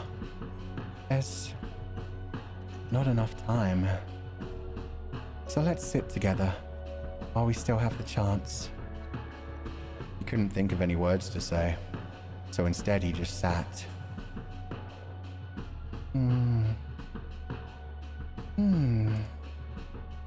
It started low and soft. Warning. 10 seconds remain. She hummed a song of simple pleasures. Sunlight on your face, a home-cooked meal waiting for you, walking by yourself surrounded by nature. A song of sadness, of loneliness, of a lifetime of regret. A song of the past and the future. How much you want to bet her dad taught her this song? What is that song? It's pretty. Renee smiled. Behind that smile was a sense of loss that only came from forgetting what was once important to you. Yeah, her dad definitely taught her that song, and there was that little bit of pain there in the fact that he doesn't remember it. Those memories aren't in him. It's my secret song. Now it's both of ours. Shit. One more dead end, baby! Okay, back to the hidden room. Renee marinating with Sev. Yeah, I mean, she just knew time was up. Might as well spend a few more minutes with my father. Remind me of the old days when he used to hum to me. Probably when he Probably when he tucked her into bed. Probably that kind of thing where it was like a nursery, well, not even a nursery rhyme, just like a lullaby. He would just hum to her while he was rocking her to sleep or tucking her in after reading her a bedtime story. God damn. Okay, skipping. This time we press it. Trust is a strong word, don't you think? Something very hard to win. I don't trust him, but I'll choose to believe in him this time. I guess. Feel free to convince me otherwise. I could honestly go either way. You want to believe in him? And I will too. Don't let me down, Mikhail. As soon as Sev's finger pressed down on the button, both Mikhail and Nini's heads whipped around to look at something. The door opening, Sev assumed. Without missing a beat, Mikhail and Nini were gone. Well, he let me down. Who would have guessed? Yo. Oh, I never doubted you for a second. How? I don't know what your instructions were, but ours said we had to convince you to press your button without pressing ours. A game designed to test our trusts. And I knew that we could trust you. You're such a bullshitter. That's a bad word. You're such a crapper. Doesn't really have the same impact. I freaking love this game so much. This is so adorable. I love that it's so like our style of humor. It's so like our style of like conversation and shit. All the jokes are just landing so good. Feel oddly wholesome if it's their daughter. They're both spending time together in different forms. Yeah. Whether it's just one daughter or they actually had two daughters. Could be two separate people, but they're both their daughters as well. I don't care. If we're done with the sappy trust crap, then let's get out of her. And Mikhail's learning to censor himself like a daddy. Let's go. Sev glanced at the remaining time. 1 hour. If we waited the 45 minutes out, we probably would have died, huh? Oh, yeah. Plus, they gave Mikhail the option to just kill fucking everyone. That's the fun thing. They didn't give Mikhail the option to cut the time. But with Mikhail, the trust exercise was like, will you get so freaking angry that you'll press your button and make the time completely run out just to kill absolutely everyone? It must have been excruciating, sitting there for 45 minutes thinking, if he just pressed the fucking button, we'd be out of here. If he just trusted me, we'd be free by now. So yeah, it's kind of impressive that for 45 minutes he sat there thinking, he's a fucking idiot. He's a piece of shit. He's an absolute arsehole. I hate him. I hate him. I hate him. And yet not pressing the button that would kill them all. You wanted to at least get Nini out of there. Another long tunnel. How original. Mika? Mika? Mikhail bent down low enough for Nini to whisper into his ear. Wait. Oh, we can't hear what she's whispering. Okay. I was like, why is Rene talking? It was Nini that said Mika. The further we go, the more worried I am there isn't really any exit. Rene, can you come with me? Come on, come on. The young girl grabbed Rene by the hand and pulled her further along the tunnel, rounded the corner until they were out of sight. What the? I'm coming too. Wait. Wrapped in darkness, it was hard to tell. It almost seemed as if Mikhail's expression had softened considerably. Aww. Now Nini's playing matchmaker. Nini was probably like, I know you like him, Mikhail. You need to be nicer to him. You need to tell him what you're feeling. That kind of thing. Aww. I just... You know... What is it? I just wanted to say thanks for trusting me. You didn't have to. I might not have trusted you if our positions were flipped. Well, I wouldn't have. So, thanks. It's fine. Aw, the double blushing again. There we go. In every universe. Oh. I just want us all to get out of here. It's as simple as that. We will. I hope so. Look, I feel like we need to clear the air a little. You said you know me. It's not that I've forgotten. I'm sure of it. We've never met. Your name is Sebastian. You're 23. You went, I get it, you know me.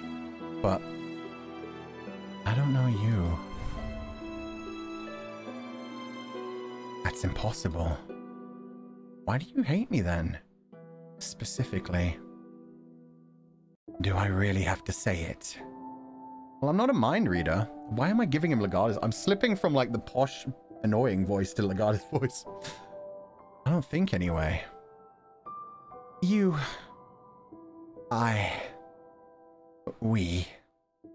Ugh, fine. Back when we were in high school, you made friends with me even though I was just an unpopular loser. When I told you that, Look, it doesn't matter what I told you. But you dropped me as fast as you became friends with me. Asshole. Give me a break, I don't even remember that. Then what? Out of the two of us, one of us has false memories. Or both of us. You sound insane, but I'll give you the benefit of the doubt for now. I take back the asshole. Thanks. Oh, don't thank me. Thank yourself for looking like such an airheaded idiot. You're putting on a very convincing act. Eh? Oh, I always look like that. You always look how you look. You know, like someone put salt inside of your sugar in your hot chocolate. You know what? You are an arsehole. A complete and utter arsehole who can't take a single thing seriously to save his life. Serious when I'm thanking someone. I don't believe you. Sev pulled on Mikhail's long, oversized sleeve, forcing the two of them to stop face to face. Thank you. You still could have got out of your room and left us if you wanted to, so... Thank you. And I'm sorry... You don't need to say sorry to me. We're friends. There's no need for that. Not between us. Sorry if all that really did happen between us. Oh shit. So he did remember it for a minute. It's whatever. But come on, hurry up already. So there are different timelines going on here as well. He remembered a tiny flash. What's interesting about this one is while they were in the train, Mikhail had talked about the fact that they knew each other since they were children. That they'd been childhood friends and then all the way through to college.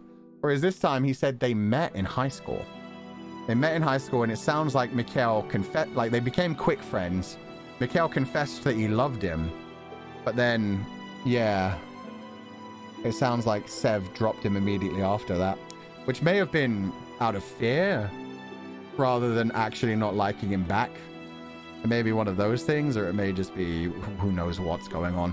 There are multiple universes, is what I'm learning now. Multiple timelines. We really are doing the whole, like, in every universe, I will find you. Even though in this universe they had a bad meeting then, maybe they'd run back into each other in college, or maybe just, like, a couple years later. Eventually, Seb would realize, oh shit, that was just gay panic. I was running away because I didn't want to think about having those feelings. Maybe in each one they each remember different things. Yeah, could be that. But even then... you'd have to cut out like the whole confession and things going on. I don't know. There's a lot. We'll find out. Timey-wimey shenanigans. Exactly. Most important thing in every universe, it seems like they've become close. They become entangled. They are attached to each other. Soulmates of some kind. He turned away from Sev's earnest expression and quickened his pace, rounding the curved tunnel.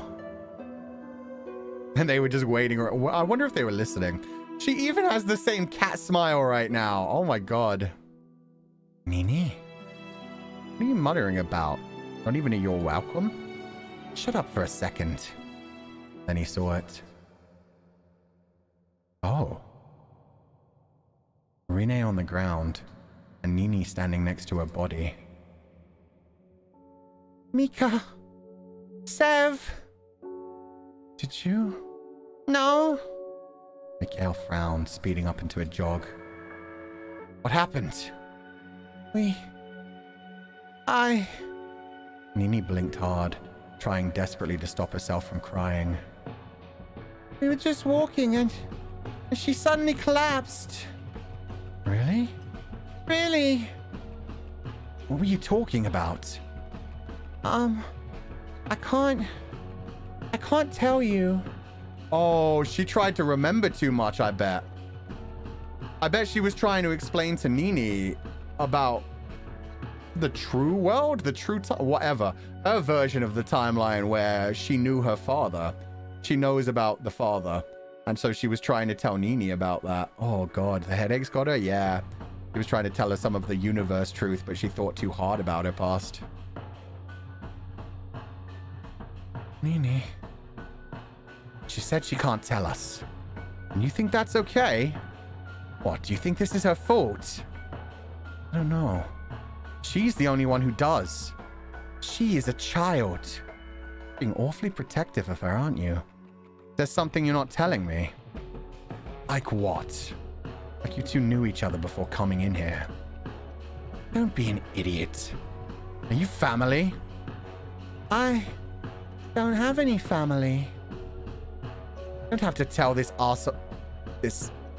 guy anything, Nini. Also, her saying she doesn't have any family, that's different from the train timeline as well. Interesting.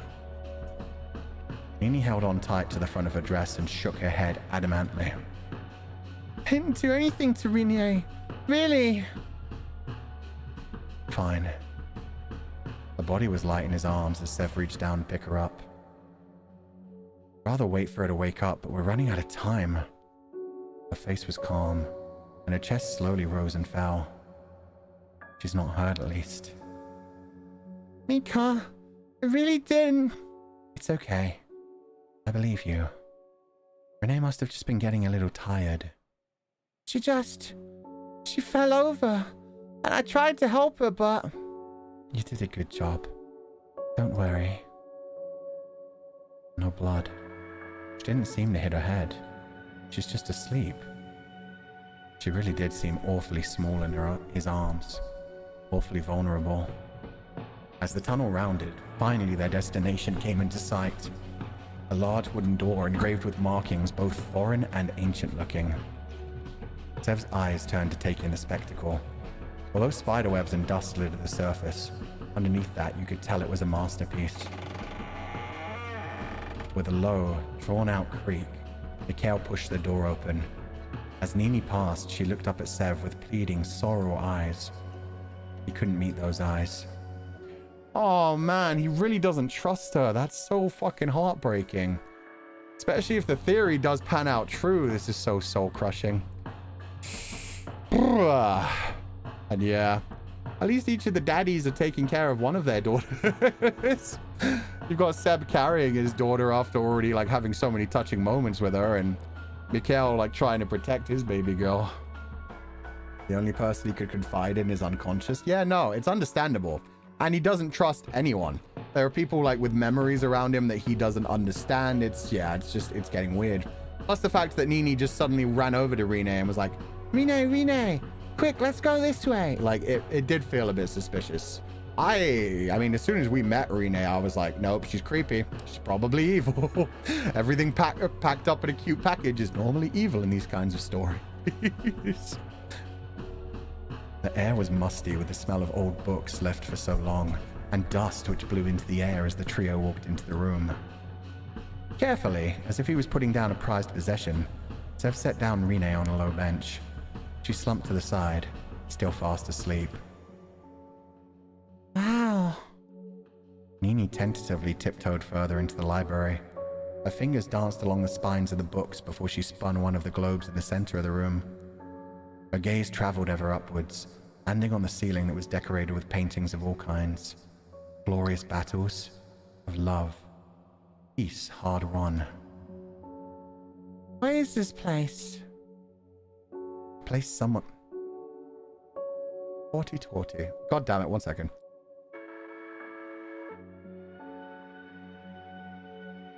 I keep losing this voice for some reason. A place someone wanted to keep secret, that's for sure. Careful what you touch, Nini. It's okay. It's safe. It might not be. I don't think anything has had any traps yet, though. Sev turned away from the other two as they chatted quietly. Instead, he turned his attention to the rows and rows of books. Some were so dated the titles could no longer be read. Others weren't even written in languages he recognized. Just what is this place? Scientific books of studies long lost to mankind graced his vision. Knowledge that no man should have. Peripatetic chronology, huh? Watch out! Ah! His head whipped around at the sound of Nini's outburst. A blade was an inch away from her throat, protruding out from between two brooks directly in front of her. What happened? Just wanted to look at that book. As soon as she tried to pull it out, it sprung at her. Not that you would care. Don't be an idiot, of course I care. You're done blaming a little girl for a grown woman collapsing. I was just worried about her, I know. You're not worried about how you'll make Nini feel. If you're not here to apologize, then hurry up and find the way out of here. Fine. Please don't fight. Oh, that's actually really adorable, even though it's also still so broken and messed up. Mikhail was just so defensive over Nini. He's like, yeah, you snapped at a little girl, dick. Dunghead. In the Library of Alexandria? It might be, or it might just be in general, like a place outside of time. It definitely do feel kind of like Library of Alexandria, like all of the knowledge in the universe collected in one library. Well, yeah, since we're doing like broken timelines and things, it could just be everything, everywhere. all in one place. I think Mika just needs a reason to express his jealousy. I genuinely don't think it's jealousy at this point. I think it's more frustration with the everything that's going on. Like, now that we know what his memories are, it's like, oh, that guy was an asshole. I confided in him. We became best friends, and then I told him I loved him, and he what? Abandoned me? Left me? And now he's acting like I'm the bad guy. He doesn't trust this girl who's so sweet and innocent. He doesn't trust me. What a douche. I meant nothing to him. That kind of shit. We do know what happened in the library and the trends of the settings here, but probably something more fictional. No idea. We'll find out. Could be fun. The Akashic Records. Hell yeah. Once again, Sev walked between the rows of books. This time more carefully than before. Where is it? What do we have to do to leave this place? And who put us here? As the minutes trickled down, so too did Sev's anxiousness start to rise. Oh, we are running out of time. What the hell? There's nothing. Nothing in this room with a code. Mika, what have we been looking for more than 30 minutes? Look, we only have 23 minutes left. If that door... He pointed towards the door that sat shut. Beside it, a screen waiting for the code to be inputted. If that door doesn't lead out of here, then we're done. We'll have no time left. There has to be something. And where is it? Oh, Renee's woken up.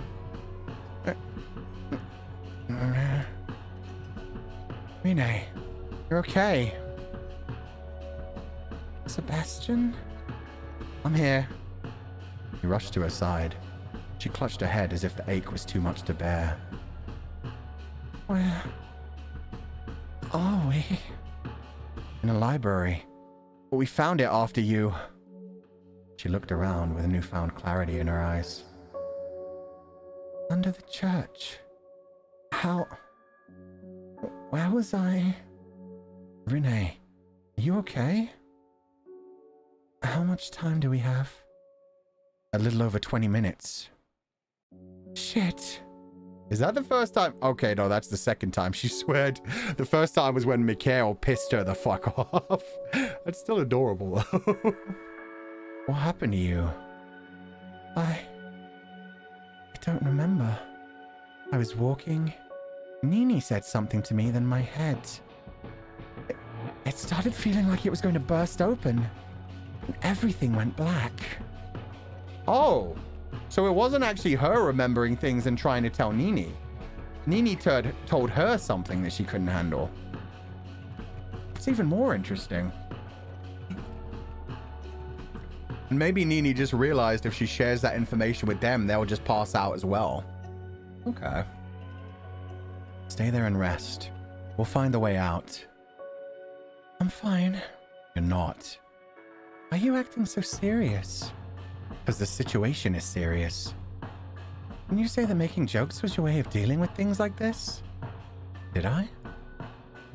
Maybe not. Renee hopped to her feet, unsteadily at first. I can't even remember if he said the jokes thing in this timeline or a different one. It's all getting all timey-wimey. I'm getting as lost as they are. Good to see you on your feet. Can you tell this jackass that Nini didn't do anything to you? I'm sorry. I don't remember.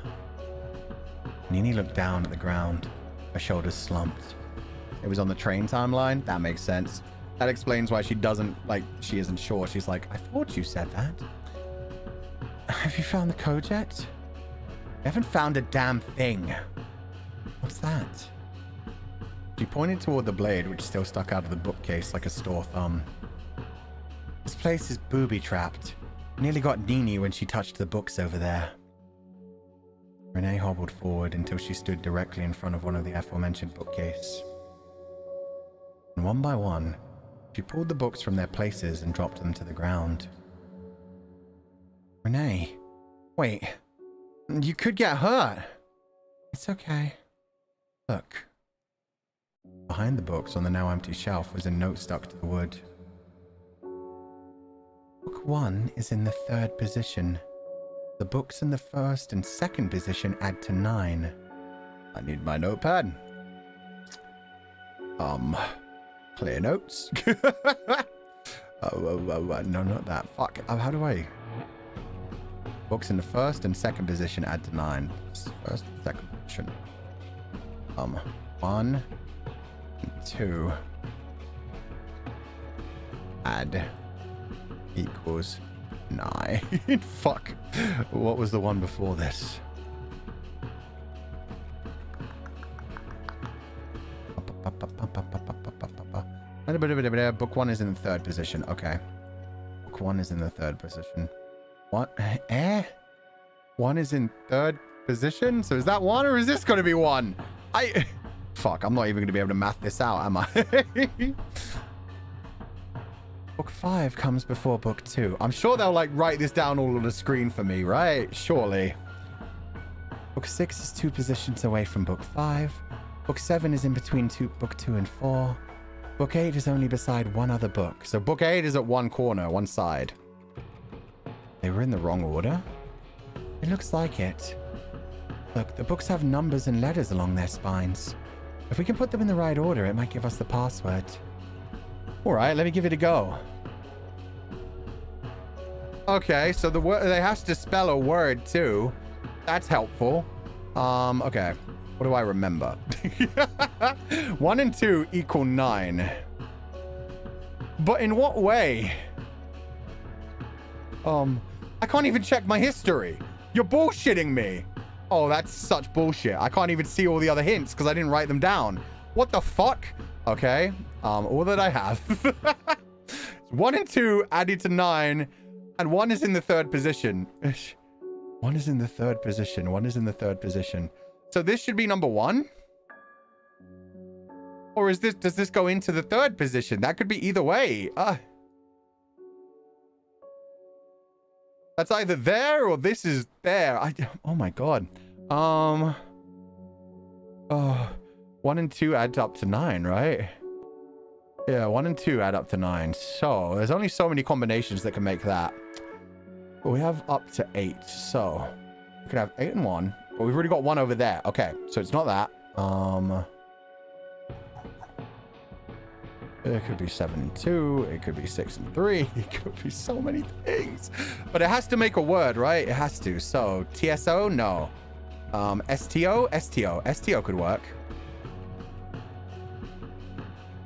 Stop bomb?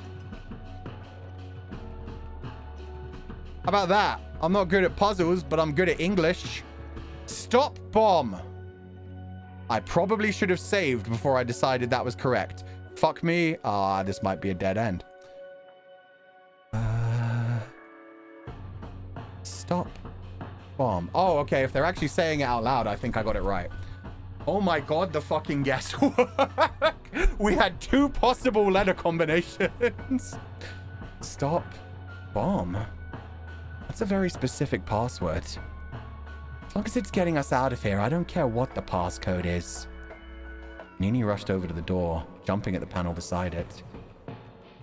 I can't reach. Oh, that's so fucking cute. I'll do it. What is the code? This might be wrong, but fuck it. Stop. Wait, is it all capitals? I cannot remember. Well, fuck it. Hopefully it's not case sensitive. Stop bomb. Shit. Stop bomb. All caps. Stop bomb. Oh. Don't save a screenshot. Thank you very much. Stop bomb. All lowercase. Stop unclicking me. Stop bomb. Well, I'm screwed. Stop bomb, stop bomb, stop bomb. Fuck, was it the numbers? Was I supposed to remember the numbers rather than the word? Maybe a space? Maybe. Stop bomb. Oh. Well, there was no space in the books! That's cheating! STO. P. Considering I managed to fucking guess the most important part. Oh my god. O-P-B-O-M-B. There. With a click, the door's unlocked. I am failing upwards so much today. Finally. Sev grabbed a hold of the handle and pulled. But on the other side of the door, where they were expecting another tunnel or a ladder or a staircase, was a cement wall. What the? And on it were the following words in dark paint. Go back. Stop, bomb. Go back. This... It has to be a joke. We're missing something. We have to run. Now. But surely, if it's back in the church we started in, that's at least a 5-minute walk. We have 10 minutes. Nini, let's go. Mikhail took Nini by the hand first and ran from the room. It's not enough time. Come on. Why? Because even if it's not possible, even if we're wasting the last moments of our lives on something we can't do, I would do it anyway. I'd leave this life knowing I did everything that I could. You seem different. I think passing out knocked some sense back into me. Stay here if you want, but after everything we've been through together, I would like you to be there, whether it's the end for us or not. Do we have another bad ending in this route? Holy shit. I guess I'm going to stay here for now. Obviously, the answer is to stay together with everyone, so... Sev dropped his hands to his side and looked away from Rene. That was all the answer she needed. I understand. This is it then. Sev nodded silently. Thank you. For everything. For trusting in me, even in a place like this. You too. I hope if the next life does exist, we can meet again. Under better circumstances. Can't really get much worse, can they? I'll jinx it if you say that. Rene took a slow, careful step forward. Then 2 more.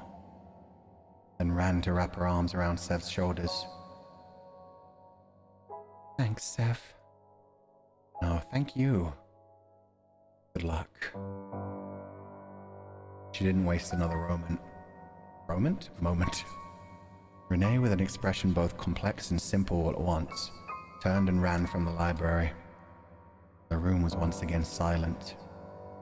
Sev walked from shelf to shelf. He mimicked Nini's curious nature from earlier, his fingers trailing against each book as he passed. Is my man going to get stabbed by a dagger before the world even collapses? Is this the right decision? Sev looked back up at the timer. Under 5 minutes. They must all be up there searching by now. Wonder if they found anything. 2 minutes. That's when he heard a faint ticking sound. Where? Tick, tick, tick. Where is that coming from? Oh shit, this may be the good direction. They were being tricked. The bomb is here. I can stop the bomb. Am I gonna... Oh, fuck. Am I gonna stop the bomb, but I'm gonna be trapped here and they're gonna get out? Oh, that would be fucked. Or maybe I get out by myself this time and they end up lost. Quickly, he threw books from their shelves, searching for the cause of the sound and disregarding his own safety completely. If I'm gonna die anyway... No matter where he searched, no matter where he went, it seemed as if the sound wasn't getting any closer. It's coming from me. Is it in my clothes? What if it's inside of him? Oh god. Wait, so me staying here meant that they all survived and I blow up? Holy shit, fuck. That's dark as... Wow. Or maybe they all have a bomb in them and I just don't know that because I'm dying alone in this timeline. This is crazy though. Warning. 10 seconds remain. Mikhail's gonna be even more angry with you. Yep. At least we're making a pattern. We are making a pattern. Well, technically, this one, I mean, this has 2 endings, so there might not be a good ending or a bad ending. It might just be 2 different endings where we die again. I mean, we seem to die in every timeline, so... So this is really it. 5 seconds. Guess it's a good thing I didn't go with them. 2 seconds. I hope you guys make it. Even unlocked. I'd rather be alone. Chose to stay in the library. Boom. Okay, well, let's go see how it would have gone if I was a friend. Mika died the first time, now it's Sev's turn. Yep, shit's getting real. Wee! Oh, fuck. Sa. Ta. Oh. Ha. Ah. Oh. Ah. Stop, Bob! Stop, bomb. Wee. Oh, it even saved it for me. That's nice. Okay, let's go with her. Let's see the other ending for this route. Renee. You know when you said you felt like I was someone important to you? Yes? Is that how you still feel? More than ever. Me too. You're like the sister I never had. Of course I'll be with you in the end. Come on. Aw, that's cute. The tunnel was quiet except for the sound of their own hurried footsteps. Mikhail and Nini were long gone. The timer ticked down. Who's Bob? I don't know. We successfully stopped him.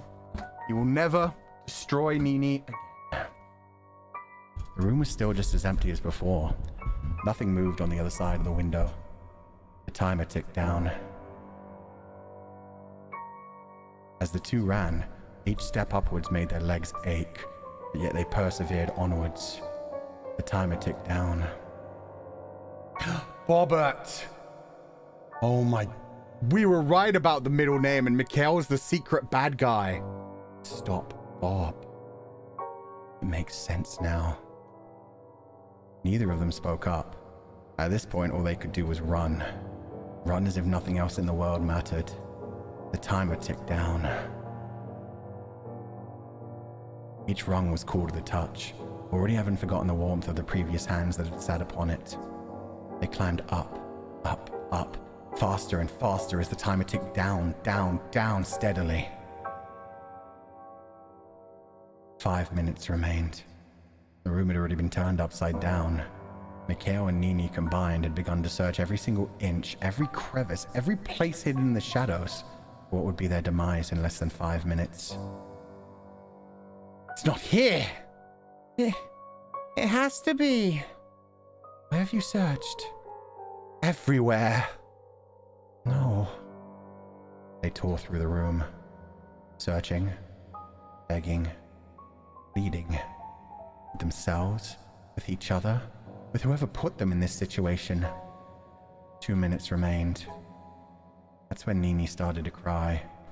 It was nearly silent at first, a small whimper, but as the seconds ticked by, it became a wail. I wanna go home. Please. Sorry.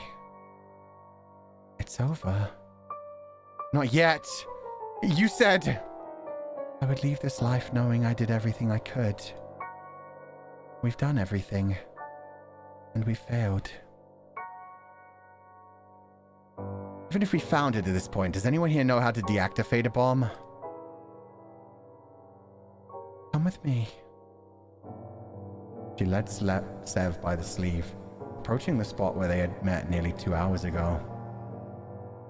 Feels like it's been longer, doesn't it? Like we've known each other for a lifetime. Yeah. Oh, she's praying again. Holy shit, did not expect that. She put her hands together in prayer. Oh, maybe this is when she's going to tell us her true fear. Because she said she was kind of afraid of darkness, but maybe this is when she's got to confess like her deepest, darkest fear. She put her hands together in prayer, whether she was praying to a god, or for a savior, or for both. You might never know. When I was younger, my family abandoned me. That's how I got adopted by my father. They are adding more and more credence. Especially since we already had like Nini being like, oh, I don't have any family, which sounded like she'd already been adopted in this timeline. And now Rene talking about the fact that she'd been abandoned at some point, but then adopted. You remembered? A little bit. When? When I woke up in the library. He was the kindest man to have ever lived. Was. He died. Not that long ago. When he went, I promised myself I'd do anything to pass on that kindness he shared with me. That's nice. Also, I like that she's got the yaoi hands. You very rarely see feminine yaoi hands. He told me what to do in times like this, you know? Close your eyes and take a deep breath. Everything will be okay. The dawn will break and tomorrow will come. And you'll be okay. Because you're strong and kind and hardworking. We'll be okay together. He was a good dad. The best. Renee laughed sadly. It doesn't feel like everything's going to be okay this time, though. Sev gently rested a hand on her shoulder. Maybe not. You passed on that kindness that he showed you, didn't you? That's enough. Warning. 10 seconds remain. Thanks, Sev. For everything. 5 seconds. 4 seconds. 3 seconds. 2 seconds. Goodbye, Dad. I fucking knew. Oh, we're gonna get a flashback too. We'll face the end together. Chose to go with Renee. So what if that storyline is from a different plot line? What if Renee and Nini are the same person, but the reason that Nini doesn't know who Renee is... Wait, no, but Renee told her. Renee was the one who told her something that made her passed out. But yeah, what if like these worlds are all connected, but Seb is the one like on the outside of this timeline? Because like Mikhail has like a storyline in this one where instead of being childhood friends, they met in high school. He confessed his love and then Seb ditched him for whatever reason. And then Seb went on to adopt Nini as his own daughter and raise her and take care of her. So maybe that's it. Maybe like Seb, maybe this is that timeline where Seb did turn down Mikhail. But then he always felt kind of terrible about it, but at least he got a family in his own way, and he became like a kinder person later on. Someone who didn't want to have a family of his own, but was happy to take care of another girl. And she eventually grew into Rene. And then for Mikhail, I don't know. But I like how connected he was to Rene, to Nini, like immediately as well. It's almost like saying they would be the perfect dads together. Sev was already the perfect dad to Rene. And yeah, Mikhail just instantly fell in love with Nini and wanted to take care of her as well. If they were together, that would have been the happiest child in the world. The midday sun hung heavy over the remnants of a church long forgotten and those lost within. Oh. Sorry. Oh shit, it's still locked. Oh. Interesting. I need more information. I guess we're going to the factory entrance. The plot has twisted? Indeed. What a twist. I really thought they'd give me the fear. I mean, I thought she'd tell me her fear or I'd be able to guess it, or... Let me save real quick.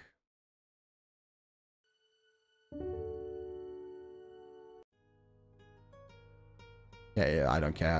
But no, it's just you, blah, blah, blah. Oh, right, this is new because this is a different answer.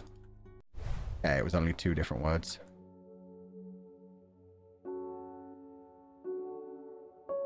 Oh, this is new. Okay, so even though it said it was locked, we're actually going forward. Then, do you know the answer? Yeah, I do. Sev, still holding Mikhail's hand tenderly, jumped to his feet and approached the screen. He raised his spare hand and started to type the answer with one finger. You don't have to cling to me, you know. I don't have to, but I feel like if I let you go, I'll lose you again. Again? What? Did I say that? Yeah, you said again. Huh. I wonder why. Well, no time to dwell on that. Hey, wait. Answer time. Sebastian! What is Rene afraid of? I'm gonna try... Well... I'm gonna try darkness, though I don't think that's it. Maybe being left alone. Yeah. Loneliness?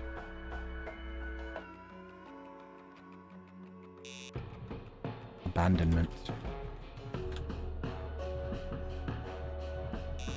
Fuck. The dark? Oh, that's cheating, man. If you can type in the dark, then darkness should work as well. That's... Fuck. Okay, so it was just the dark. I wonder why they still had the padlock on this one then. She really did tell us that. There, easy. Oh, it changed. How old is Nini? Maybe 5 or so? You ever actually met a 5-year-old? She's got to be older than that. I don't know. I'm not the one with memories that seem to answer all our questions. She's 8. I remember that. She's... The pain traveled from the back of his head to the front. Behind his eyes, as if trying to force him to stop thinking. Got it. Really? Yeah, she's definitely 8. So I'm going to guess these questions are going to keep going on until I really can't answer one until we go through factory. But she's 8. I'm Nini. I'm 8. That was Hajiko Shoka. The screen faded to black before one word came up in white text. Repeating. Take it easy. We don't want that head of yours to explode. So you do care. It would be too messy to clean up. Despite his cool words, Mikhail still hung on tight to Sev's hand. Aww, he's holding on to his hand now. Darkness should have worked, really? Yeah, I would have been really confused if it did. I'll try the password. Wait a second. Aren't you the one going on about not wasting time? Thanks. What did I do? Stuck with me even though I'm this insufferable. Now, out of the two of us, I'm definitely the more insufferable one. I guess we're a good pair then. I guess so. The two approached the door that would hopefully lead them closer to the exit of the nightmare they'd found themselves in. Beside it, a screen similar to the last, though smaller, awaited the passcode. Here goes nothing. Repeating. So far, we've had, like... survive, live, together, repeating. Oh, is this her wish? What if this is Rene's wish? Or maybe it's like all of their wishes. That they never want to leave each other. They're repeating and they're meeting each other time and time again through a reincarnation cycle. They'll never be separated. With a small click, the door unlocked. I suppose I'm a genius. Yeah, sure. Hey, what's that supposed to mean? They passed through the door to the room beyond, bickering back and forth like a married couple. The hallway beyond was much like the last. We need to find out if anyone else has any weird memories or things they're not telling us. How do we do that? Just walk up and ask? No, stupid. You need to be more tactful than that. Tactful is my middle name. No, your middle name is Tactless. Ouch. Anyway, I'll try to talk to Nini. But you should stick to Rene. Yes, sir. Do you think it was one of them? One of them... Oh, wait, wrong way. Do you think it was one of them? One of them what? That knocked us out and dragged us here. Kale shrugged. It's a possibility. But you trust me? Like I said, for now. As the timer ticked down to a little over 1 hour remaining, the two rounded a corner in the corridor and came face to face with the other pair. I wonder if they needed a password too. Sevi! Mika! I love Sevi. Sevi's such a cute nickname. Oh, I'm in the way. Get out of here. OG-chun. Aka Oyachi. Nini! Oh, I'm so happy to see you. You wouldn't believe what I've been through. Mikhail's been so mean to me, you know? Hey! The girl gasped. Really? No. Yes. It's okay. You'll have to keep an eye on him for me. Okay, Sevi. Knew I could depend on you. So brave. Good job in there. You too. At least they gave us some easy questions, huh? Oh, I don't mean that. The little cat face! Rene nodded down to their interlocked hands. They're still holding hands, Your Honor! And yeah, she's just like, oh, good job. You're back together as a unit, as you should be. I love this game. You two seem to have grown quite close in our absence. She giggled lightly as Mikhail ripped his hand away from Sev's. It's not like that. Of course not. What's going on? You see, we don't need any more of your bullshit. I don't like that Nini doesn't call out the swearing. He needs to stop swearing in front of Nini, even in this timeline. Fine, fine, I won't pry. But we'll have all the time in the world to chat about the two of you once we're out of here. It is not like that. It's a little like that. No, it's not.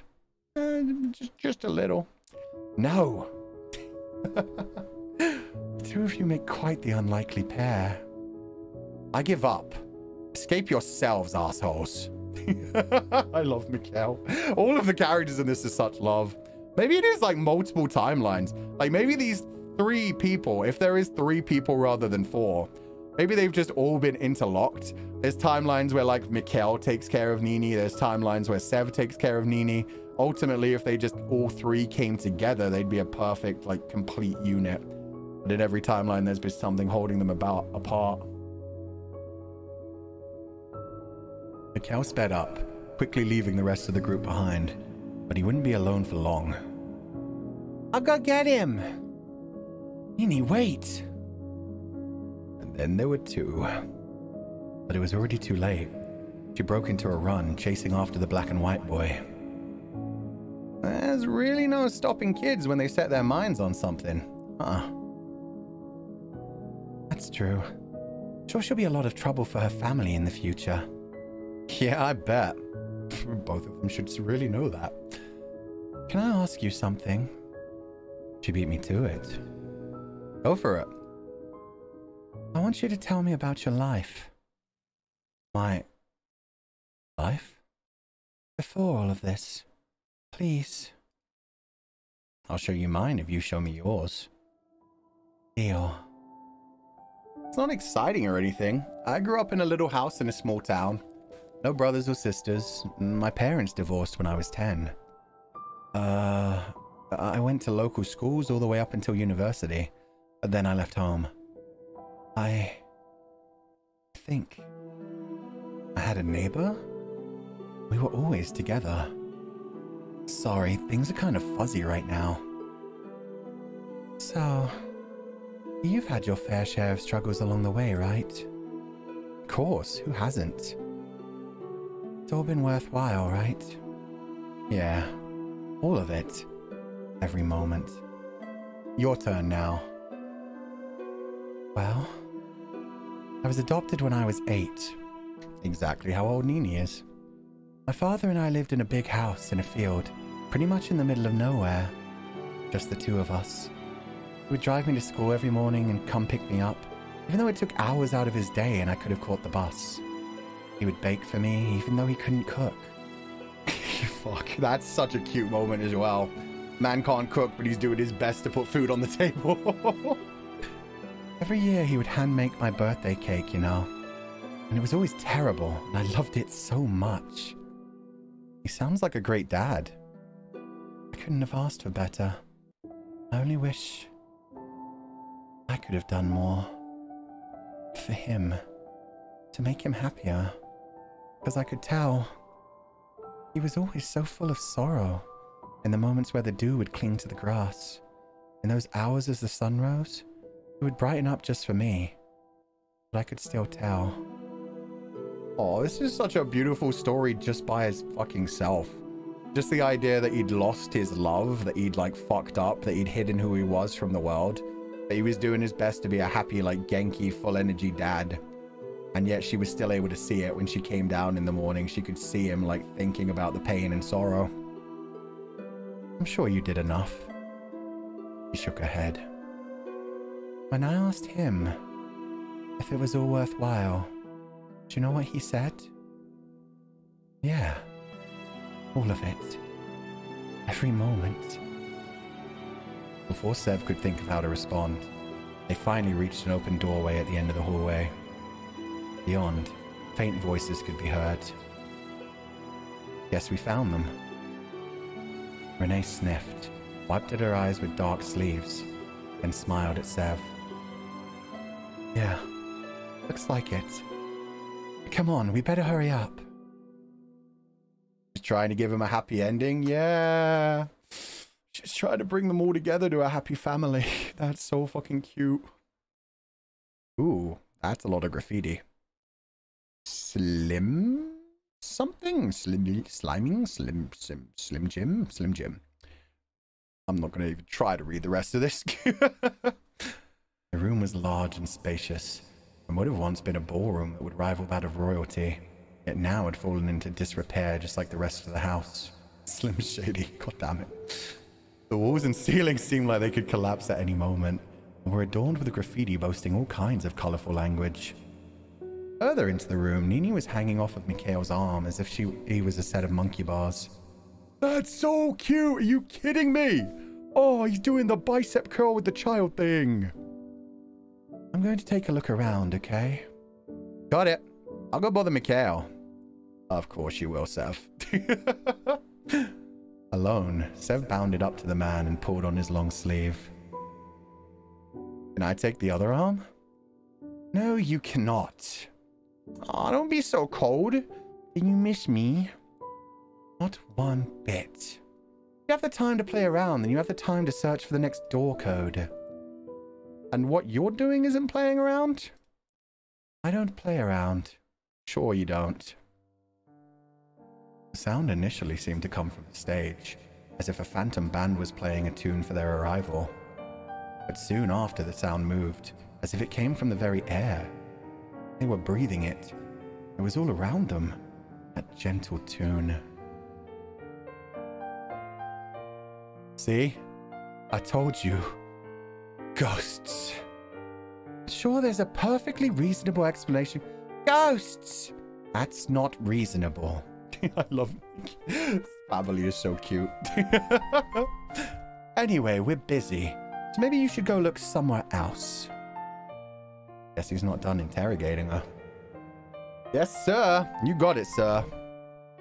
He rolled his eyes and turned back to Nini, purposely putting his back to Sev. Renee was now on the ground, inspecting something that Sev couldn't see closely. A dance, my lady? Renee jumped to her feet, her eyes filled with surprise. You surprised me. Any other time I'd take you up on your offer. Rejected. My poor heart. Shouldn't you be asking Mika anyway? Fucking every time she starts shipping them, the cat mouth comes back. Why him? It's not like we know each other that well. Maybe that will change in the future. Who knows? Renee, about your dad. Yes? He died, right? Yeah, not long ago. What will you do after this? After? I don't think I'll be going back home, to be honest. My home may not even still be there, but that's okay. As long as the rest of you are okay. Why would it be gone? I think that's what happened here may change everything. Really, it's okay. I'll be fine. Why not come with me then? I don't think it's that easy. I do appreciate the sentiment. Yeah, she remembers more than she should. She knows that this is gonna like change the timeline. Renee, Sevi, Mika found something. Oh, it's expanded now. Now it's Mika. Mikhail crossed his arms as if he'd given up on insisting his name was Mikhail. It's some kind of math game thing. I don't know. I've never been good at math. He held up what looked like a tablet covered in dust. Sev took it from him and blew off the screen. Oh. Looks like we need to add up to 25 and 50. It should be a piece of cake. Are you good at math, Sevi? Nope. Oh, give me a break. Maybe I should... Nope. Now I feel like I need to prove myself. Come on, Sebastian. You got this. What? What? Is it Sudoku? No, it's not. I can click on lines?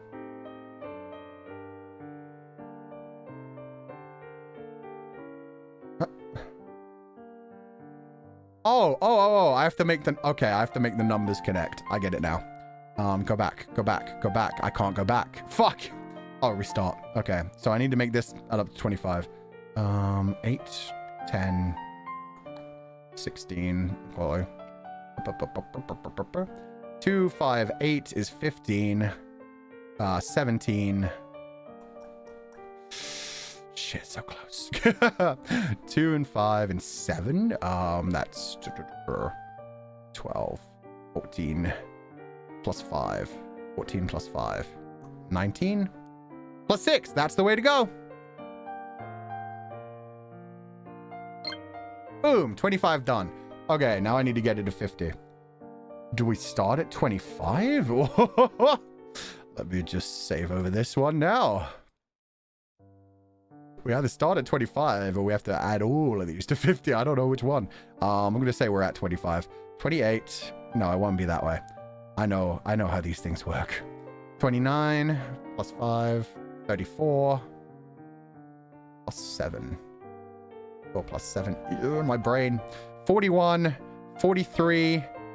Oh, that's short by 1. That's so annoying. Oh, it may be that way then. 1, 2. We just need to make 25 again. 2 plus 4 is 6 plus 7. 13. 14, 15. 16. Shit, that goes to 25 too early. Oh, this is aggravating. Let's try the end. 4 plus 9 equals 13. 13 plus 7 is 20. That's 1 over. Okay. 4 plus 9, 13 plus 1, 14, 15. So I need 10. No, I can't get this way. Shit. Oh, man, this is annoying. 5, 4, 9, 2, 11, 12, 12. So I need 13. 4, 5, 4 is... I'm going to say that's 13.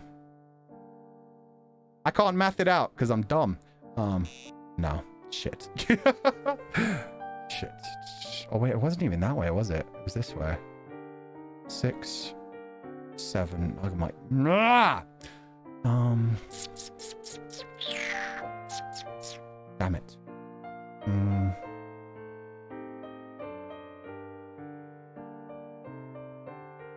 My brain. 4, 5, 9, 4, 5, 9, 13. So 13. Really, I should just remember. If only you could like write on this thing, it would be a lot easier. 13, 14, 15, 16. 16 plus 4. Oh, that is 25. Oh. What? Fuck. What numbers was that? No, it's this way. It's 5, 4, 2, 1. But where was it at the beginning? 5, 4, and 2. 9, 10, 11, 12. 12. Plus 13. Okay, it's 4, 5, 4. 1, 2, 4, 5. Okay. Oh, my brain. Oof. Simple maths. Know how to add to 50. Fuck you, game. I'm 32 years old. I haven't needed maths forever. Easy. Totally, Sev. 100%. We got there eventually. You didn't struggle at all. I never struggle. The code is time. Ah, yes, something we're running out of. Let me try it on the door. You're having way too much fun with this. You and I have something to talk about anyway. Come on. What? Hey! Mikhail grabbed Sev by the collar, causing surprised looks from both Nini and Rene. As he dragged the man towards the door, a rumble came from behind. Nini! A scream sounded. It echoed through the room, piercing through the melancholic melody. Sev and Mikhail's heads whipped around in search of what had caused the scream. Oh, little baby girl. She's so baby. She's got like the opposite of Yaoi hands. She has Yaoi hands. Yaoi. Or I guess Yuri hands? Yaoi. A section of the ceiling, which was at least 2 stories high, had pulled away from the rest and begun to fall. Sev broke away from Mikhail and ran, but he wasn't fast enough. When is he ever fast enough? When could he ever save anyone? But the rubble never hit its target. Instead, it floated 5 feet above her head, her arms raised to shield herself.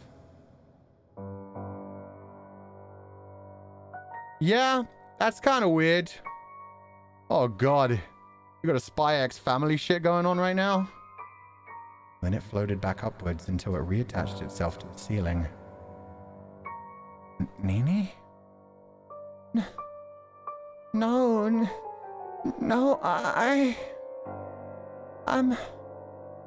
I'm sorry. I didn't mean to. I didn't know. Calm down. I'm sorry. Please, I'm sorry. What? What just happened? Nini. No. Don't call me that. I'm sorry. With speed, she ran towards the locked door, inserted the code, and dashed through the now open door. What the hell was that? I don't know. But does it matter right now? We need to find her. Nini. Yeah, sounds like she's got time control powers, in which case we now know how this all kicked off and began. The hallway beyond the ballroom was much larger than the last. Various doors sat open, leaving their contents free for anyone to examine. She could have gone anywhere. Let's split up. If we don't find her in 15 minutes, we'll meet back up here, okay? On it. Renee left first, dashing into one of the rooms. Sev, about Nini. We'll talk after, okay? Fine. Just be careful, okay? They call me Careful Sebastian for a reason. Shut up, no one calls you that. With a laugh, Mikhail ran in the other direction to Renee. Right. Where would you be hiding, Nini? Damn. Well, that's fair. Oh, this means we've still got quite a while to go. Fuck. This was supposed to be a 3-hour game. It's been 5 hours. We've probably got like another 2 hours left.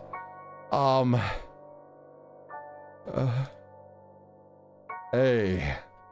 My amazing confidants. My forgiving confidants who absolutely don't want me to hurt myself. My back's starting to hurt a bit. Could we maybe call it here for today? I've also got another stream to do in the evening with Aya. Yes, sir. Yeah, can we maybe stop here and finish this off next week? It's okay. Yeah, that's fine. Absolutely. Okay, thank you guys. I'm surprised by this. We've been fine with endurance streams up till this point. It's only 5 hours today. We normally can do 8-hour streams, but I guess part of it may be also the fact of knowing that I've got like hot shots? No, whatever it's called with Aya tonight. Take care of yourself. Stop for today. Yeah, I don't think I'm going to do much of a Zatsu section either today. We can do part 2 for another time. Yeah. Hot takes. Thank you. First off, let me see what we're doing tomorrow. Tomorrow is, oh yay, Virtual Rhapsody HK, right, bright and early in the morning, and then a Memoir Blue. It's actually going to be a ton of fun. That's just a lot of stuff as well. But that'll be fine. Yeah. Hong Kong event. Yeah, that's going to be a ton of fun. That'll be awesome. So yeah, I definitely don't want to end up hurting myself anytime.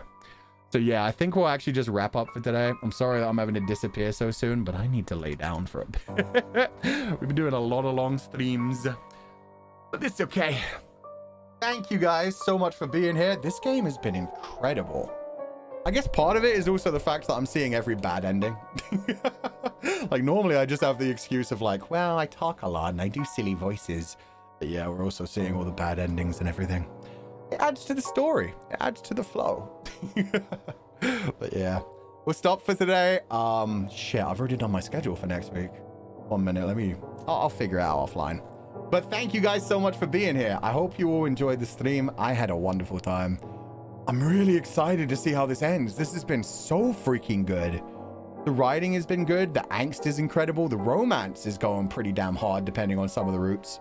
And if we're genuinely right, it's going to be fucking crazy. If we're genuinely, I'm going to save on all of these so I know.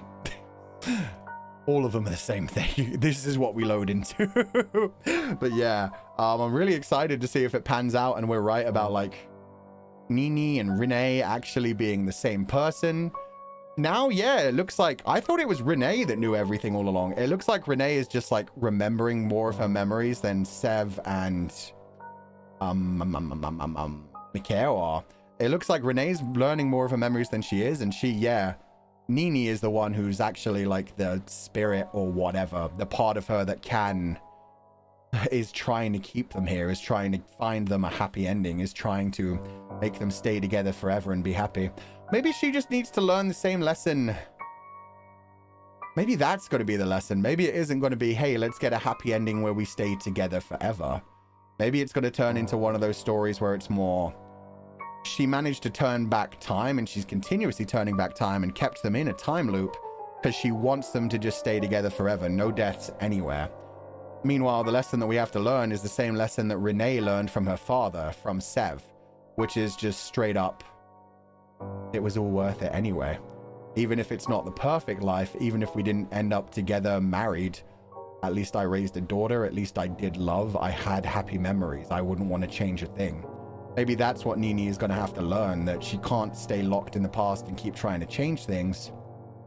You just have to accept things sometimes. We shall see. We shall see. I don't know, this game's kept... God damn. This game's kept me guessing all along, so I'm looking into it. Not going to look into any ending. Yeah, if you guys want to, feel free to play ahead without me, because, like, yeah, you can buy the game. You can just buy the game on Steam and play it if you want, and then be ready for the next stream. But yeah, I'm really excited to see how this ends next time. 2.5 studio games have been hitting hard. They have artwork, music, some of the gameplay really interesting as well. Like, they add some little moments outside of, like, the visual novel basics. And yeah, just the storyline always delivers. So yeah, I'm imagining like next time it'll probably only be like maybe 1 to 2 hours to finish this, so it should be a short stream. So yeah, I'll put them things in. I will find a place to do it next week. We will finish this off next week. Yeah. So thank you guys so much for being here. We have a bunch of new games next week as well, which should be exciting for people. But yeah, I'm gonna head out for now. I'll see you guys if you show up for Aya's hot takes on her channel. I think that's at 8 p.m. So that's, yeah, that's only 4.5 hours as well, away as well. Otherwise, we will be back tomorrow. Rise V2. Oh, it better not end up like Rise. That's the thing. If this one was like a straightforward line, it would be one thing. We've clearly not got much left up here. But yeah, if this one was just all straightforward, it would be one thing. But with like the 2 dead enders as well, I'm imagining it's got to be almost as long as this one. So we'll see.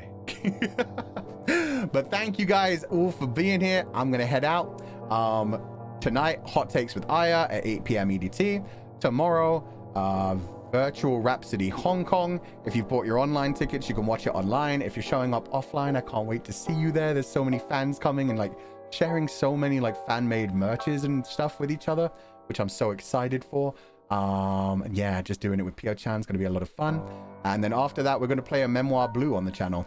So yeah, we're going to have like a nice short stream after as well, just because I didn't want to leave anybody completely hanging with nothing. So, thank you guys so much for being here. As always, I hope you have a wonderful evening. Do not be led astray, my confidants. I am going to first kill this so that I can actually put on the music as we go. And I will catch you guys next time.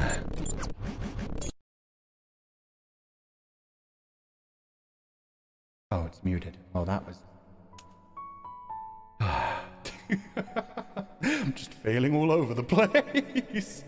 But yeah, I'm sorry about this. Normally I'm good to do like an 8-hour stream, no problem. But today I'm just feeling a bit tight. I don't know why. But I'm not going to hurt myself. We'll be back for hot takes and for later tomorrow. So with that said, on the way out, I'd like to say a special thank you to everybody who joined the membership today, everybody who gifted memberships, and everybody who was just here in general. And thank you for being here on 404 Day, Archivist Day. But thank you so much to everybody who joined the membership, including Sweet Tori, Camille, Orchidee, Azuya Saito, Sen, Sarah, thank you so much for the 5 gifted membership, Shiki, Yui Haruka, Abigail, Sparrow Splat the Telltale Heart, Jay, thank you so much. Lost, I'm not lost. Hope Schmidt, thank you so much for the 20 gifted membership. That's so sweet of you. I hope you enjoyed the stream today. I hope you have a lovely evening, and thank you so much for being here. Ticket CYL, Yume Haya, thank you so much for the gifted. Lo Yue, I got lost, sorry. Radical Fox, Saya Legatus Voice Simp, Wandering Far, thank you so much for the gifted. Amiko 3, Starry, Wrong, Isei Yuta. Ooh, I'm seeing a few people who made it to the 2nd year anniversary today as well. So I hope you guys like the 2nd year anniversary badge. Please call me Carmen. Ajon Tan. Comfy Kara M. Jane Lim, thank you so much for the gifted. Pearl. Lunasa, thank you so much for the gifted. Ying Shijie. Astra. Sumi, thank you so much for the gifted. Hope Schmidt. Reina Noi Channel, thank you so much for the gifted. Apalef, thank you so much for the 5 gifted membership. Nocturisis Aviator, welcome back to the membership. And I'm also going to say a quick thank you to everybody who dropped in super chats during the stream. Sorry I can't read them properly today. I also have to go through Streamlabs at some point. I'm sorry. River, Riv, and Mai, welcome back to the membership. And thank you to everybody who donated to this super chats today, including Jin. Wish you tomorrow, not dog. I hope so. I got the same thing as Ike, where it says like it's being reviewed, so hopefully soon. Sleepy J, welcome back to the membership. Shimomi, thank you so much for the huge donation to the food funds. I hope you're having a lovely day, and I'm glad you love the new badge. Thank you so much. Mikita-chan, thank you for donating the food funds. 13-in-1 shampoo / soap, for real? No, I've never said that. I have always said I use Herbal Essences shampoo and conditioner for one thing. I love the way it smells. I know that's a fact that I put out into the world. Clowny, welcome back to the membership. Just because I don't take my skincare routine particularly importantly doesn't mean I don't take care of anything. I look fine, thank you very much. I'm just a little rough around the edges. CHY, thank you so much for donating the food funds. Happy 404 Day, thank you. I hope you're having a wonderful day. And Mao Tian, thank you so much for donating the food funds. Hope you're having a wonderful day too. And Aryi, wait. Yeah, Aryi, welcome back to the membership. Camille, thank you so much for the big donation to the food funds. So many people donated 404. Thank you so much. I hope you're all having a wonderful day, and thank you so much for being here. Avery Manger, thank you so much for donating the food funds. And finally, Tribe Princess, thank you so much for donating the food funds. I'm gonna head out now. Let me see if I can send you guys to raid any bear. It really is gonna be funny if this final route is incredibly short and we end up doing a Rise Son of Rome thing again. Okay, I have a few options today. Okay, 2 horror games, 1 farming game, and a Yu-Gi-Oh! I often get lucky enough. Oh, although Enna did raid us yesterday. I'm going to send you guys to Enna, who's playing Little Goody Two Shoes. Oh, that's not really it's kind of horror-ish. I'm going to send you guys to Enna, who's playing Little Goody Two Shoes. Everybody have a lovely evening. As always, do not be led astray, my confidants. Hope you have a wonderful evening, and we'll finish this game soon. But do not be led astray. And as always, I catch you guys next time. In any universe, just like in this game, you can't escape me. Goodbye, everybody. Bye-bye.